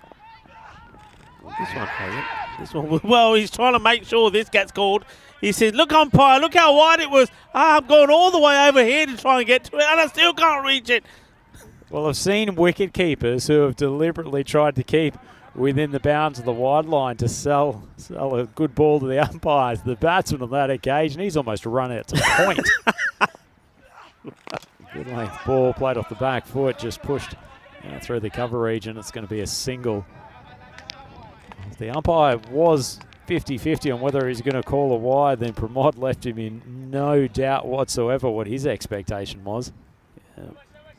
Well, this man, Butcher, he batted well, didn't he? And now, ball in hand, can he be the... A bit of pace from Nasir, just straight ball. Shetty practicing the little ramp over the top of first slip's head, but he's probably a little bit too focused on trying to hit towards that mid-wicket section. They've got it well protected. They've got a fairly wideish long on in the form of Ibrahim Kill, and they've got another fielder. I think that's Shazad out there at mid-wicket. Shetty gets on to one, a dynamic pull shot. I think that's found the soccer goal again. Rico's dancing like a madman. Bhavya Patel is chasing after it, but what a cracking shot. Suha Shetty going bam to bam. Oh, this is good, isn't it, from Shetty? He takes him on, and he absolutely muscles this all the way over the boundary, and it also goes into the back of the net. Well, I think we should be starting thinking about some bonus points when every time the ball goes in the net. Like that idea. He's absolutely clobbered it. What a great shot that was. Yeah, great footwork. We know he likes to play over that leg side, and the bat ripped through the first opportunity he got. Great shot from Suha Shetty. And it's on a decent length, swings it across. It's collected well out there. They'll keep it to a single, but Shetty just knows that if he could have got it a couple of metres wide of the fielder, it was a great opportunity for consecutive boundaries. Shetty bringing it on, turning on the style when it matters.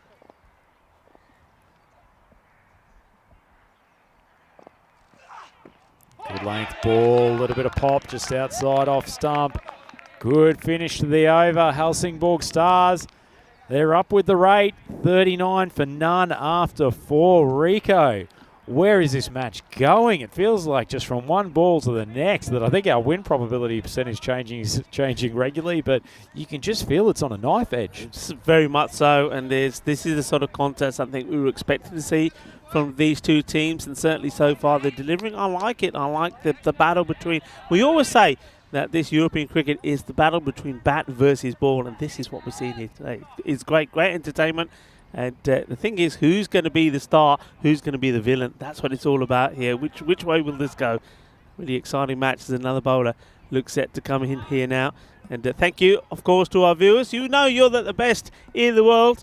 And thank you to everybody on the chat. I know the chat has been pretty busy here today as well. And thank you very much for joining in. Thank you to all the moderators that keep it all going and make sure that it's all clean. I think it's been scientifically proven that we do have the best fans in the world, hasn't it, Rico? No, we do, without doubt. I mean, you are amazing out there. And as I always say, really appreciate it. We are here because you are there. So thank you very much. Bhavya Patel coming in. First ball was wide. That one's top edge over the top of the keeper. Gone flying for 4. Nice piece of bowling, but Helsingborg, but particularly off the bat of Suhas Shetty, keeping themselves in this game, Rico. Well, it's hit the gloves, hasn't it, from Kasim? He's not having the best of days behind the stumps, and the ball goes to that camera that captures that.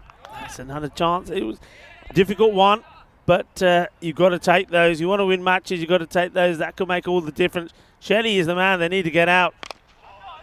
Swings it away to the mid-wicket. Fielder comes in, fires in the throat of the bowler's end. Patel almost has his head taken off, but safely takes it, and Shetty gets 1. Yeah, think about the 2, but good throw. And once again, we just see the bounce of this pitch. I mean, when it hits the deck, it comes through pretty quick. Good length from Patel. Nicely played from Chandrasekhar. He's hasn't had much of the strike, has he, Rico? He's been out there from the first delivery. He's only faced 8 balls. Now goes to 4. Generally trying to give Shetty as much of the strike, and fair play to him. He's done a good job on making sure that Shetty's facing the majority of these deliveries. And Helsingborg Stars, no wickets down. We're through the 5th over. Wide ball on the offside. Poked through. They're going to get at least 1. Considering the 2. Shetty decides better of it. Would have been probably curtains for Pramod if he had have brought him back for a second. Yeah, Chandrasekhar. Yeah, I think he's playing the ideal role here. I mean, he hasn't had too much of the strike, but when he does get it, he's pretty good at giving it back to Shetty. And, yeah, just watches that go by. That's the wide delivery, so it's another one that goes on the board. You've seen that like for like. Both these teams are pretty close to where they were. And at the end of this 5th over, it was 53 from Jönköping. Well, let's see where this ends up. That's going to be another one to go on there. So more wise. The extras are going to start to hurt them here sooner or later. They've got to just tidy up. You can see what the plan is. The plan is to keep that ball outside that off-stump corridor. But when you get it wrong, it's going to be called. And that's 8 wides now. The extras go up to 14. Certainly in a tight game, Rico. Can't afford to be giving that many charity runs to the opposition. On a short, wide one, it's just cut through the covers region. Fielder coming in from the boundary. I'll keep it to 1. Shetty coming on strike for this final ball of the over. Look at the equation. Helsingborg 47 off 31, particularly with no wickets back in the sheds. You'd have to say things are in their favour at the moment. Very much so. Very much so indeed. And they've got good batting to come as well. So the foundation certainly been laid as that 50 comes up. Good ball, but it's spanked down the ground. That's a great shot from Suhas Shetty. He goes up to 35 off 22 balls, and well, if the equation wasn't in favour of the Stars before that ball, it certainly is at the end of the 5th over. Helsingborg 54 for no wickets. Yeah, that's almost like the straight pull, isn't it? It goes dead straight, 4 runs, and a good way to end the over. 54 without loss there now. Just have a look at that Shetty. 22 balls he's faced, 35 he's on, and I think Chandrasekhar Hirai is doing exactly the right job here. He knows what his role is at the moment. There's no need for them really to do anything else. Everything is going as they would have planned. Oh, looks like Nasir coming on for his second over. Starting around the wicket, interesting tactic. Pramod plays that beautifully behind point. Great effort in the field down there. Player coming around from third man. Keeps it inside, but he can't stop the 2. Geez, that's a nicely timed shot from Chandrasekhar Iyer. Yeah, it's beautifully timed, and Ghanasan here does really well. And nice to see. We've seen it a few times here today where the fielders have gone down, diving forward, using their hands to stop the ball rather than just sticking a foot out. And that's good. And that's why he's kept that in play.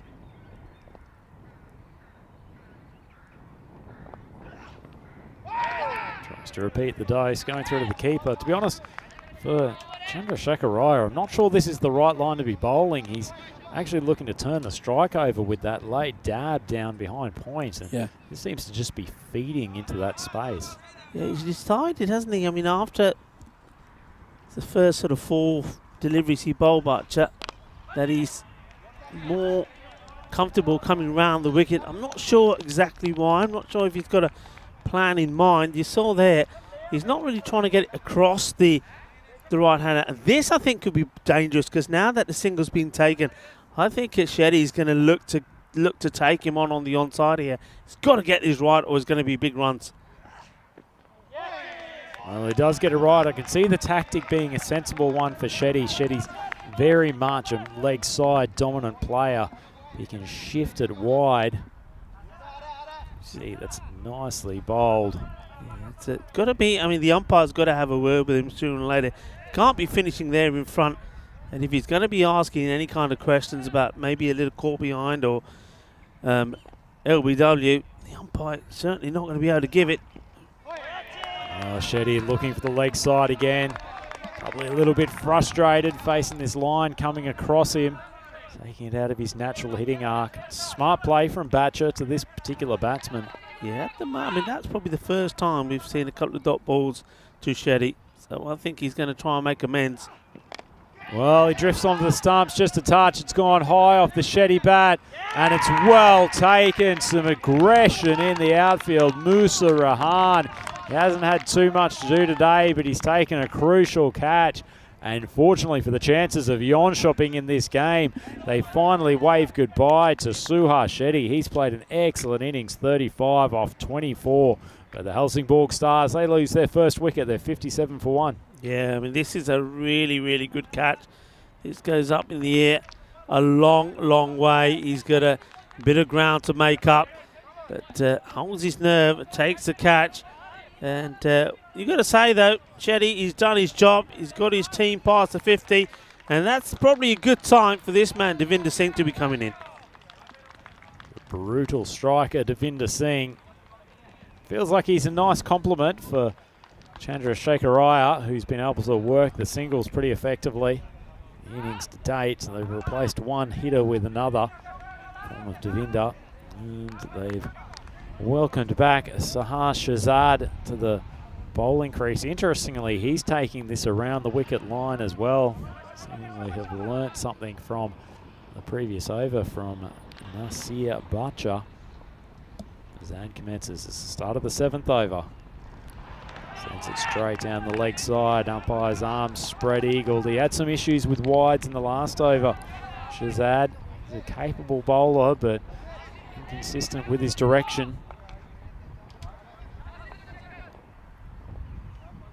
Bit in the YouTube chat from NTM suggesting that was a match changing over from Nasir. Could well be right. That's a good ball. That's probably pitched in line. Possibly worried about the height. Nonetheless, I think that's a pretty reasonable shout. Yeah, I mean, I think, you know what? I'm going to call it. I think the umpire can't see it. Very possibly. The bowler coming around the wicket may have been unsighted. Have a look at this. If you're the umpire, you're standing wicket to wicket, keep an eye on where the bowler finishes here. And this is the point I made earlier. You come around, there's no way an umpire can give this. No way. Can't see it. Oh, it's an excellent bit of analysis, Rico. In fact, I think that was probably a pretty good shout. But as you say, the umpire's actually made a little signal there, actually. He's put his hand to his face, suggesting, mate, I have not got a clue where that has struck because your head's in the way. Yeah, that's the downside of this tactic, particularly the follow-through they're taking. We see defender Singh about to face his first delivery. It's a cut away from defender, cut away with some power. And straight in the hands of Talha Omar. Yeah, Devinder Singh yesterday was a key player, wasn't he, in that first match, where they should have really had that victory against the Royals. He made 32 of 22, batted really well, put a good partnership together with Madan Prabha, the captain. We'll be hoping to recapture that sort of form here in this match. Full ball, driven away, fielder coming in, manages to stop the single. Nice little backhander from Assad, taking a man after my own heart, using the little reverse flick. Did a flick there. Yeah, you see there that Chandrasekharaya is trying very hard to get to the other end now. I think he probably feels, okay, with Shetty gone now, it's my time to start to play some big shots. Well, Devinder, this has gone a long way up in the air. Fielder comes through and, oh, he's taken it. Well, this is, I think this has rolled all around his body and he's managed to take the catch. So Devinder Singh, he went out there, he wanted to go big straight away. He was not able to. He's going to go for a duck. And this one, how does he keep hold of this? What happens here? Hits his, look at that, rolls. Oh, look at that. How about, oh, how many times did that? That's up 5 times. He gets it on the chest. It rolls around his hand. Then he tries to take it right-handed once, twice, and I think maybe the 4th or 5th time. But the thing is, they've taken the catch and they've removed Devinder Singh. So one big hitter goes to be replaced by another. It's the captain Prabhu who now comes out. Well, Rico, we sometimes refer to as the ECS circus travelling around Europe. Musa Rahman might get a job as a juggling act there. He's popped it up 3, 4, 5 times before finally clutching it to his chest and launching the ball as far away as possible after finally completing the dismissal. Hafiz Khan, he's pretty excited. The whole Yon shopping team, they're pumped up. And the second wicket down for Helsingborg, 59 on the board. This match continues to sway. Shahzad charges in to finish off this over. It's on leg stump. Prabhu pops it straight up to the man at cover. Consecutive wickets. And Helsingborg, are they choking just when it felt like they were in the ascendancy? 3 wickets down for 59, and Shahzad is on a hat-trick. Well, how about that? I mean, 2 men that I mentioned that were in good form yesterday. Devinder Singh was in the runs, wasn't he? And I mentioned about the partnership he was making with Prabhu. 32 to Singh, 25 to Prabhu here. Both have gone without scoring. And the team, the Stars, that were looking so good, as they were yesterday in that match against the Royals, look like they're going to fizzle away once more. Well, Chandru, he's walking out there like a man on a mission.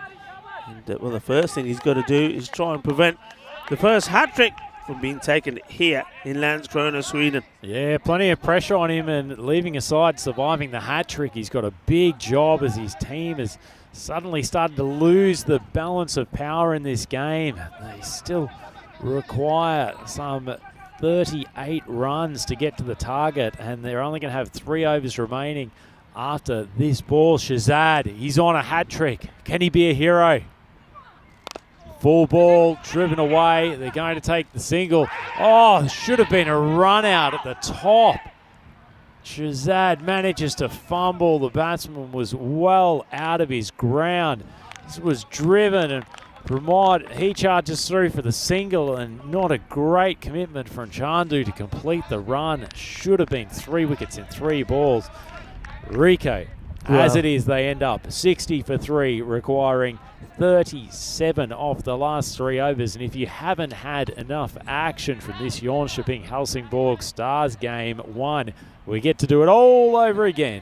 Yeah, we get to do it all over again, and if it's anything like this match, we're looking forward to it already. Which way is this going to go? Well, all of a sudden, you think that Jönköping have got themselves back in front, but I wouldn't take your eyes off this match just yet.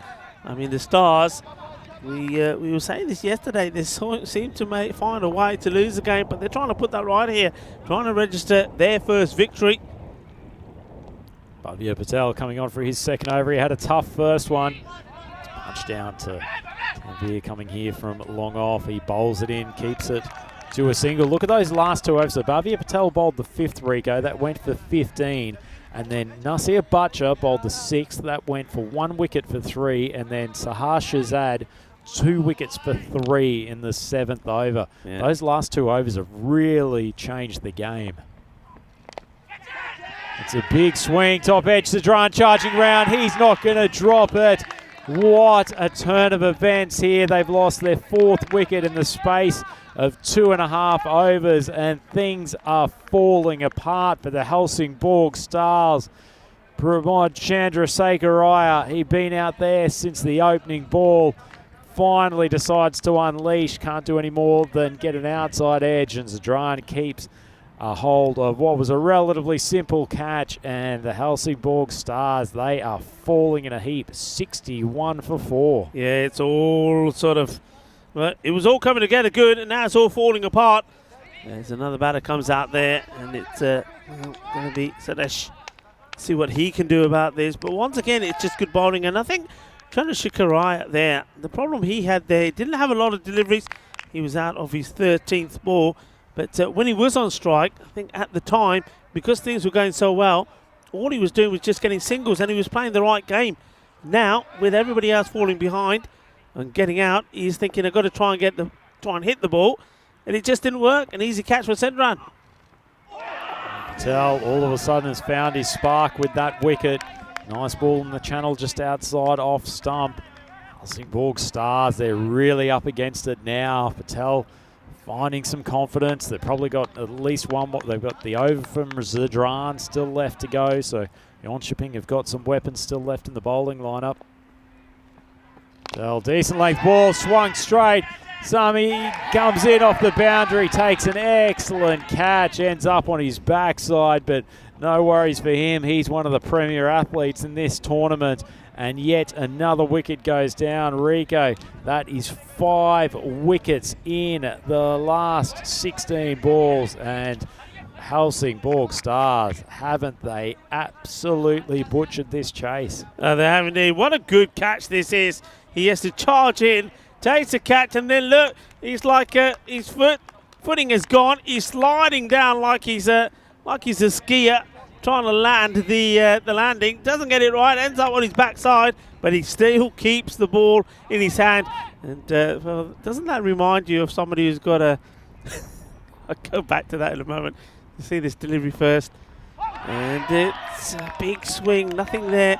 I was going to say, you know, when you've had those moments when you've got a couple of pints in your hand and you slip over and you think, well, I might be going down, but I'm not spilling my drink. That was a bit of that about that. Really good catch. And yeah, look, wickets are falling like anything here. Full ball, swung across the line. Looks like Hafiz is patrolling. Probably should have stopped the second. Throw goes into the keeper's end. I think this is going to be a run out. They're going to review it, but first instinct suggests that he was short of his ground. It was probably a little bit lazy fielding, but it was a great throw that came in. Kasim was really quick taking the bails off. Great bit of work from the wicket keeper, and umpire Andrew, he's rarely wrong, calls it first time, and that is yet another wicket down for the Helsingborg Stars. This is quite amazing. What, the fact that I called that from about 100 metres away, or the fact that they've lost another wicket? They've lost another wicket, and that is what? So now is that's the 6th wicket or 5th? But it's all fallen in just 4 runs. In 4 runs.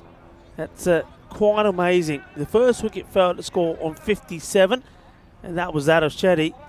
And now, well, look what's going on out there. It's almost like, well, I don't know, the Stars, they probably can't believe what's going on here.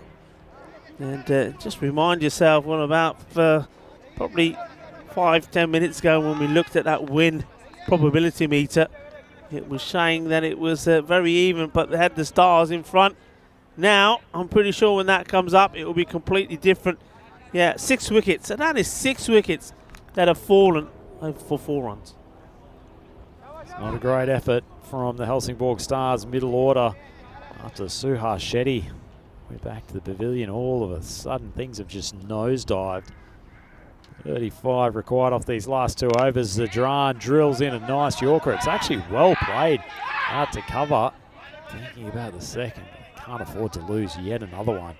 6 wickets down already, and probably the last couple of recognised batsmen in the team. It's probably not a particularly nice man to face when you're coming out in the lower order either. Zadran coming in off his 31-metre run. Air flying all around the place, whipping through that torso. It's a fairly tough task for your top order batsman, let alone these 2 chaps coming in the lower middle order. Zadran bustling in. There's a good ball, just decent length on off stump. Pushed away for a single. Fielder comes in. Shazad from the deep cover boundary. Yeah, Zadran now will fancy himself to pick up a couple of wickets. Struggled a little bit with his line earlier. Didn't concede too many runs away, but just struggled with his line. But you see here now, he's got his rhythm. He's charging in. He's got quite a long run up, isn't he? Comes from a long way, and then it's all sort of upper body and shoulder strength here. It's well bowled, sort of the Yorker net delivery. Well played, to be fair. He's come up with a couple of good shots and coming to the crease. Zadran be quite happy where that ball's ended up, right in the block hole, but Dina Karanu was excellent with the ball earlier today and would have thought when he left the field that a bowled a match-winning spell for the Stars. That's turned up there, relying on him with the bat. It feels like it was probably going to be out of reach, but this has been a well-fought contest, hasn't it, Rico? It's been well fought, but the Stars again, they'll look back as Zadran comes in again. That's well bowled again. He's got the Yorker again, hasn't he? But in fairness, as you say, both these batters have played him really well. Yeah, absolutely. But certainly in terms of the situation that he's bowling to at the moment, it's been a good over. Getting balls right in the block hole at the end of the day. As long as he's stopping the boundaries, then the Jönköping team will retain control of this match. A good over so far from the big paceman.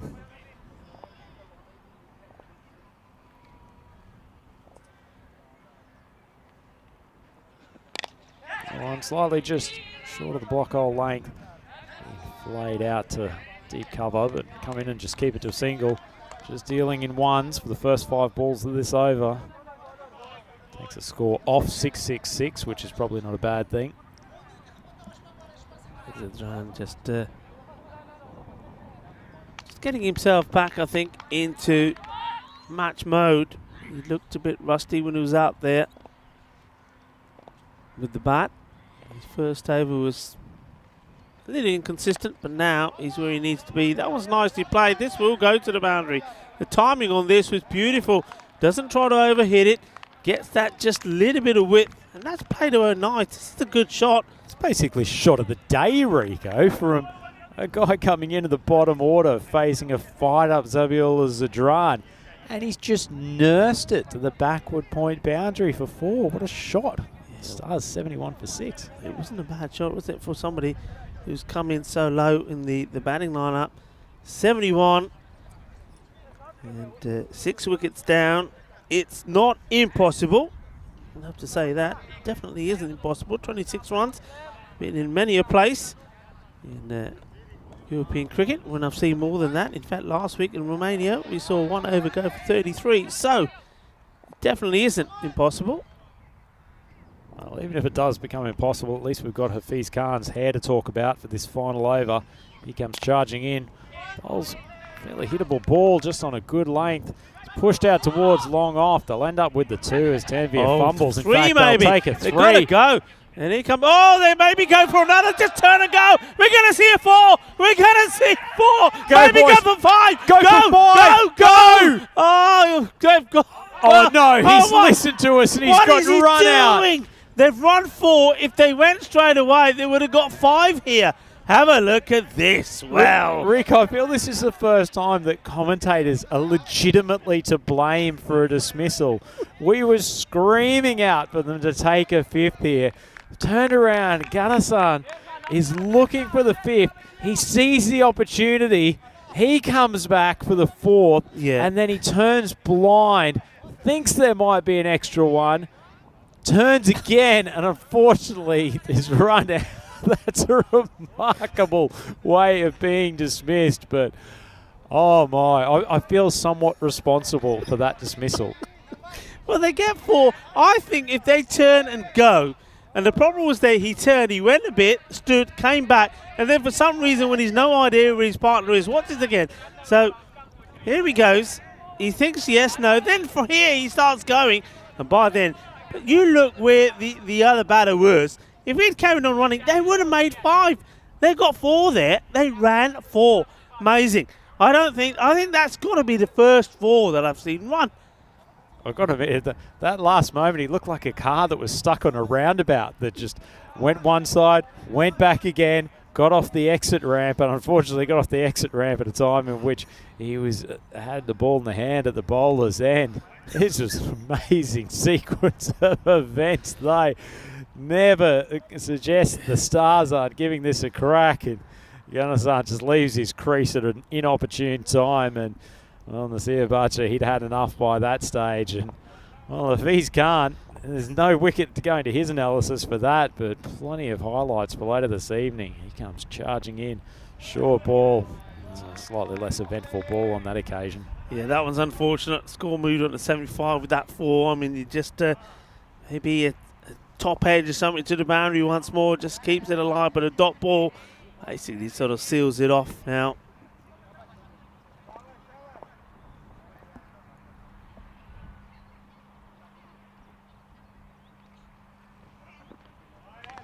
It's going to be called wide. Getting close enough with a couple of big hits, Helsingborg. 21 needed off 4 balls. Need a succession of maximums, and to be honest, it's probably not the 2 guys at the crease that are most likely to do it. But no, the thing is, I mean, look, Curran is there. He looks like he can hold a bat, and this one is going to be a chance for it's easily taken. I think that's a drain in the action once more. So he certainly gave it a go. You can't blame these two or anybody that's coming lower down. It's the middle order. The middle order that was just blown away. In fact, they were non-existent. 6 wickets falling with just 4 runs, and that's where the Stars have lost this match, and that's what they've got to focus on in between the innings here. It's not going to be a long break, but they've got to come back stronger because they need to get some points on the board. Otherwise, going into day 3 tomorrow, maybe the team that would be the nervy ones. Remember, team that finishes in 5th position in this is Group A matches, of course, which will be played between, well, all up until Friday, the end of Friday. 5th will not play any further part, and Group B will be starting on the Saturday. Just got to the umpires checking something here, Rico. I think we've got to reflect on what an amazing moment we've had. We'll just wait for Hafiz to come in and try to continue this successful last over. That one's flicked onto the leg side just for 1. But we've had some amazing moments in cricket over the last decade of commentator-player interaction. I mean, there was the famous moment in the Big Bash when the late, great Shane Warne basically announced to the commentators how he was going to dismiss. I think it was Brendan McCullum. Yeah. Is this the first instance of literal interactive commentary in which commentators have actually directly led to the dismissal of a batsman by calling and nay demanding that they take another run? And well, we're not to blame there. I think the batsman has been run out of his own accord. Well, it certainly looks like there's a bit of concern for him. Is this a bat plug? I'm not sure what's happened here. First of all, I think you'll probably find this could be out. It was an excellent bit of work from Sammy. Yeah, and no, it's not the bat plug, but something certainly caught the non-striker. Let's see, was it the ball? Look, here he goes. Watch the throw coming in, and ball will hit the stumps first, and Yeah, it's the ball off the stumps. It's not bad enough that Ibrahim Keel hits the stumps and runs him out. The ball then diverts and hits the batter in the chest. And now another wicket goes down. It's been a bit of a mess really from the Stars. As Rohit goes out there, Sapro. I'd just like to clarify for our massive fan base, Rico, we were not responsible for them to taking an ill-judged single. No, we weren't. On that occasion, were we? And poor Mohammad Chowdhury might have been wishing he didn't get out there for a chance to bat after that ball's ricocheted into his chest. I can see you're genuinely concerned that we're responsible for the run out after the four.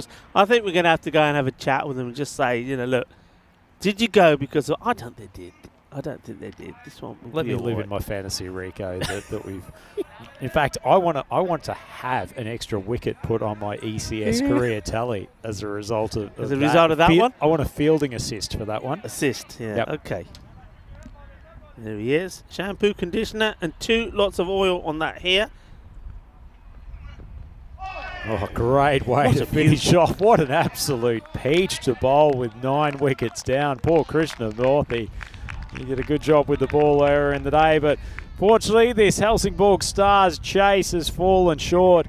They are 19 runs behind the target they needed of 97. They end up 78 for 9. And, well, Rico, that was a cracking game of T10 cricket after a relatively sedate start to day 2 here at Landskrona. The Jönköping team and Helsingborg Stars have given us a great contest. Yeah, I mean, it's been a great game, but the Stars, they're not the ones doing the smiling. The smiles are all from Jönköping. They've come back with a bang. Another victory to them. And but remember what happened to them yesterday. They won the first match pretty convincingly against the Seaside. Then they were the team that fell apart in the second. Will the same happen here today? Well, they'll be hoping not. But as we see the highlights there, the Stars, 54 in the first half. And then they only managed 24 runs in the second 5 overs, and that's where they lost this match. Well, there was the man doing the bowling at the end, signalling 4 when the ball had gone for 6. And he tried. And, well, this time, this is another one that goes to the boundary. Diana Oras not impressed. Kasim wasn't very impressed either. First one goes all along the deck. This one flies at him. He gets gloves to it, not able to take it. At this point, everything was going the ways of the Stars, and it all was all to do with the batting of Shetty. Yeah, Suhas Shetty, he was showing plenty of power, plenty of panache with the bat, but ultimately once he disappeared, that second half of the innings was a meagre tally of runs. They went 3 in the 6th, 3 in the 7th, 2 in the 8th, 9 in the 9th, and then 7 in the 10th. That is not good enough, scoring 24 runs in the last 5 overs of the game, but it was a superb effort with the ball for Jönköping. Halfway through that innings, they were looking down the barrel of a defeat by the previously 0-2 Helsingborg Stars, but as it turns out, they are the ones who have come through in the clutch, and it was certainly an excellent effort in the field from them. Sami Ibrahimkil didn't really do much with the bat today, but shown his quality in the field. And Rico, as you said, he almost looked like one of the aerial skiers just getting their balance after a quick dive. Yeah, I mean, I'm just focusing there on just how difficult this is for the likes of the Stars, because everything started so well when Shetty was out there. And then, even when he was out, I remember saying, well, look, he's out, but he's laid the foundation. What a good time it was for somebody like Devinder Singh to be coming in. But he went for a duck, and then the captain, Madan Prabha, went for one as well. And this is the one that Andrew Ryan is claiming the assist for. Here we go. This is my wicket, Rico. This is my wicket, calling for the 5th run, and unfortunately, he was back to the sheds after that. His partner just acknowledging, yep, that was definitely Andrew and Rico's fault, but Jönköping, they came through with some excellent fielding in the last couple of overs. Another run out there. Poor Chowdhury got one in the chest, and boy, it was all happening in the last few overs. Rohit Sapru walking out to face the final couple of deliveries, and Hafiz Khan Finished off with a good final over, and that gives Jönköping their second win of this ECS Landskrona tournament. They're now 2-1. Poor Helsingborg Stars. They need to find a win from somewhere, and hopefully for them in this next game, Rico, they just need to get some confidence back. Yeah, they certainly do. They need to. I think we were saying these yesterday. Sometimes teams, they get into a point where they sort of make, losing a habit. And the Helsingborg Stars maybe are at that point at the moment. They've certainly got the talent there. They've shown it before. We've seen it before. We saw some of it yesterday. We saw some of it here today as well, certainly with the batting there of Shetty. But as I said in the intro, the likes of Devinder Singh and also their captain, he has to go big here with the bat, does Madan Prabhu, and maybe somebody, some of the other batters. I mean, I like what Karen did while he was out there. I also like some of the shots that were played by Gunnan as well. But maybe they change it around a little bit. Is that the answer? I'm not really sure what it is, but they need to find a way. Otherwise, they can find themselves in a bit of trouble. And one thing that John Coppin, they'll be hoping not to do is they won't want to make a repeat of what happened yesterday. They looked awesome in the first match yesterday against Seaside, and then they were all at sea in the second when they were blown away. So this second match, there's still plenty to play for here, but it's the one that the Stars desperately need to try and win as we have a look at the scorecard there. Yeah, very dominant innings at the top from Suhas Shetty, 35 off 25. He's continued his good form, not just this year, but he was dynamic at the top of the order in ECS Malmo in 2021. Unfortunately, as we've seen on a number of batting cards throughout this tournament so far, no one else making it into double figures. He got reasonable support from Chandrasekhar Iyer at the top of the order, but apart from that, it was only Ganasan with 8 and Karan with 7 that managed to really trouble the scorers throughout the innings, and ultimately they fell 19 runs short, 78 in their 10 overs, and it was pretty workmanlike bowling performance from Jönköping. Sahash Azad took 2 for 15, so a little bit up and down. His radar was off at times. The rest of the bowlers, the right arm medium pacers, just doing their job, didn't give away too many boundaries. Everyone picking up a couple of wickets, and I think Zabiola with Sadran will be better for that first run today. Yeah, certainly would. And Nasabacha, he's a good introduction to the squad, isn't he? He showed some good hitting power with the bat, and then picking up a wicket for just 12 runs. I think he's made a good introduction to this European Cricket Series as well. So the match summary there, it's victory for Jönköping. They win this one, and winning it by 18 runs. And they needed to come strong at a certain point in the match. I said that this match, something's going to happen, something spectacular to change it. And what was spectacular is when the Helsingborg Stars, when they were in a dominant position and losing the first wicket in the 50s, then went on to lose the 6 wickets for just 4 runs. And once that happened, there was no coming back from that. But they do it again, and that's what we're looking forward to. So these two teams will be back out there in about 10 minutes' time. Join me, Rico Full and Andrew Ryan, for the start of the final match here today on match day 2, match number 8, coming up in about 10 minutes' time.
The Helsingborg Stars and Jopping, they provided us with an exciting match, and we expected it to be, and that means the second one will be just exciting. So for the final time today on day 2, let's go over to the tournament referee and the 2 captains for the coin toss.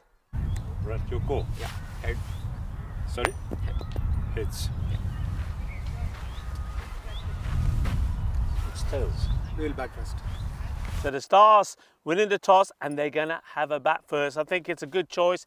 It's a nice sunny day. The sun is out, and we've seen already with the pitch playing well, the outfield really fast. It's a good opportunity to them to score big runs. One thing they'll be hoping for is that their openers perform well.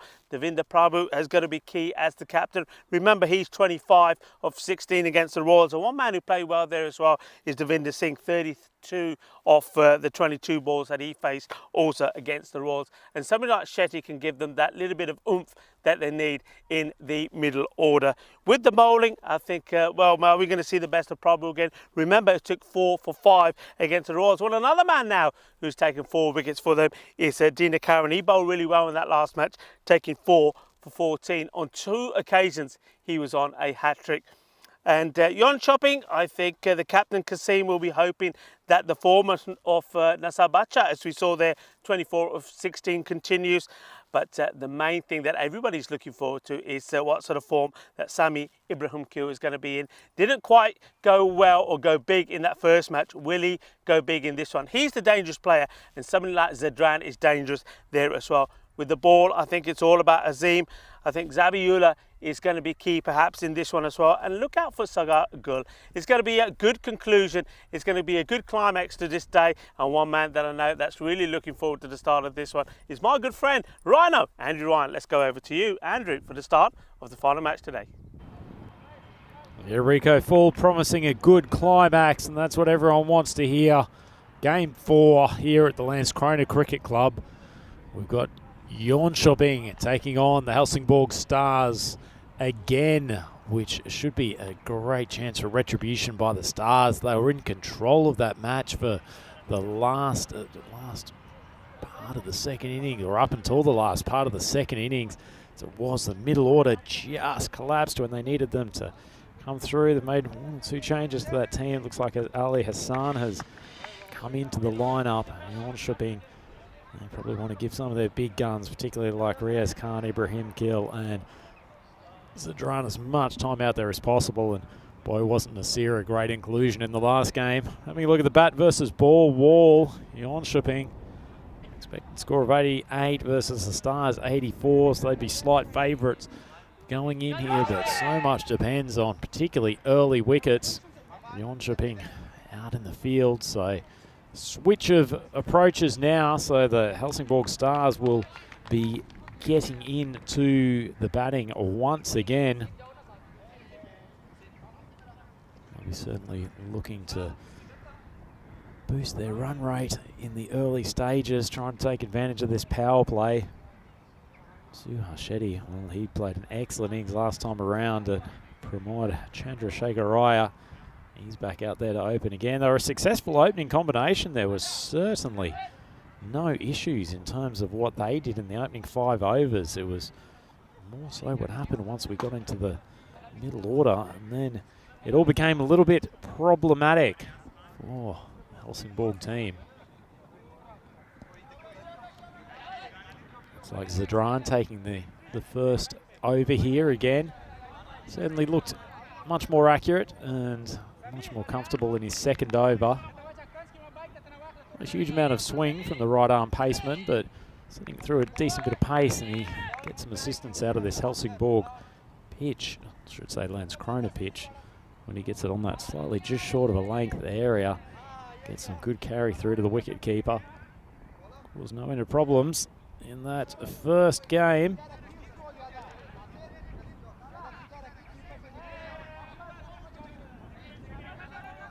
Interesting. Shetty standing at the non-striker's end. It's Chandrasekharaya who's going to face the first ball from Zedran. Some good composure in that last game, just making sure he gave Shetty as much of the strike as possible. Rotating the ones with ease. Looks very comfortable playing behind point, the offside. In contrast to Shetty, who very much tries to pump the ball through the mid-wicket area most of the time. Good to see all of you joining us on the YouTube chat, including plenty of chat about that commentator's dismissal from the last game. Got Maiden Waters talking about it, Ninj, and even Vinny Sandhu chiming in with his own thoughts. Great to have you on the text chat, Vinny, while we can't hear you orally. It's great to see you typing things out with reckless abandon and chiming into the coverage. And chiming in is Zadran. First ball, it's a full one at the waist. It doesn't look like it's being called, but there's a run-out opportunity at the top, shying from side on. Geez, that would have been close. See this from hopefully the side on camera at some stage. Yeah, Mod just chugging through, just short if that had have hit. Suhar Shetty desperately turning around, trying to make sure that his partner wasn't dismissed. I mean, whether it was called or not, it would have been, of course, run out. But yeah, I think those ones have to be called. I mean, you're bowling at this pace, you've got to be pitching the ball. It can't be that high. This one is another one that's not as high. Probably not hitting the area that he was looking to go, but they'll get a single here. So Zadran, he started very much the same as he did in that first match. His first over wasn't the best, but he did come back well with the tidy one. Just trying to get those Yorkers going in at the moment here. Both batters off the mark. Zadran getting that last one in the block hole. Doesn't really want to give Shetty any room to free his arms if he can avoid it. Zadran once more, and this one's down the leg side. It's going to be another wide, and well, they think about, oh, well, does he have the bat down here? Be interesting to see this from the side on. Gee, that was a cracking bit of work from the wicket keeper, Rico. Turns around after he's fumbled initially. Rolls down the stumps. I think Rod's probably just got his bat down. Yeah, it's a good job he was alert, but what a good throw that is. And excellent work from the keeper. Well, an eventful start to this game. Helsingborg still no wickets down. Well bowled, and that's where he needs to be with that one. That was spot on. Blocked out. And, just having a little word there from Shetty. That's nice to see. I always say, I know that all these guys know each other. When they're on the field of play, of course, they are very competitive. They want to win. Of course, they do. But then there's little moments like this when the batter and the bowler just share a little word and have a little smile to each other. That's nice. That's why we are a community. And we are one big family. Here comes Zadran. Take the single. And they'll have to hustle. There's that throw again. And well, the backing up. You have to say the backing up has been superb, because both these teams really do shy here. They don't hold back. This is a huge throw, and he probably would have just got back that time. With the backing up, it's fantastic. I see the bowler, Zadran, thinking, you want to play this game, you play it. You leave me out of this. I need my fingers. I need to be doing the bowling. Well, when Zadran was whispering sweet nothings in Shetty's ear before, do you think he might have been mentioning that this one's going to be aimed at shoulder height? Because it's certainly what he did in the first game to the opening batsman from Helsingborg. This one is down the leg side again, and oh, he's got to hurry. This one is another one that probably could have been. And I mean, he wants to just be leaving this. It would have gone way down the leg side. I don't think the keeper would have stopped it, because even the next throw, and yeah, if that's a direct hit, he's gone. Both of these Stars batsmen guilty of decelerating as they're coming into the crease. Been 3 run-out opportunities already in this over, Rico. They're fortunate that Jönköping hasn't knocked the stumps over on any occasion.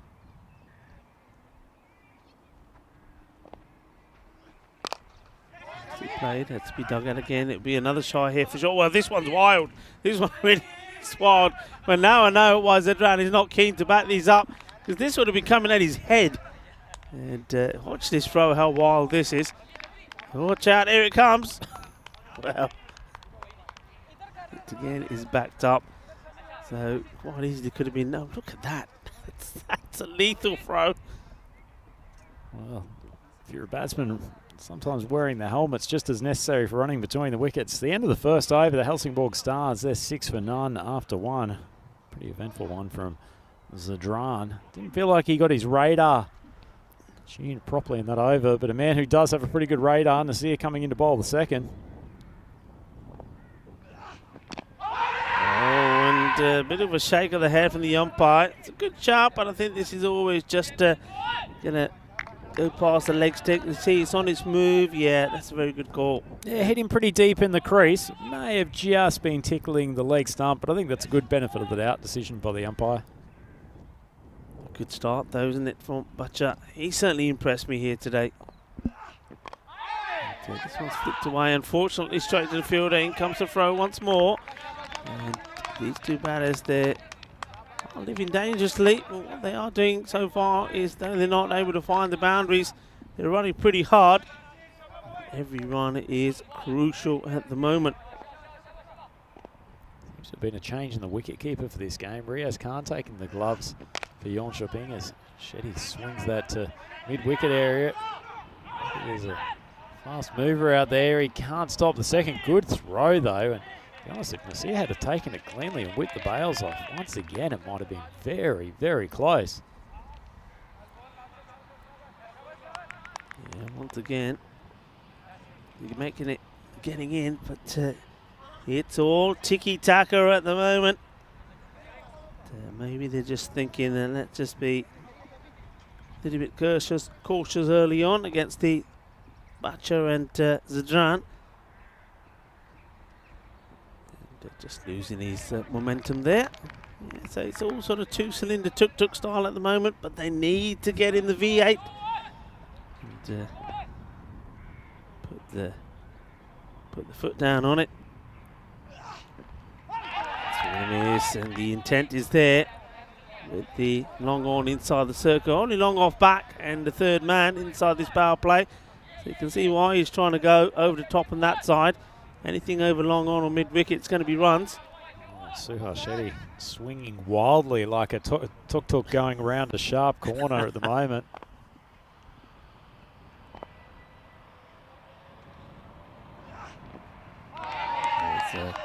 Another wild swing, good bowling, short of a length, keeping it outside the swing zone. You've got to be looking to go on the back foot and be playing this out on merit on the offside.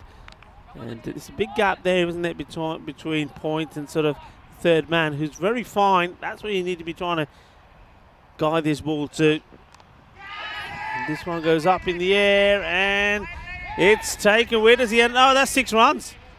I think that's 6 runs, isn't it? Does he go? Does he put his hands over the boundary? Yeah, it does. 6. Well, the fielder next to him is celebrating, but that is 6. And yeah, look, he's stepped outside the rope anyway. So they get a boundary, get 6, they get fortunate. Well, that's one way to get your first boundary on the board. And the unfortunate fielder there is Omar. Yeah, good sportsmanship from him, though. Immediately putting the hands up. That's the end of the second over. Helsingborg Stars 15 for none. And tell you what, could that be a turning point in this game, Rico? Suhar Shetty, who absolutely carried the Stars batting lineup in that game 3 earlier. Not only has he managed to avoid dismissal there, but it's gone for a 6. And look at the standings for Group A. Jönköping worked their way back into this tournament with that second victory there. They went 1-on-1 yesterday and looking to wrap up 2 victories here today as the Drun charging in. Sprays it down the leg side for wide first ball. Helsingborg sitting okay in this power play. 16 for none, still 6 balls to go. This third over, stats gun showing us the top batters from both sides. And Shetty leading the way from the Stars. He needs some more support from that middle order. Sami Ibrahim Kill, he's still at the top for Jönköping, but not much happening from him the last 2 games. Yeah, and it's nice to see the introduction there and the bowling stats for Dinakaran. I think he bowled really well. And he looked pretty useful with the bat as well. I think he's somebody that maybe could be promoted up the order when some wickets fall early, so they don't have that problem again. There's an appeal here. The umpire is thinking about it, and he thinks long and hard before eventually puts the finger up. Have a look at the hands behind the umpire when we see the replay of this. He's thinking, the hand sort of goes, it doesn't go, and eventually he says, yeah, you do got to go. It's a tight call, this one, for me. I'm not sure, does that hit his back leg or the front leg. I mean, it's a tough one. He's thinking about it, and eventually he says, yeah, you got to go. I'd like to see it one more time. I don't know whether that's hitting or whether that's going down the leg. What do you think, Andrew? Yeah, I think it's probably similar to the earlier shout they had. That one might have been even a touch wider of leg stump, but it has hit him, I think, on the back pad. So ball certainly didn't have a particularly long way to travel after it's made contact with the batsman. So I think the umpire was entitled to put the finger up, certainly gave it plenty of consideration, and as it is, Pramod Chandrasekharaya, he's the first man dismissed for today. And Helsingborg Stars, they are 16 for 1. Ball into the third over, and the captain, Madan Prabhu, has come out to face a fired up Zadran. Oh, this is a wild one, and that's a good stop on the keeper. Like you said, that Riaz Khan behind the stumps there, taking over from Kasim. Do you think it was us again with Kasim? Do you think they can hear us pretty well out there? I mean, Kasim, he was struggling with the ball. That was sort of not carrying through to him. Quite a few went through. There was a few wide. Then there was that catch as well that he sort of parred to the boundary. Maybe he just decided it's just not happening for him today. And that's very close, and this one gets away. And they do take, that will be one by.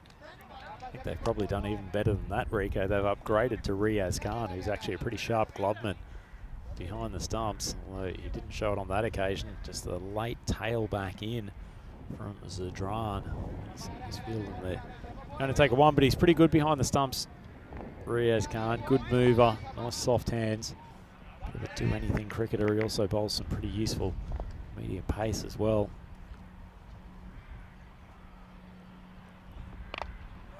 Yorker delivery again, it's right up there, and he needed to get a bit of bat on this. So he's backing himself to do Zadran, and that's the thing, isn't it? The batter there, you're there, and you know that everyone is coming in this zone. And he just managed to get the toe end on the bat on that to keep it out. Just wondering if you're going to see any of these batters, especially Shetty, who batted so well in the first match, maybe just take a couple of steps forward as Zadran is running in. 35 of 25 deliveries Shetty made. Oh, and gets the old Chinese guard, and the fielder, has he managed to keep this in play? Amazingly has. And, using the feet, gets the foot on it, it stays just where he needed to be. How he's managed to do this, I have no idea. The ball stays inside the boundary rope, and he says, you see, it's easy as that. It was all part of the plan. That ball somewhat defying the laws of physics. I can't believe that Talaroma's managed to keep that in, as we've now had some more dramas at the top here of Tanvir managing to get his foot underneath the boundary rope and creating a bit of elevation down here at long off.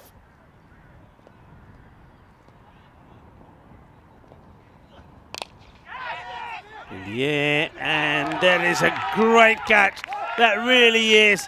Well, Sami Ibrahim takes another brilliant one. And, well, he may not have been at his best in the first match with the bat, but here he has been outstanding in the field. That is for sure. This is another tremendous catch from him, diving forward. This is all looking to me like he's always going to dip before him. Gets the dive in, gets there, holds on to it. Big moment, big catch. It's another batter that goes, and it's been a miserable day, isn't it, out there for the captain. He goes for another duck, and that's a pair for the skipper. Can I request the duck sound, Rico? Beautiful, somewhat devastated duck after consecutive zeros for the captain, Madan Prabhu. I think he's faced one ball in the first game and two balls in the second for a man who's so crucial to them with the bat. That is not a recipe for Helsingborg Stars success, but excellent catch from Sami Ibrahim. He's one of the best athletes in this tournament. Takes a good grab coming in, made excellent ground to the mistimed shot off the bottom of the Prabhu stick. And Helsingborg Stars, well, if they wanted to atone for that collapse in the first match, It's going to be the middle order who's got the opportunity to do it. Devinder Singh at the crease. Sound there. I'm not sure if this is all pat. Looks like the umpire is going to give the leg by signal. And well, Zadran, he's a little bit disappointed. It's not been given this. See, yeah, that's clearly going to miss the leg stick there. But he's convinced he's not. It is still another very good over. Zadran finishes 2 for 9 of his 2 overs. And just underlining how key having him back in the side is, and he's only just getting going. That's the power play completed. He's 20 for 2. Rico, question for you. You've perfected the Daddles the Duck sound pretty well. Was there a reason that you first started doing that? I mean, I'm going to take a stunt that it wasn't from cricket commentary purposes. It was actually. It was from cricket commentary when I was at Sporting Alfas. Sporting Alfas is a venue which it has legitimately a lovely pond there, which is full of ducks, which is right sort of next to the cricket field. And ducks quite often wander across the field. They go from the ducks and the ducklings go from one side to another, and the cricketers stop play for a while they make their way into the next part of the ground they want to be in. And then while I was there doing that first Dream 11 European Cricket Series there, as the ducks came out, they right on cue. Every time there happened to be a duck, the ducks knew and they made lots of noise. So I thought, well, okay, why don't we just get a few of the duck noises going? As this one has been thrown wild, and they're taking on the overthrows this time, and they do get them. So finally there are some overthrows. So that's where it started, back at Sporting Alfas. So they're Spanish ducks, in case you're wondering. That one would have been out. And they speak English as well, or just the local dialect? No, I think just Spanish. I don't think they've mastered the art of the English. They're not quite Spanglish. This one's been firmly struck. More fielded as the throw comes in. And has eventually been backed up. Yeah, I'm not sure it'd be begging to be a part of this Jönköping infield crew, given the amount of backing up they have to do to some fairly aggressive throws, cannon in from the outfield. Done a good job to date. Just sort of plants his foot, plays it quite across the line. He's got to be a bit careful of that, doing that sort of. Bache is also finding a very good line, the same way that Zadran does. He does attack the stumps, goes pretty full and straight. And, well, at least Singh has got going in this one. He was also out for a duck in the first. Wow, this has been absolutely mullered. It goes all the way. Balle, kinna sona shaka lagya. Not sure that's where I'd be bowling to Suhar Shetty. Basically his favourite shot, and reminiscent of. Did you see that? That's a great catch. Did you see that? The outfield. Well, look at that. This is the father saying to his boys, "Hey, boys, this is cricket, and this is what you do. This is you got to catch the ball." Well, he's got these two kids there with him, and he just signed him up. What are you guys sitting there for? Go sign him up. You got to have him. Look at this. That is an incredible field catch. Somebody go sign that man up. Yeah, the Bore Royals would be desperate to get him into the fielding lineup after some of the issues they had with catching earlier today. As everyone's soaring around to square leg, it's just going to be the one for Shetty.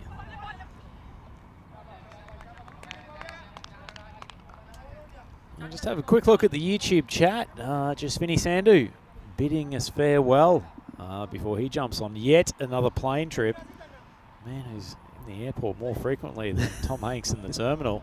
Well, how about that? Look, there he is. He's just minding his own business. He thinks he takes his 2 boys for a walk along this lovely field. And then next thing you know, there you go. A one-hand super catch. Hello, everybody. Well, did you like that catch? That was amazing. How about that? As cool as you get. Just there you go. Thank you very much. Nonchalantly plucked out of the air. There we go. Look, right on cue. What a catch this is. Oh, wow. And swing and a miss back into live action.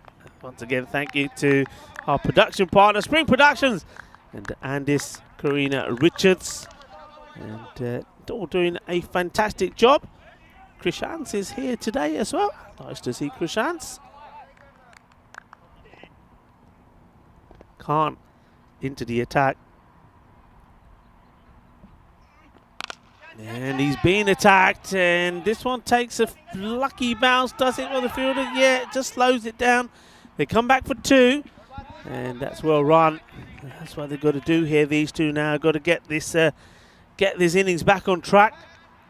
Continuing to pepper Shetty with these short balls. It's not the right tactic, and if anything, he's had an unlucky bounce on that occasion. It's been one of the rare ones that's actually just popped up on making contact with the ground rather than really taking a good kick. This time we're taking him on, a good throw, and he's in trouble. Well, he wasn't in the picture here. I'm just wondering here whether the better option perhaps was to try and get this into the hands of Khan, because Khan goes behind the stumps, look, does the right thing. A good throw in his hands, he's out. So a let off really. And Shetty's the one that you've got to try and get.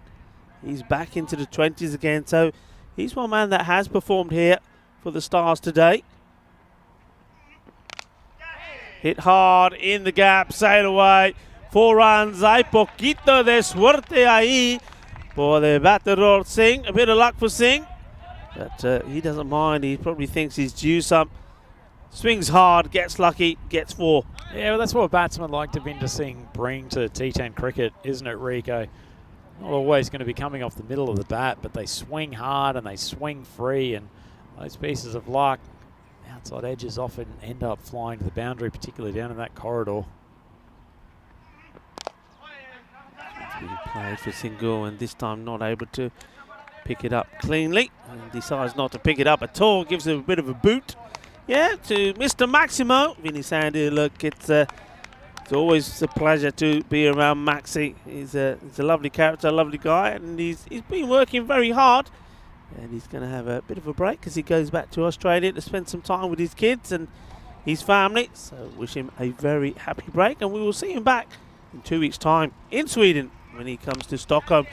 And it goes for the Yorker. It's pretty full, and the fielder. Oh no! What have I done here? Please don't show that again. It's a bit of a blue boot, and it's 4 runs. What was that? That was Elvin and the Chipmunks doing a little bit of guest commentary. You got it. The Chipmunks follow me around. 4 more. Well, that's not one that the fielder. They've fielded very well, haven't they? They've stopped everything most of the time. They've caught everything most of the time. And that one is a bit of a gift. And it's that man Shetty doing it again. Let's have a look at this scorecard. So they lost those wickets. They're sort of showing that they can recover. But is it all about Shetty? Is it Shetty and you got a chance? And without him, you haven't. Madam Prabhu, the captain, he's made 2 ducks here today. And after a good performance yesterday, this man, Devinder Singh, we know that he can certainly score some runs for his side. He has had a slice of luck already in this match. Well, maybe he's due to put on a good partnership here with Shetty. Shetty is going well, 26 of 16. Singh on strike. Patel into the attack. Nice channel from Patel to start off with. Going back to Vinny flying back to Australia, I'm surprised he's not going to keep up with the coverage, to be honest. I thought it was easy to get Wi-Fi access on a flight in first class. Lazing back with his champagne as he luxuriously reclines into the Qantas seat. You could picture that, can't you? Maximo on the flight. Could certainly see him talking his way into a first-class seat at some stage. Scramble through for a single, just keeping the scores ticking away. Do you think he travels in one of those colourful suits? Oh, I would hope so. I would hope so. You'd expect nothing less, wouldn't you, from Maximo? I suggest he's got a special travel wardrobe that gets brought out to keep the folks entertained on QF001, heading directly to Perth. Big swing, tries to get right under it, misses out on this one. Shetty seems to be a lot stronger hitting on the onside, the leg side, or hitting the ball flat and hard. That's not really a strong driver off the ball.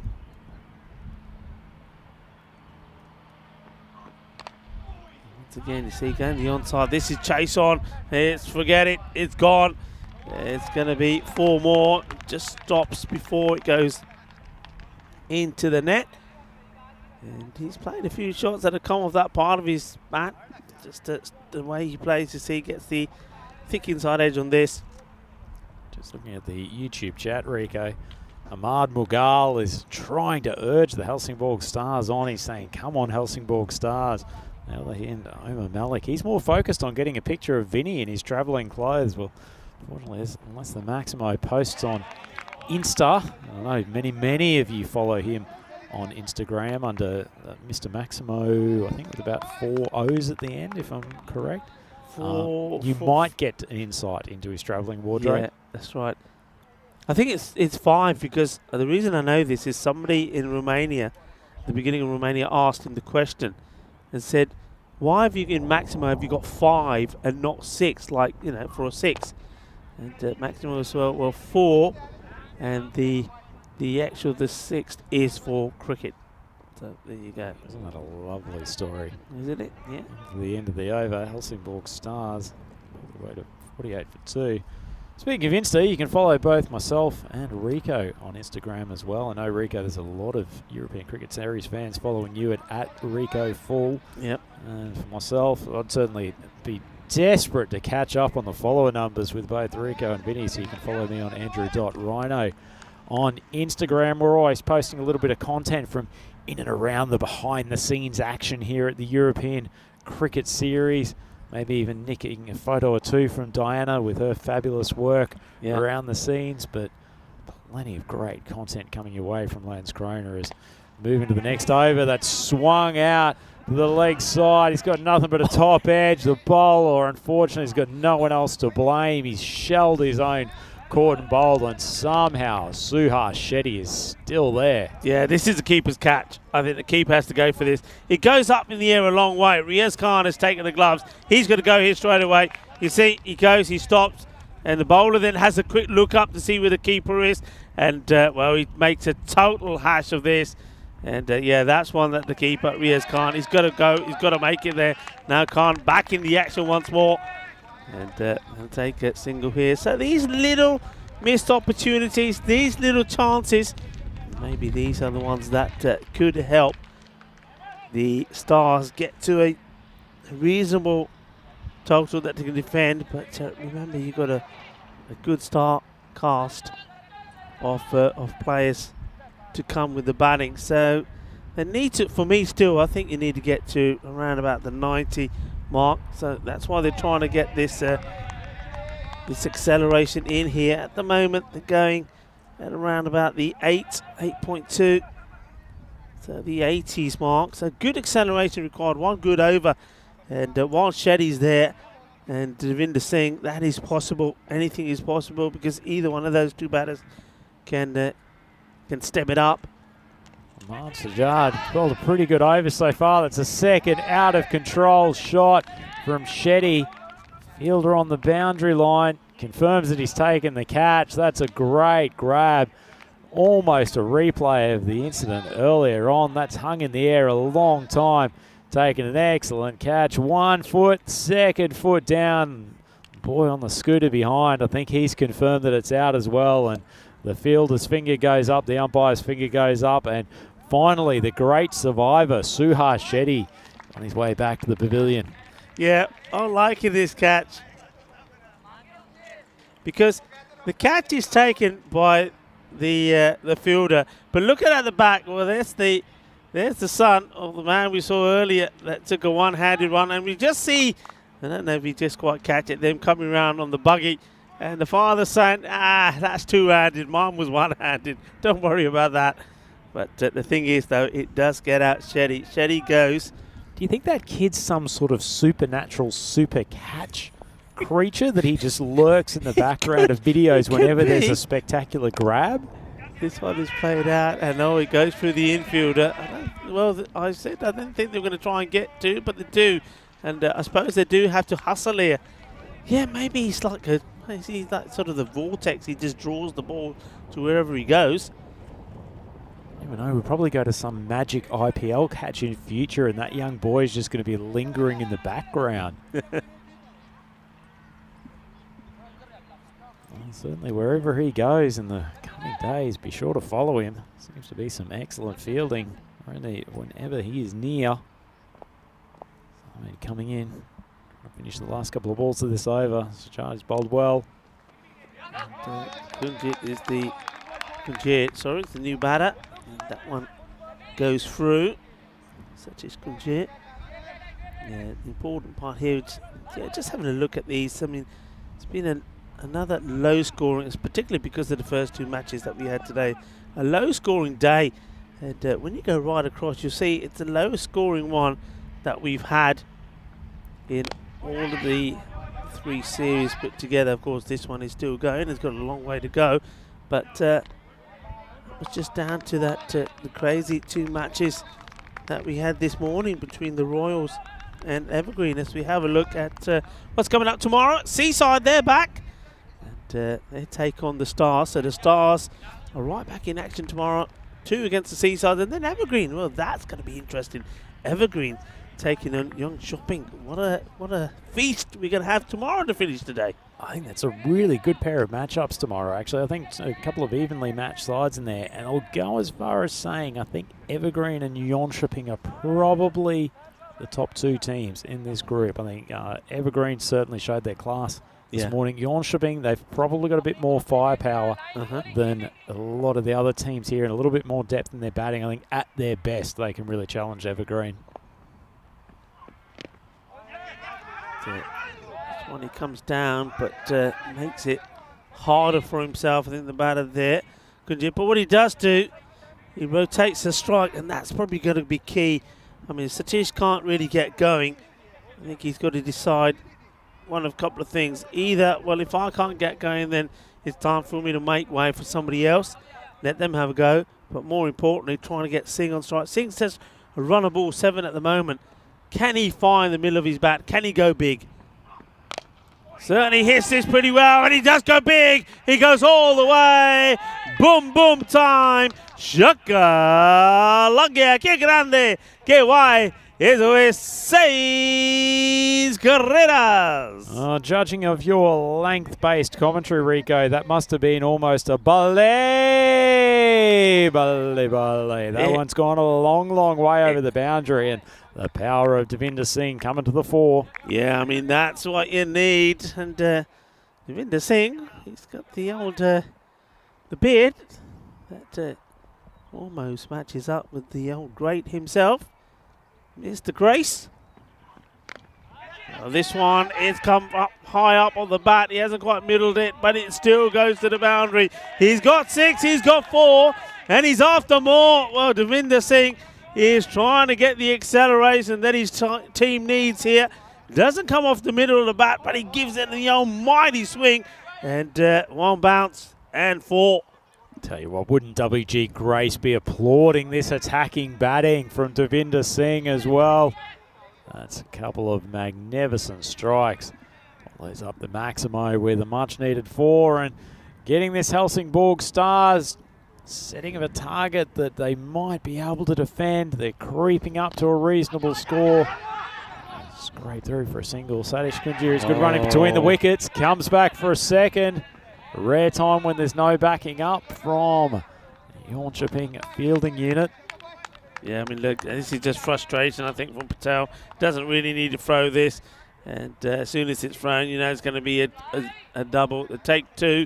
I think he would have been happier bowling to Satish Kunjir, but allowing Devinder Singh to get 2 means that he has to continue to bowl to him.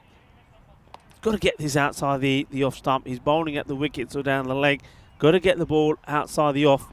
And he tries, but too wide. To be fair, he's done exactly what you've suggested, Rico. He's just probably put about 3/4 of a metre wider than he was supposed to. Yeah, he goes just a little bit too far. Look, once more, thank you to everybody that's been involved in that chat. It's lovely to have you there with us. I think the conversation is absolutely brilliant. And nice to see all your involvement, and nice to see plenty of new people out there as well. That's where you don't want to bowl it to, because he gets a good bit of swing onto it. Will they go for 2? Well, take a look at this. Well, I was mentioning a shout out to Alice, who is having a karate exam today for a yellow belt. Alice, of course, the daughter of Barry. Well, this was a bit of karate here. Kung Fu fighting. Look at this. Wow, that's that's the old karate kick. Like a moment in the English Premier League where someone just falls over like a child on ice skates when they're in front of goal. Somehow, Zadran's managed to keep his composure as Henko went flying in front of him. Yeah, interesting. I mean, we've seen a few players go down. I mean, we saw that great catch from Sami Ibrahim as well. But, I mean, it's not wet out there. Is it just not the right footwear being worn by some of these players? Yeah, very possibly. I guess it's a glistening surface as we come to the end of the 8th over. The Helsingborg Stars, they're 69 for 3. And Patel goes for 20 off his 2 overs.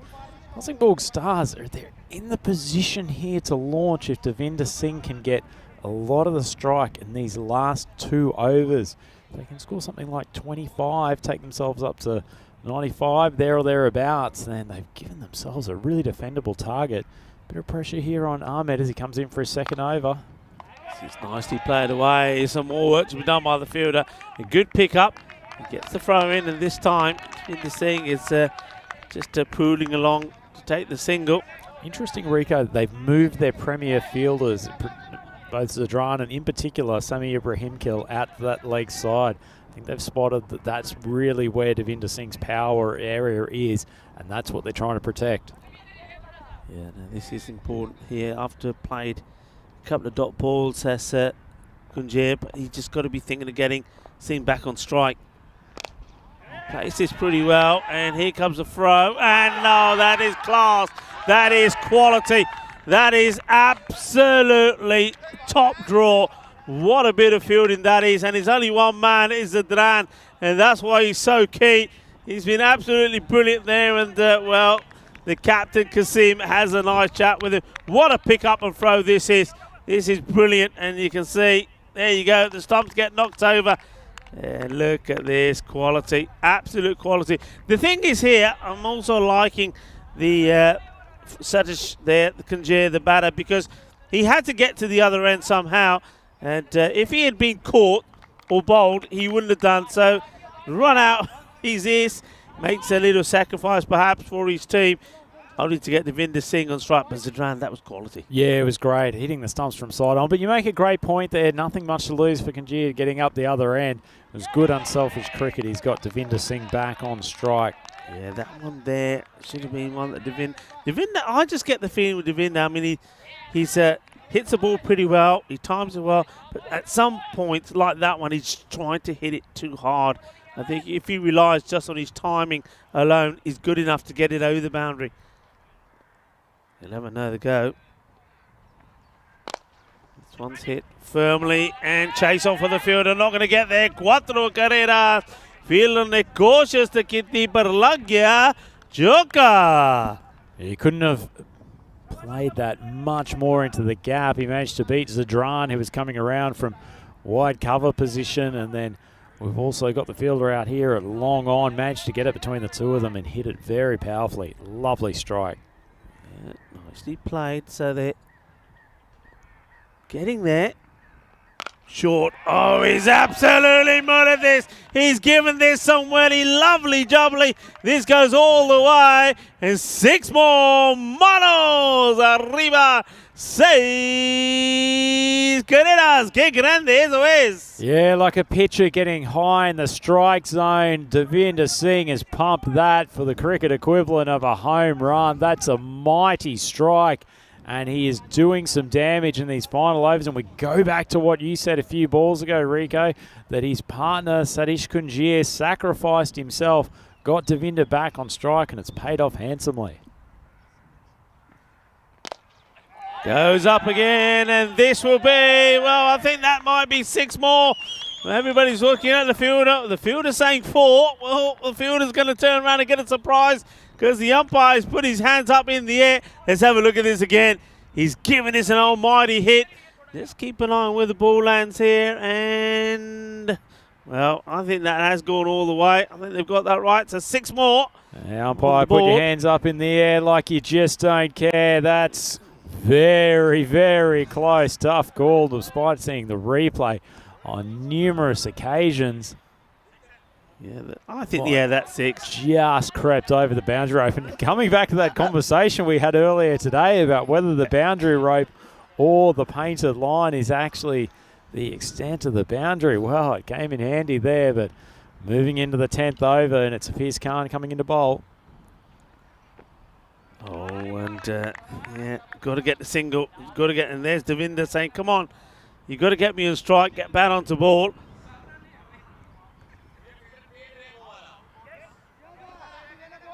I've got to say, it might have even been an occasion there where Singh just charging down the wicket and just making sure he gets onto strike, challenging the keeper to hit the stumps if the ball goes through. And there might be 1 or 2 people thinking, hey, what's going on? Shetty can't come back out again, can he? There is another Shetty in the side. Don't get excited. That's what he has to do. And gets a single. So we're in for a stellar finish here. 4 balls to come. The score moves on to 87. And Devinder Singh here will be looking to get them into the 90s. And as close to that 100 as they can. They've already surpassed the 78 for 9 that they struggled to. Chasing the 97 required for victory in that match number 7, the one before this. Singh on 37 of 16. This one may be called a wide. It has been, so that'll help. Certainly see what Hafiz Khan is trying to do. Keep it completely away from the stumps of Devinder Singh because he knows he's going to get pumped if he gets in that swing zone. So tactically, it's not bad bowling. Just got to execute, be a touch more towards the stumps. And this one was there, but you see he's trying to hit it so hard that he's even off balance here. And he does that a few times, and you just think, well, if he just concentrates on making contact with the ball and getting a smooth swing in, so much power he's trying to put into it that he's totally off balance. Yeah, pirouette that would be more likely to be found at the ballet than on a cricket ground. Devinder Singh got to keep himself stable. This one pretty well, and that's 4 runs. That's better. Uses his feet, gets to the pitch of it, thumps it through on the offside. That's a lovely shot through the covers. 4 more. Yeah, good batting from Devinder Singh. What much better strike, kept his head stable and shows that he's got some power through that offside. He's not just a swinger over mid-wicket. Yeah, Singh looking to do it for his team, so they do get themselves now into the 90s. Couple of deliveries to go. And this will be 4 more. Doesn't matter how they come as long as you get them. Takes them to 45. Devinder really has. I mean, since Shetty's gone, he had to take over, and he does. And getting them to a pretty comprehensive score here now. 96 goes on the board. And Singh needed a shine, didn't he? Remember, in the first match, went for a duck. And this one, there will be a run out. Yes, they will. So there won't be a run to come off the final ball off the innings. But 96 is what they end up with. And Andrew, I think that's a very competitive score. Yeah, really good recovery in the last couple of overs, mainly led by Devinder Singh, who ends up with 45. That's a great innings from him, only taking 20 balls to do it. Helsingborg 96 for 5 off their 10 overs. And certainly after fairly sedate start for them, you have to say that they are happy almost getting towards the 3 figures. And that's going to be a challenging total for Jönköping. And if they can get a couple of early wickets, then the Stars middle order bowlers can really put some pressure on this Jönköping batting lineup. Yeah, I think what we're going to see here, as we see the start of the highlights, is just what the score on the board does. I mean, we know that Jönköping, they're a good team and they've got good star-studded lineup with the bat. But this time it's different. They're not batting first. They've got a target. It's close to the 100, 97 required. And they need a good start. And Zadran there, I think he's going to be pretty key. He's starting to come into his own, isn't he? He's starting to enjoy his cricket. He got that LBW there. Don't forget, we'll see him later to get involved with an excellent run out as well. This was a great catch.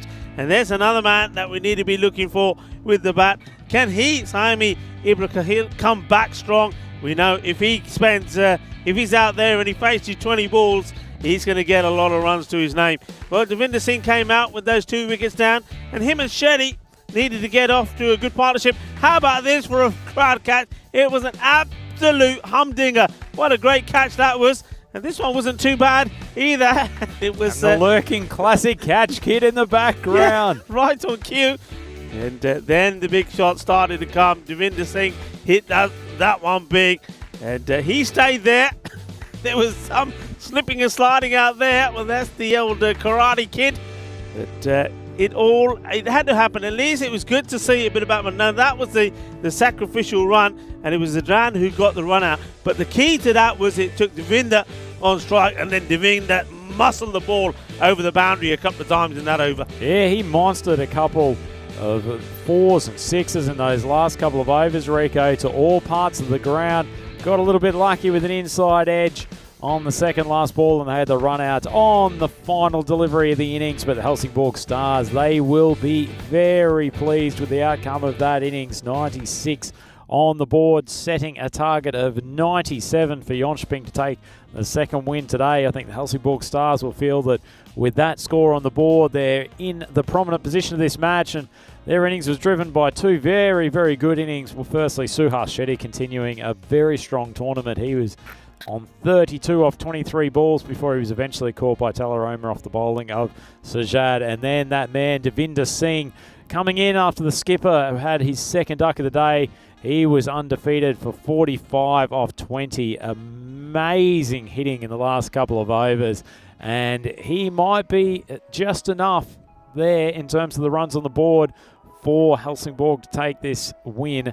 Have a look at the Jönköping bowling card. Zabil Zadran, we knew he was going to improve throughout the day. 2 for 9 for his opening spell. Probably the guys in the middle just a little bit wayward, a little bit up and down in their lengths. Didn't help the captain set fields effectively.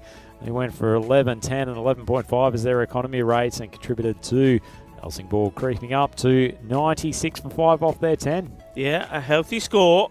It's going to be competitive, but it all depends how they go about things, of course, and it also depends is are they going to be able to keep the likes of Sami Ibrahim Kil and also Zidane quiet. And that's what our win probability board seems to think. It's pretty even Stevens at the moment, but they reckon that even though the Stars have got 96 on the board, that Jönköping I like to get there. Well, that's a brave call for me. Runs on the board does mean or not. I think the first 3 overs are going to be key. Yeah, absolutely. They've got some undoubted power at the top of that innings. Jönköping, so Helsingborg will need to be right on the money with their opening overs. It's going to be a fascinating conclusion to this final match here on day 2 of the European Cricket Series from Landskrona, brought to you by FanCode. I'm Andrew Ryan. Please join myself and Rico Full as we nurse you through the final 10 overs of today's play. This final game coming up in a few minutes. Join us for the second innings.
Hello and good afternoon or good evening or good morning, depending where you're watching from around the world, and welcome back to the FanCode European Cricket Series here in Sweden. We're in Landskrona.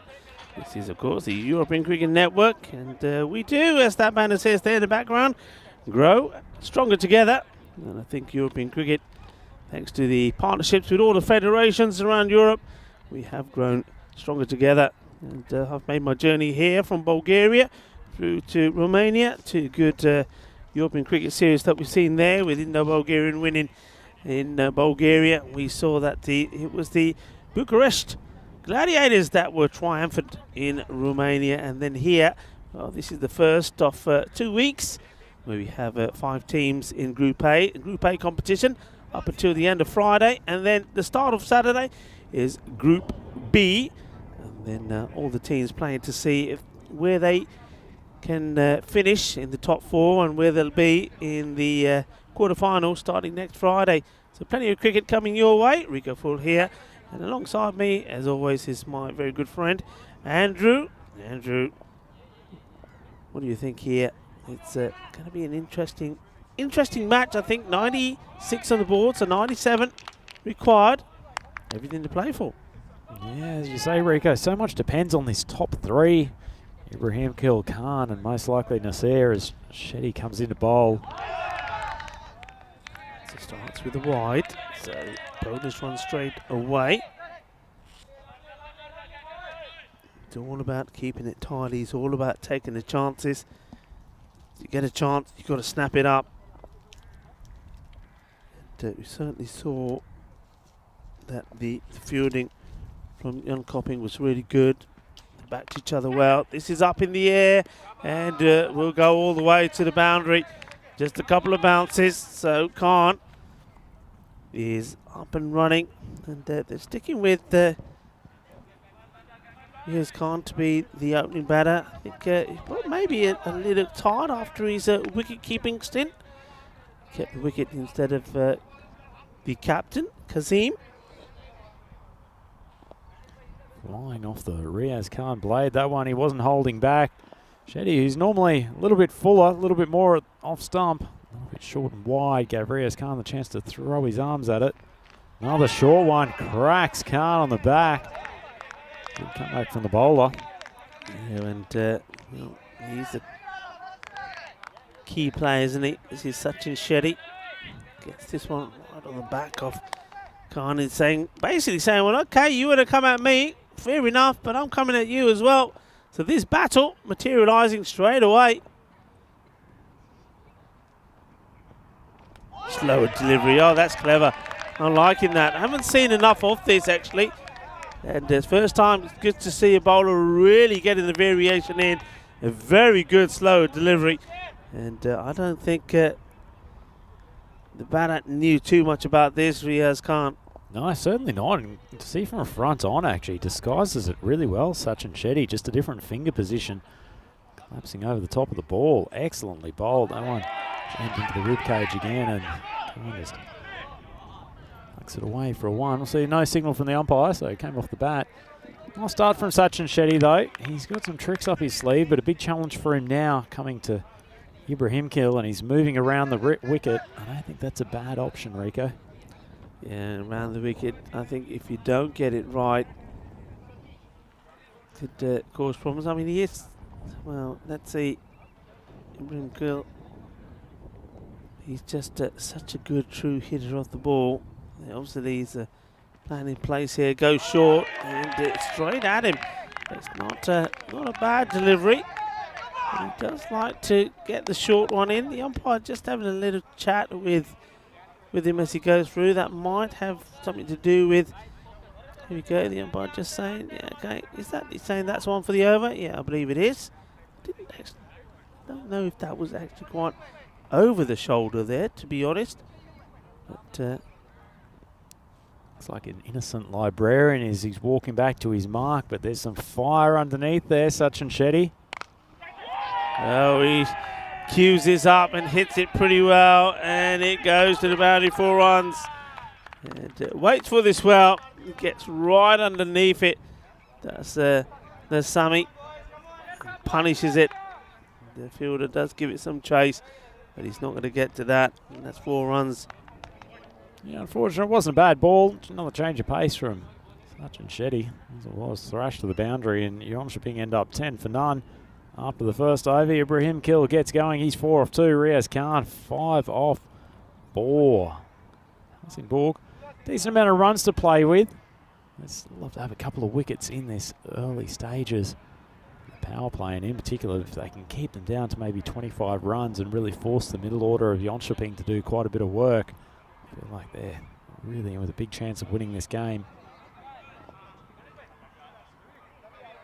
Plenty of chat on the YouTube chat from Luke Belgium, who we know is one of the foremost analysts of European Cricket Series cricket. He thinks that Sami Ibrahim Kill's the absolute key to this chase, and certainly if he's in there for 4 or 5 overs, Rico, and gets going, then Jönköping will be no doubt in charge of the run rate.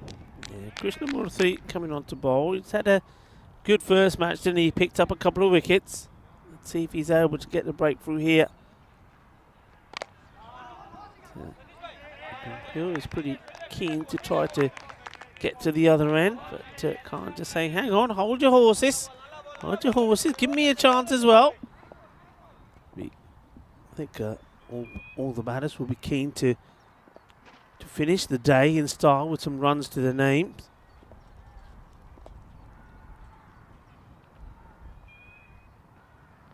Up in the air, and it's going to go over that fielder one more time. It's another boundary. And on the second time that Khan has managed to get this lob perfectly executed over the man at third. Just a little bit too wide there, the bowler. Too wide, too short. And any sort of swing of the bat is going to take it over the third man. I think you've got to make a decision here. Either you keep him back or you start to bowl a better line. I mean, they've gone with 2 men out on the leg side already, long on, and Cal Corner is back. And this time he goes over the off. Once again, just a little bit too short, too much width. And Khan can more or less pick where he wants to send this one. And he lofts this over the inner circle on the offside and gets it over. It's over the cover. 4 more runs. Pretty nice shot from Riaz Khan, actually. That was a really wide ball from Ganesh. Trying to take it way outside of his leg side hitting strength, but he's managed to stay with it, got the wrists in a good position, and almost managed to carry the boundary over cover.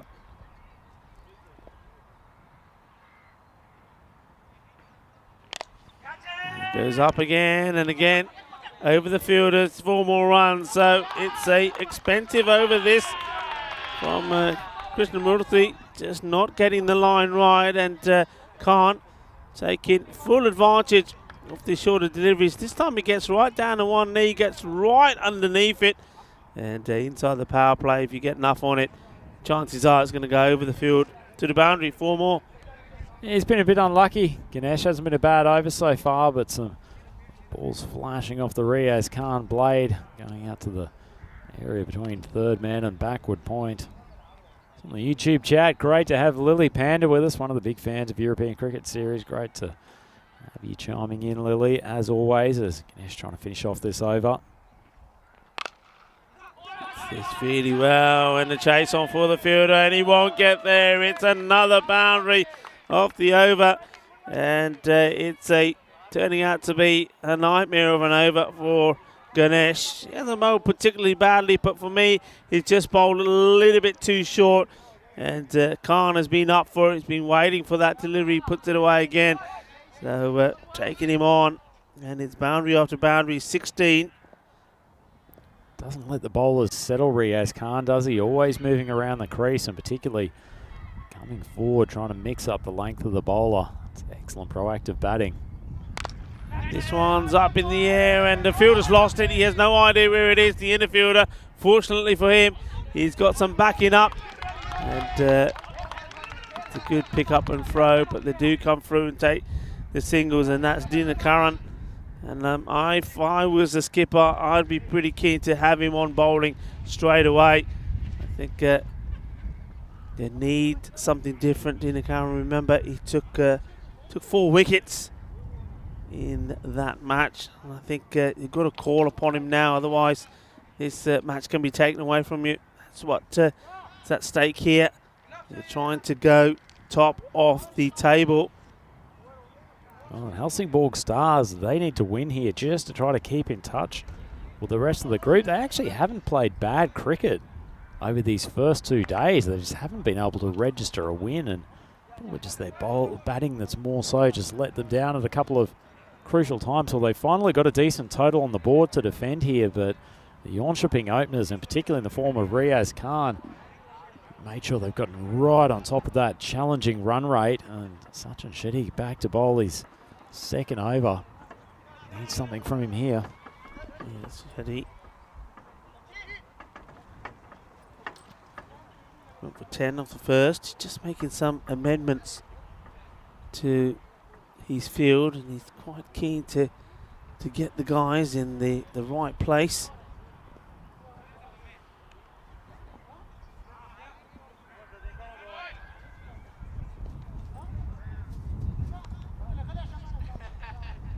Short, and well, it hits it straight down the ground, and it does get stopped, and Singh puts a foot on it as the batters come through for 2. This was going to be a wide delivery. He's opted to flat bat this. There's no idea where that ball is when you look at the game from Sammy. His head is nowhere. Shows you how much power he's got though, Rico. It was almost an afterthought that he's flicked that down the ground, and somehow it's almost carried to the boundary. Yeah. Powerful young man, the left-hander.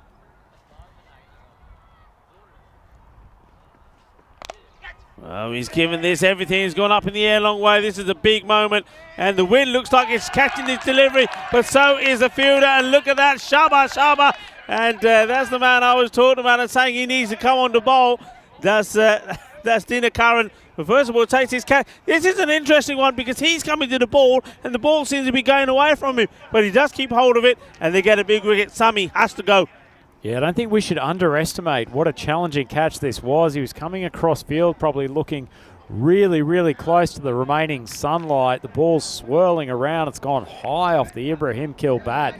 That's a great catch from Dina Karan and a much-needed one, sending Ibrahim Kill back to the pavilion. Jönköping 30 for 1 and their main striker, and he's sent backing. Yeah, big one, big wicket.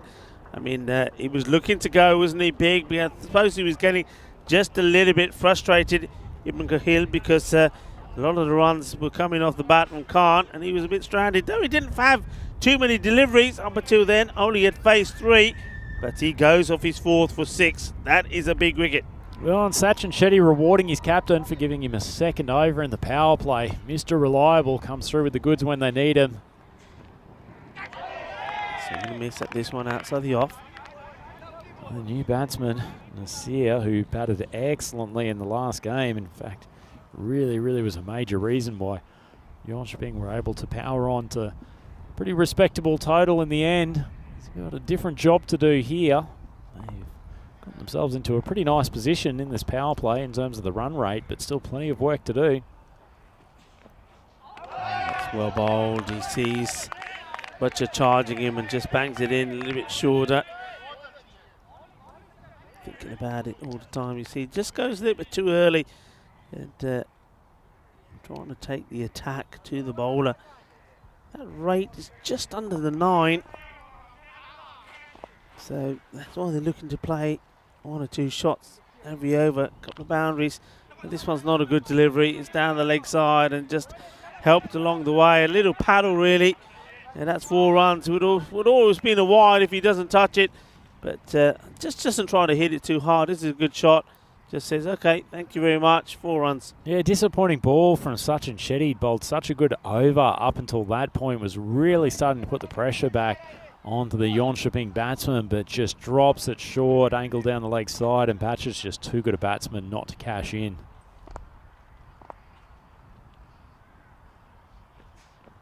It's better, that's where he needs to be, and just plays that one a little bit too early, Batcher. And does end the over well with the dot ball. 16 come off his 2. He does pick up that very important wicket, the first wicket to go. Yes, it's 34 for 1 at the end of the power play. Yeah, still in a pretty good position, Jönköping. Wouldn't say honours an even after that power play. Probably Jönköping only 1 wicket lost. They're probably ahead of the game at the moment, but still it only takes 1 or 2 really tight overs and all of a sudden they're behind the 8 ball. See our win probability. It's got Jönköping 66% at the moment. Probably a little bit of an overstatement. Feels like runs on the board have value for Helsingborg. And they've got this man, Dina Karan, who was on a hat-trick twice in the first game today. He's been a great inclusion for the Stars. And his 2 overs coming up in the last 7 here could be very determinative of whether or not the Stars can register their first win of the tournament.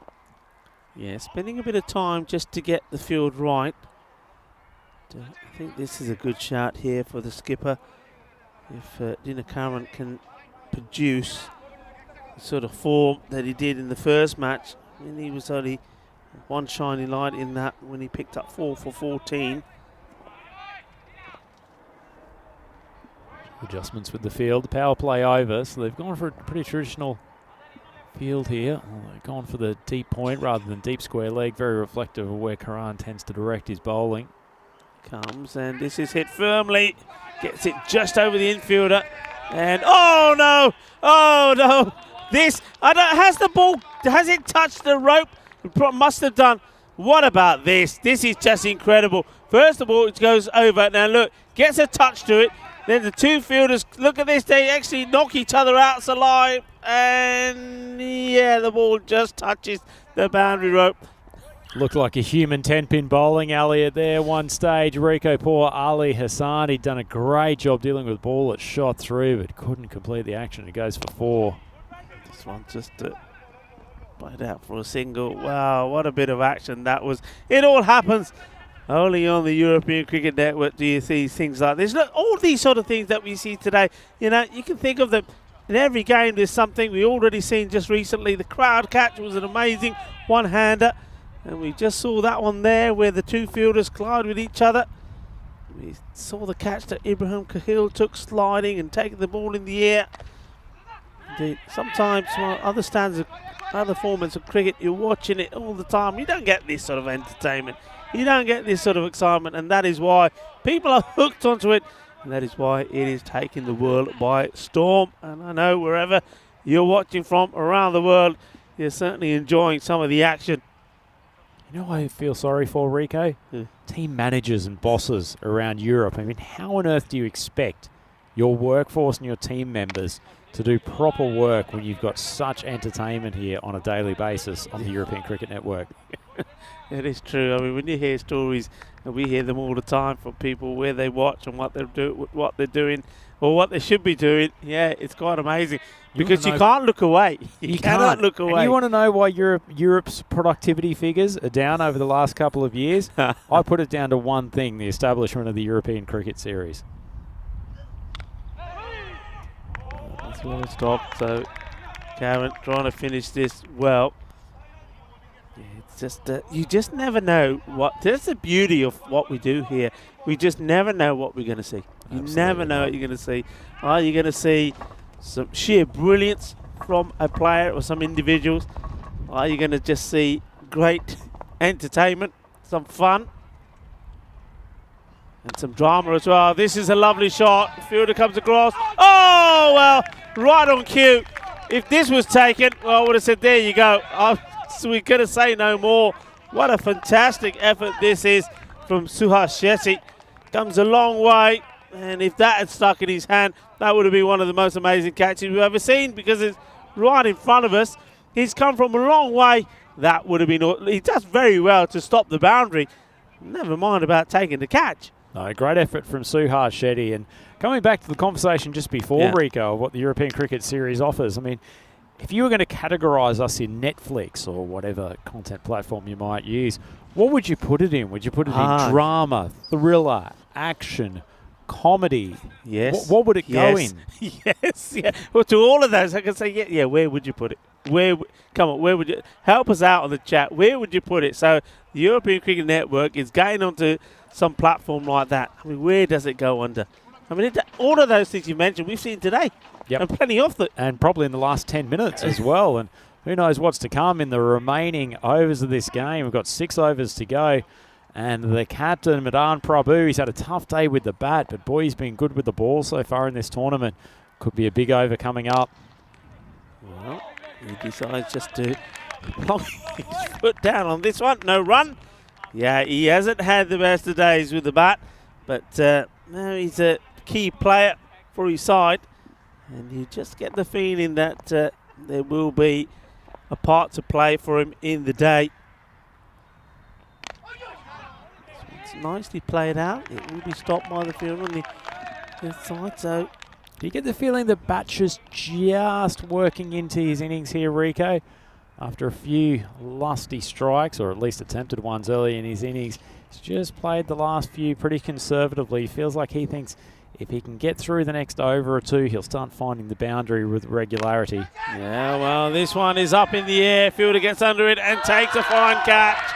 And they get a very, very important wicket. And I said that Prabhu, the captain, has to play a big part in this match. And that is a big part because they've broken the partnership. They've got a wicket, and it's a big wicket as well.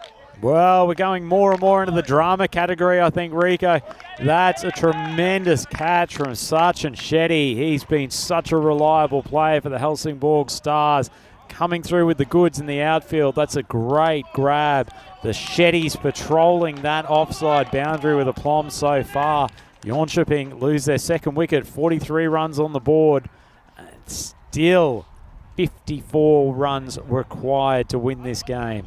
Yeah, still. And that's the wicket they needed, didn't they? That was the man who was in form.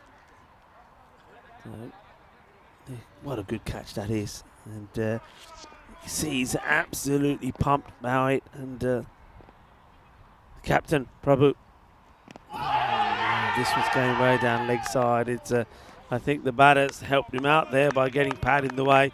Otherwise, that would have been given a wide. So Harsh Shazad's been sent out there.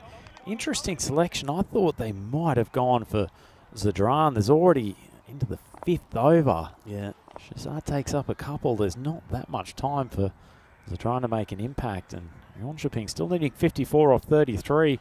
Delicately poised, 10 runs and over, certainly doable. And they've only lost 2 wickets so far, but nonetheless, another wicket here and a few tight balls. It's a good start turning against them. Just gone a little bit too wide here. Can see what he's there making sure he's not doing. He doesn't want to get that ball anywhere sort of on middle leg pitched up to Batcher because that's what he's going to go for. Pakistan has played that bit defensively. They won't mind that at the moment. Hasn't been a boundary since the first ball of the 4th over, Rico. So this has been a nice little period for the Helsingborg Stars. Yeah, it certainly has. And once again, it turned out to be a beautiful afternoon here. A little bit fresh, but that wind by no means as strong as it got to at some point yesterday. And the sun's been coming out as well. It's been a nice temperature for cricket. This one is played off the back foot. That's the end of the over, and it's a good over. It's one that gets the wicket off Riaz Khan, 29. Batted really well. He was a dangerous looking batter. And Shazad comes in. Yeah, I'm with you there. I think with somebody like Khan being removed, I would have gone for Zadran to come in here. You've still got Batcher out there, so you'd be saying to Zadran, okay, you've got accomplished batter out there. The two of you go out there, get yourself in, play your shots. But they've gone for Saha Shazad, just trying to keep it a little bit more. I don't know, maybe they feel that that's a better mix. 29 there, you see right at the top. Yes, Khan, but he is there no longer thanks to that great catch from Sachin Shetty. Looks like Rohit Sapru coming on with the ball. Just having a look at the YouTube chat. Great to have Steve Cook join us. He's been lurking to take our favourite word of the week at work. The coverage all day, and he's now home. Time for the last innings. So great to have you with us, Steve. And also some heated debate on the YouTube chat as to the value of the worm graphic as compared to the win probability graphic, Rico. There's a lot of chat loving the worm. They're loving the worm, okay. Yeah, I mean, the win probability one, it's an interesting one for me. because I think, let's just see this delivery first. We'll go back to that.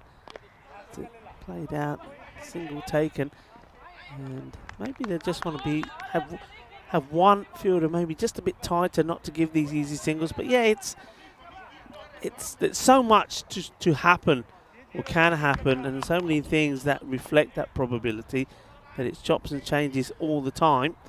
So you can never read too much into it. What about you? Which one do you like best?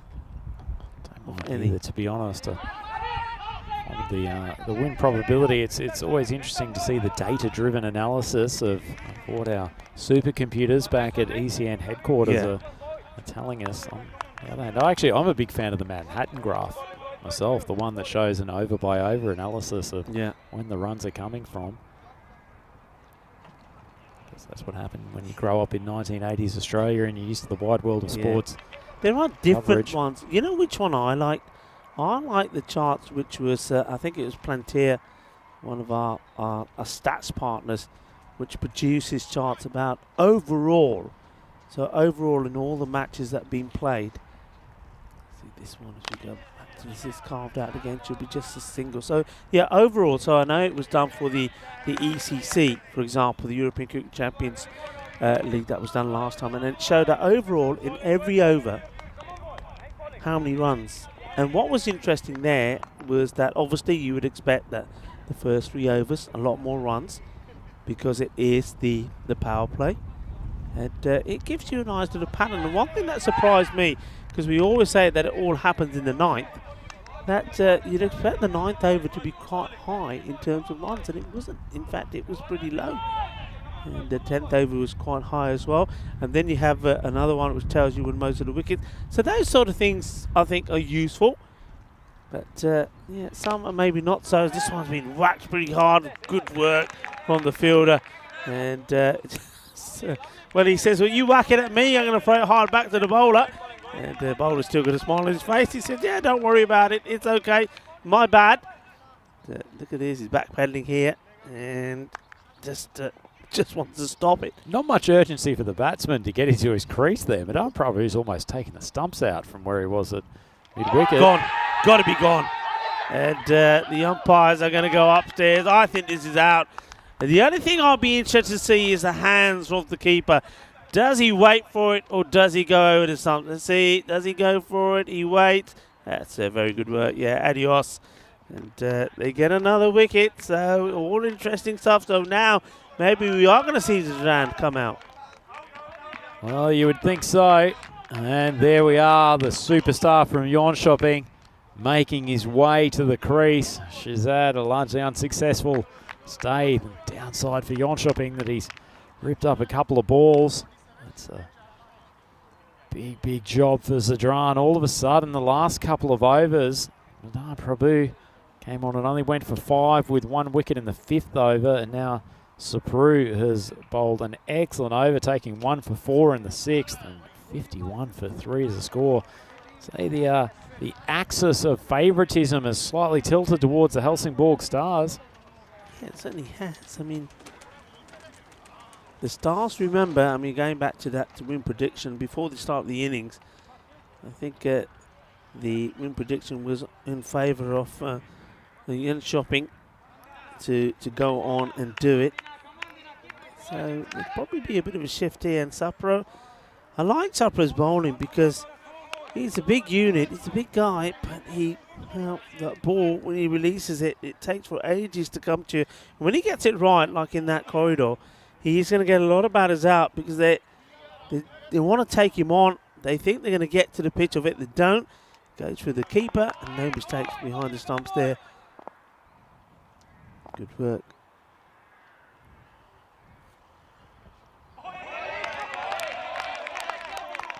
Nasir, he just hasn't been able to get going in the same fluency as he did in the first match between these two teams earlier today. Dina Karan, he was the wicket-taking maestro in that first game. Hasn't been quite as successful in terms of the wicket column today, but he's been relatively tight after being hit for a 4 first ball. This is a big over, the 7th here. Oh, this is going wide. I think this might have been the initial movement from the batter. Just tempting Karan to try and go just a little bit wider, but yeah, there's that early movement. Just enough to put him off. Badger 10 off 14. Really needs a boundary to release the pressure in the next couple of balls.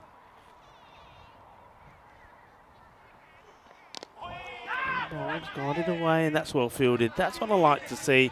There's a point when they were taking these singles quite easily. And now, not so freely. I think they've just they're attacking the ball better.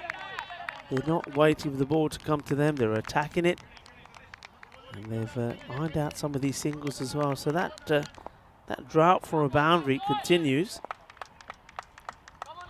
Run rate now up to 12.3. Pressure building on Jönköping. Played out, but Zapro does the fielding after the next one over. He bowled. Yeah, that rate, we've just seen it climb and climb, haven't we? We saw it start with around 9, then it gradually went up to 10, back to 9, and now it's just gone up and up and up, approaching that 13. So they need to try and find the boundaries. Can Zadran be the man to find it? Goes big, misses it. Yeah, a little cheeky shy at the stumps from the keeper. It won't be out.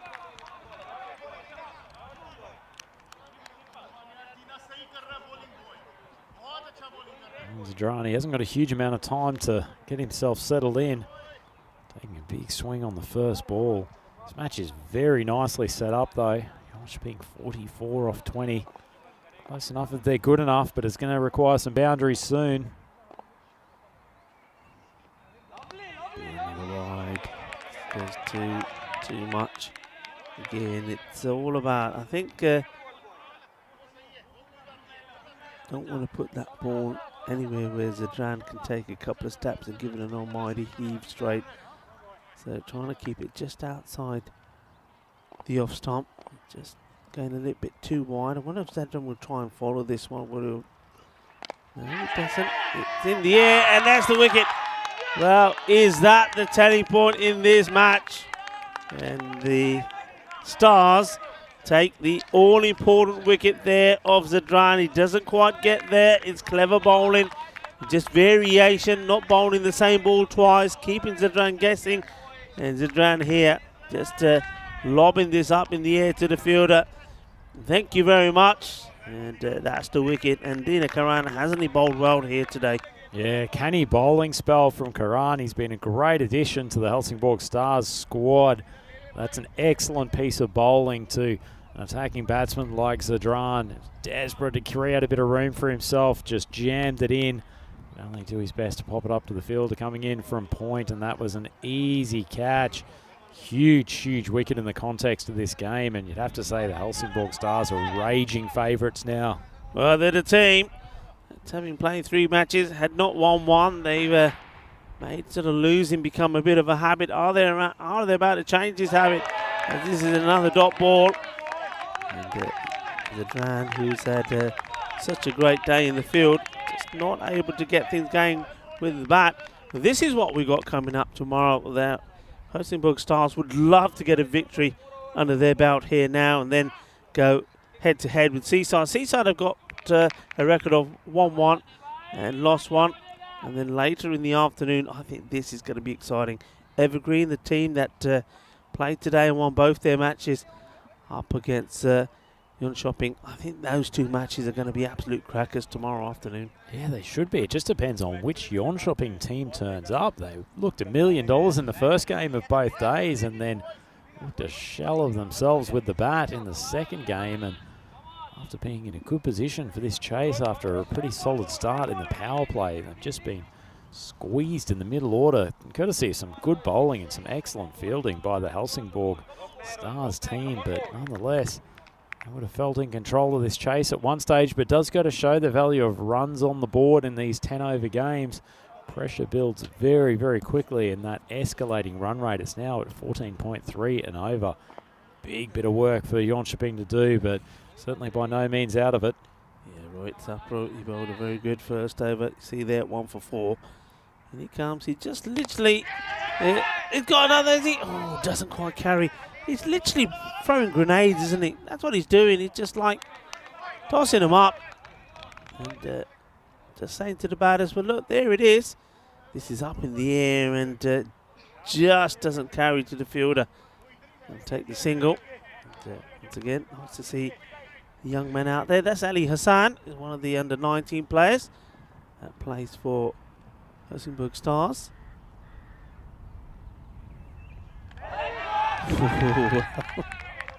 It's all about balance, as they say, and when you don't have balance, this is what happens. It's all over the place here. It's a big swing from Mohamed Tanvir, no connection. Very, very fortunate that he's kept his bat grounded as he overbalanced out of the crease.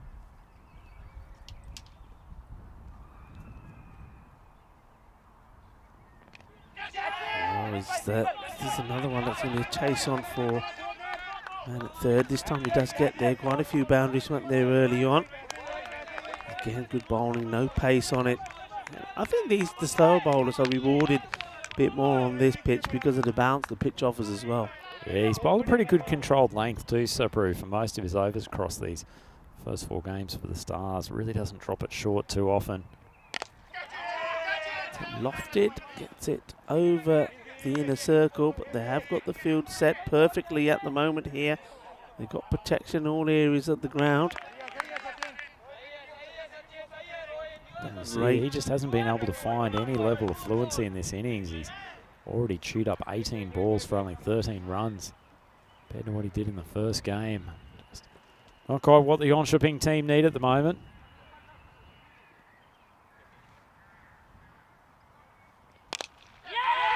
This is being hit pretty hard, and finally there's a big scream of yes as this one goes all the way to the boundary. The umpire puts his hands up in the air like he just don't care, because this is, well, 6 runs. He's absolutely smashed this. It's sort of a straight pull that goes all the way over. And finally they do get hold of one. And they need a few more of those, though, because that rate is past the 15 mark here. Yeah, that was absolutely crunched by Tanvir. Gave himself plenty of room. Let a free bat swing at a ball that Sapru had put onto the stumps.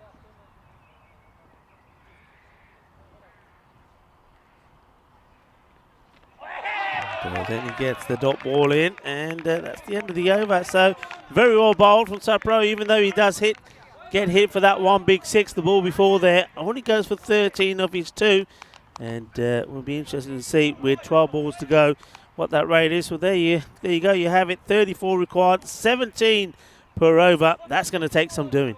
Well, it's certainly going to take some doing, but it only takes a few maximos to get them back in the game. Win probability very much in favour of the Helsingborg Stars at the moment, but last over went for 9 from Sapru. Really doesn't take much more than that, just an extra maximo during the course of the over. It's just a question of whether or not these two can do it with the regularity that's needed, especially with this man coming to the bowling crease. Madan Prabhu has been the best of the bowlers from the Helsingborg Stars, particularly in the middle overs over these first 4 games. Day 2 of the ECS Landskrona, brought to you by FanCode. Set up for a good conclusion. This is one of them. Balle, Kinna Sona Shaka Lagia. Well, Nisa Bacha, he's been there a while, hasn't he? So he's certainly got his eye in. Well, he's got his eye in, and now it looks like he's got his range. That's one of a few they need. Manos arriba, 6 carreras. Well, he's finally woken up after being in a slumber for the last 18 balls, Bacha. Up to 19 off 19, courtesy of that Maximo. Needs a few more this over. Pressure on the captain, Prabhu. And this has been hit fairly well. They attack it. They want to keep it to just a single, and they do.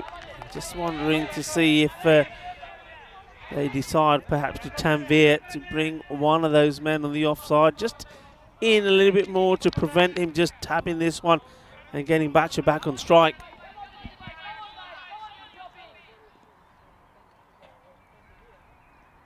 Tense. That's 7 off the over. Big swing, and yeah, not really reading the script here. Tanvir. He's not making any contact. It's a dot ball. Dot ball is gold dust. That's huge. Just got to get back onto ball. Bacha is waiting. Hit hard, and well, that's gone all the way over. So it's a second Maximo in the inning. So that's 13 off the over. So we're going into the last for sure, and it's game on. Still deliveries to go in this one, and Prabhu just a little bit too short. Well, he's dealing in Maximos at the moment, Tanvir. He's certainly got some power when he makes contact. Prabhu missing his length for the second time this over, gets smoked. This may be a wide, it is, and that's a correct call. So the captain is feeling the heat here. Madan Prabhu, 14 off the over. Remember, we said it was 17 per over required, 34 was required before the start of this one. And this is played away. Fielder has to get down, he does. It's a single. One ball to go, Rico. It does beg the question, who's going to come on and bowl the last over? They've got Ganesh Krishnamurthy, who went for 18 in his first over, which was the second over of the innings. And if they don't, they're going to have to turn to someone who's going to be fresh to the bowling crease. Big questions for the skipper.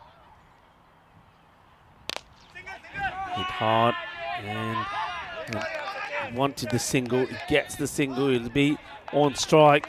And that leaves 18 going to be required off the last over. Now, it sounds a lot maybe, but remember, that's just 3 sixes. We saw 2 in that last one. Well, we do go into the last, and surely the Stars are not going to end up losing this one as well. Well, they need to try and find somebody who's going to do it from who is going to bowl this last over. They're all sort of looking at each other, and the captain, he's sort of got this look about him to say, I don't know. He's sort of shrugging his shoulders. And the thing is, though, I mean, if Ganesh is your main bowler, then you've got to go with him. I certainly wouldn't be trying anybody new. No, I agree, Rico. He's been up at the bowling crease already several times today. He may have gone for a few in his first over, although it wasn't actually a bad over, to be honest. He ended up with a couple of balls flashing off the outside of Riaz Khan's bat. You've got to back him getting home here, being able to put the ball on a location outside off stump, trying to at least reduce the number of Maximos, give him a field that supports him on the offside, and see if they can get this job done. 18 runs required for what will be the double for Jönköping over the Helsingborg Stars. And there's a lot of talk out there between the first. There seems to be a lot of movement around in the field. One fielder running from one position to another. Now you see Devinder Singh there getting in the act. Sometimes they think it's just easier just to give the ball to the bowler and say, there you go, get on with it. All this talk to him, it's just putting unnecessary pressure, I think, on Ganesh Krishnamurthy. So here we go.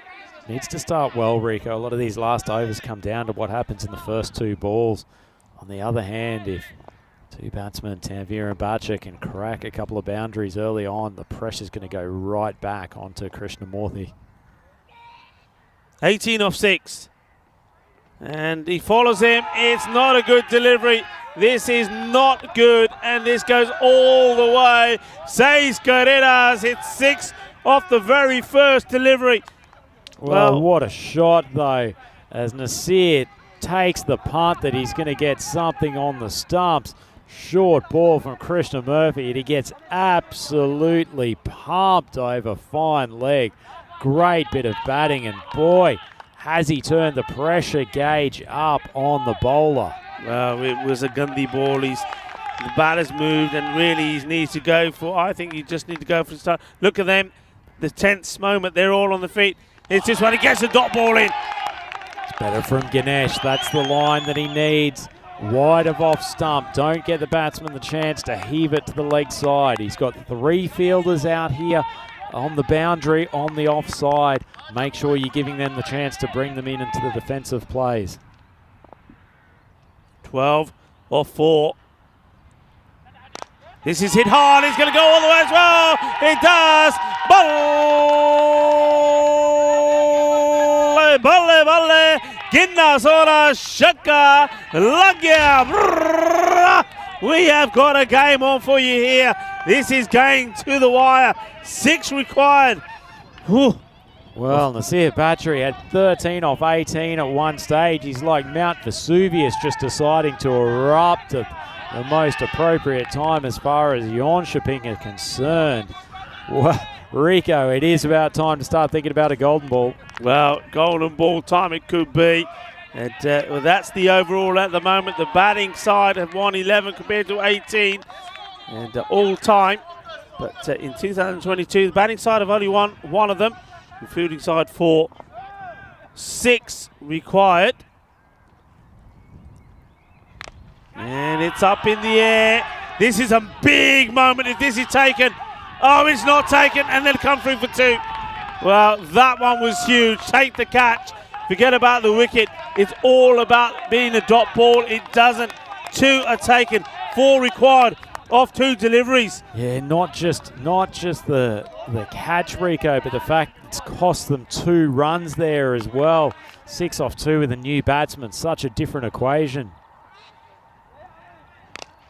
This is flicked away. This will be it. It's an amazing victory. It's an amazing shot. It goes all the way to the boundary. Seis carreras. ¡Qué partido ese es! Ganemos. Jönköping, and that is unbelievable scenes out there. And they've done it. They've won the second match between the battle between these 2 teams. Jönköping have beaten the Helsingborg Stars for the second time this afternoon. The Stars, they'll be a little bit shocked. They're shell-shocked. They cannot believe that they haven't been able to do it again. And there's some great batting there, though, from Nasir Battery. He's timed it to perfection. It looked like he couldn't get bat on the ball. The thing is, he stayed there. He waited there patiently. And then, with 2 overs to go, he started. We said it all happened in the 9th, and it did. And it all happened in the 10th as well. What an amazing match that is. Well, we said that there was going to be a good one between those 2 teams. And we finally got it in that last match. Andrew, what a match. Incredible finish. Nasir Battery is like a horse coming in through, getting the nose ahead in the final furlong. We thought he might have waited too long, but he's absolutely taken the final 2 bowlers to the cleaners. 16 off Madame Prabhu in the 9th, and then 20 off the first 5 balls of Ganesh Krishnamurthy. We'll have a look at the highlights, and haven't there been plenty of them in this cracking contest. Sami Ibrahim Hill getting them underway with a 4, but it was more Riaz Khan really doing the damage early on. But Dina Karan take a good catch, well judged off Ibrahim Kill, and that set them up well. But it was Nasir, the man who was eventually the hero, but started off very, very slowly. Plenty of activity in the field, but they ended up like skittles on the ground. Fortunately, Suhas Shetty managed to keep his feet and stop that going for a boundary. And the other Seti Sachin took a crucial catch in the latter stages. They were pumped at that stage. Certainly were, and everything was going their way, wasn't it? We had that period in the middle there with good bowling. Prabhas' first one was great. Sapro's bowling was good. That's Sapro getting a wicket there. Karan then came on as well and bowled a good one. And that moment you thought, well, there's no coming back from here. But then it was the last 2 overs when the captain Prabhu came back. And he was the one got Milton Zadran as well. This was the soft dismissal for him. He's a good talented player. And when he went, we thought maybe that is the match. But, well, Bachu was still there. And though he saw batters come and go, he said, don't worry, this one was a big hit as well, wasn't it? I mean, that was that 1-6 from Sapro's over. But even still, you thought after that 8th over that they were still in the driving seat, because that left 37 required of 2 overs. But the 9th was a good one. It was well hit. This was a thunderous shot, wasn't it? And then the moment that came, this one, that's the last over. First ball was not a good one, but the catch that went down, that was big. I mean, when that catch goes down, you think, okay, it would have still been 6 required, off 2 deliveries, but they took 2 runs as well. Well, we've had a good day here today. The first 2 games were low scoring. The next 2 were good ones. They were humdingers. Tomorrow we're going to see some more action. Yeah, plenty more great cricket to come, and hopefully capitalising off a fantastic finish this afternoon. 4 matches for you tomorrow from the Landskrona Cricket Club. We have Seaside back here against the Helsingborg Stars, who would be absolutely heartbroken by that defeat this afternoon. They need to get their account open for this tournament. Seaside looking to improve on their 1-1 record to date. And then in the afternoon, we got the big clash. We got Evergreen, who won their 2 matches against the Royals comfortably this morning. They are up against the resurgent Jönköping, who have managed to collect 2 wins from the 2 games this afternoon. They're sitting 3-1 at the moment. So that's going to be a couple of belting matchups tomorrow, Rico. Yeah, huge matches. I mean, look, very quickly, you are part of the setup in the Helsingborg Stars. You're going to be hurting today because you've come out here positive. You've wanted those wins. You've had opportunity. Look, in both those matches, remember in match 1, the start that they had 50-odd runs without losing a wicket, and then all of a sudden, that huge mammoth collapse when you lose 6 wickets for 4 runs, you end up losing the match. And then in the second match, you think you've got it. You think you've sort of put the squeeze on them, and they're not going to get them with 2 overs to go. And again, the runs are knocked off. You lose again. What are they going to be thinking tonight, and how do they come out and prepare themselves for those 2 matches against Seaside tomorrow? Yeah, that's absolutely traumatic. They've worked so hard over the 4 games so far. In fact, they've been pretty consistent for the most part, and it's just been 1 or 2 crucial overs, sometimes with the ball, more often with the bat, that have let them down and just meant that they so far winless over the first 2 days of this competition. We'll have a quick look at the Jönköping card. Riaz Khan got them off to a flyer at the start, 29 for 14, before he was eventually dismissed by the captain. But it was that man, Nasir Bacha. He came in pretty early at number 3. Really struggled to find his timing, particularly against the slower bowlers in the middle overs. But didn't he fire in the last 2? A couple of beautiful strokes to get them home. Yeah, he timed it to absolute perfection, didn't he? And well, a spare of thought for some of these bowlers that the figures you're going to see. I mean, Sachin Shetty bowled really well, 1 for 16. And look at that, Dina Curran once more showing his quality, 1 for 11. But it was that over there, wasn't it? Ganesh Krishnamurthy, he didn't complete his 2 overs. He goes for 38. And then it was Madan Prabhu. His second over was very expensive as well, 1 for 20.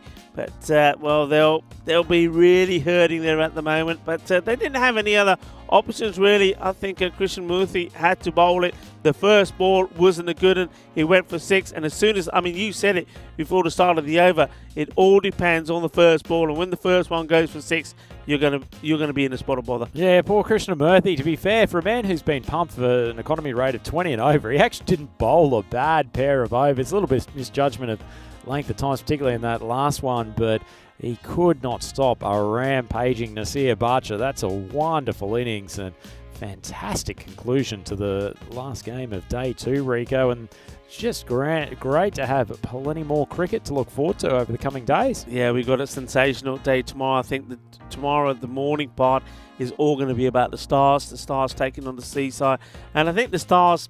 I think we've got to be fair to say that if they don't get any points on the board after those 2 matches tomorrow, they are really going to be up against it to try and make it into the quarterfinals. Yeah, it's surprising when you look. There's talent throughout their lineup, and they've actually got one of the deepest sides. Yeah, I think out of the 5 teams that are in this Group A, they just haven't been able to put it together with both bat and ball in the same game. But I genuinely expect that they will get a couple of wins before we're done this week.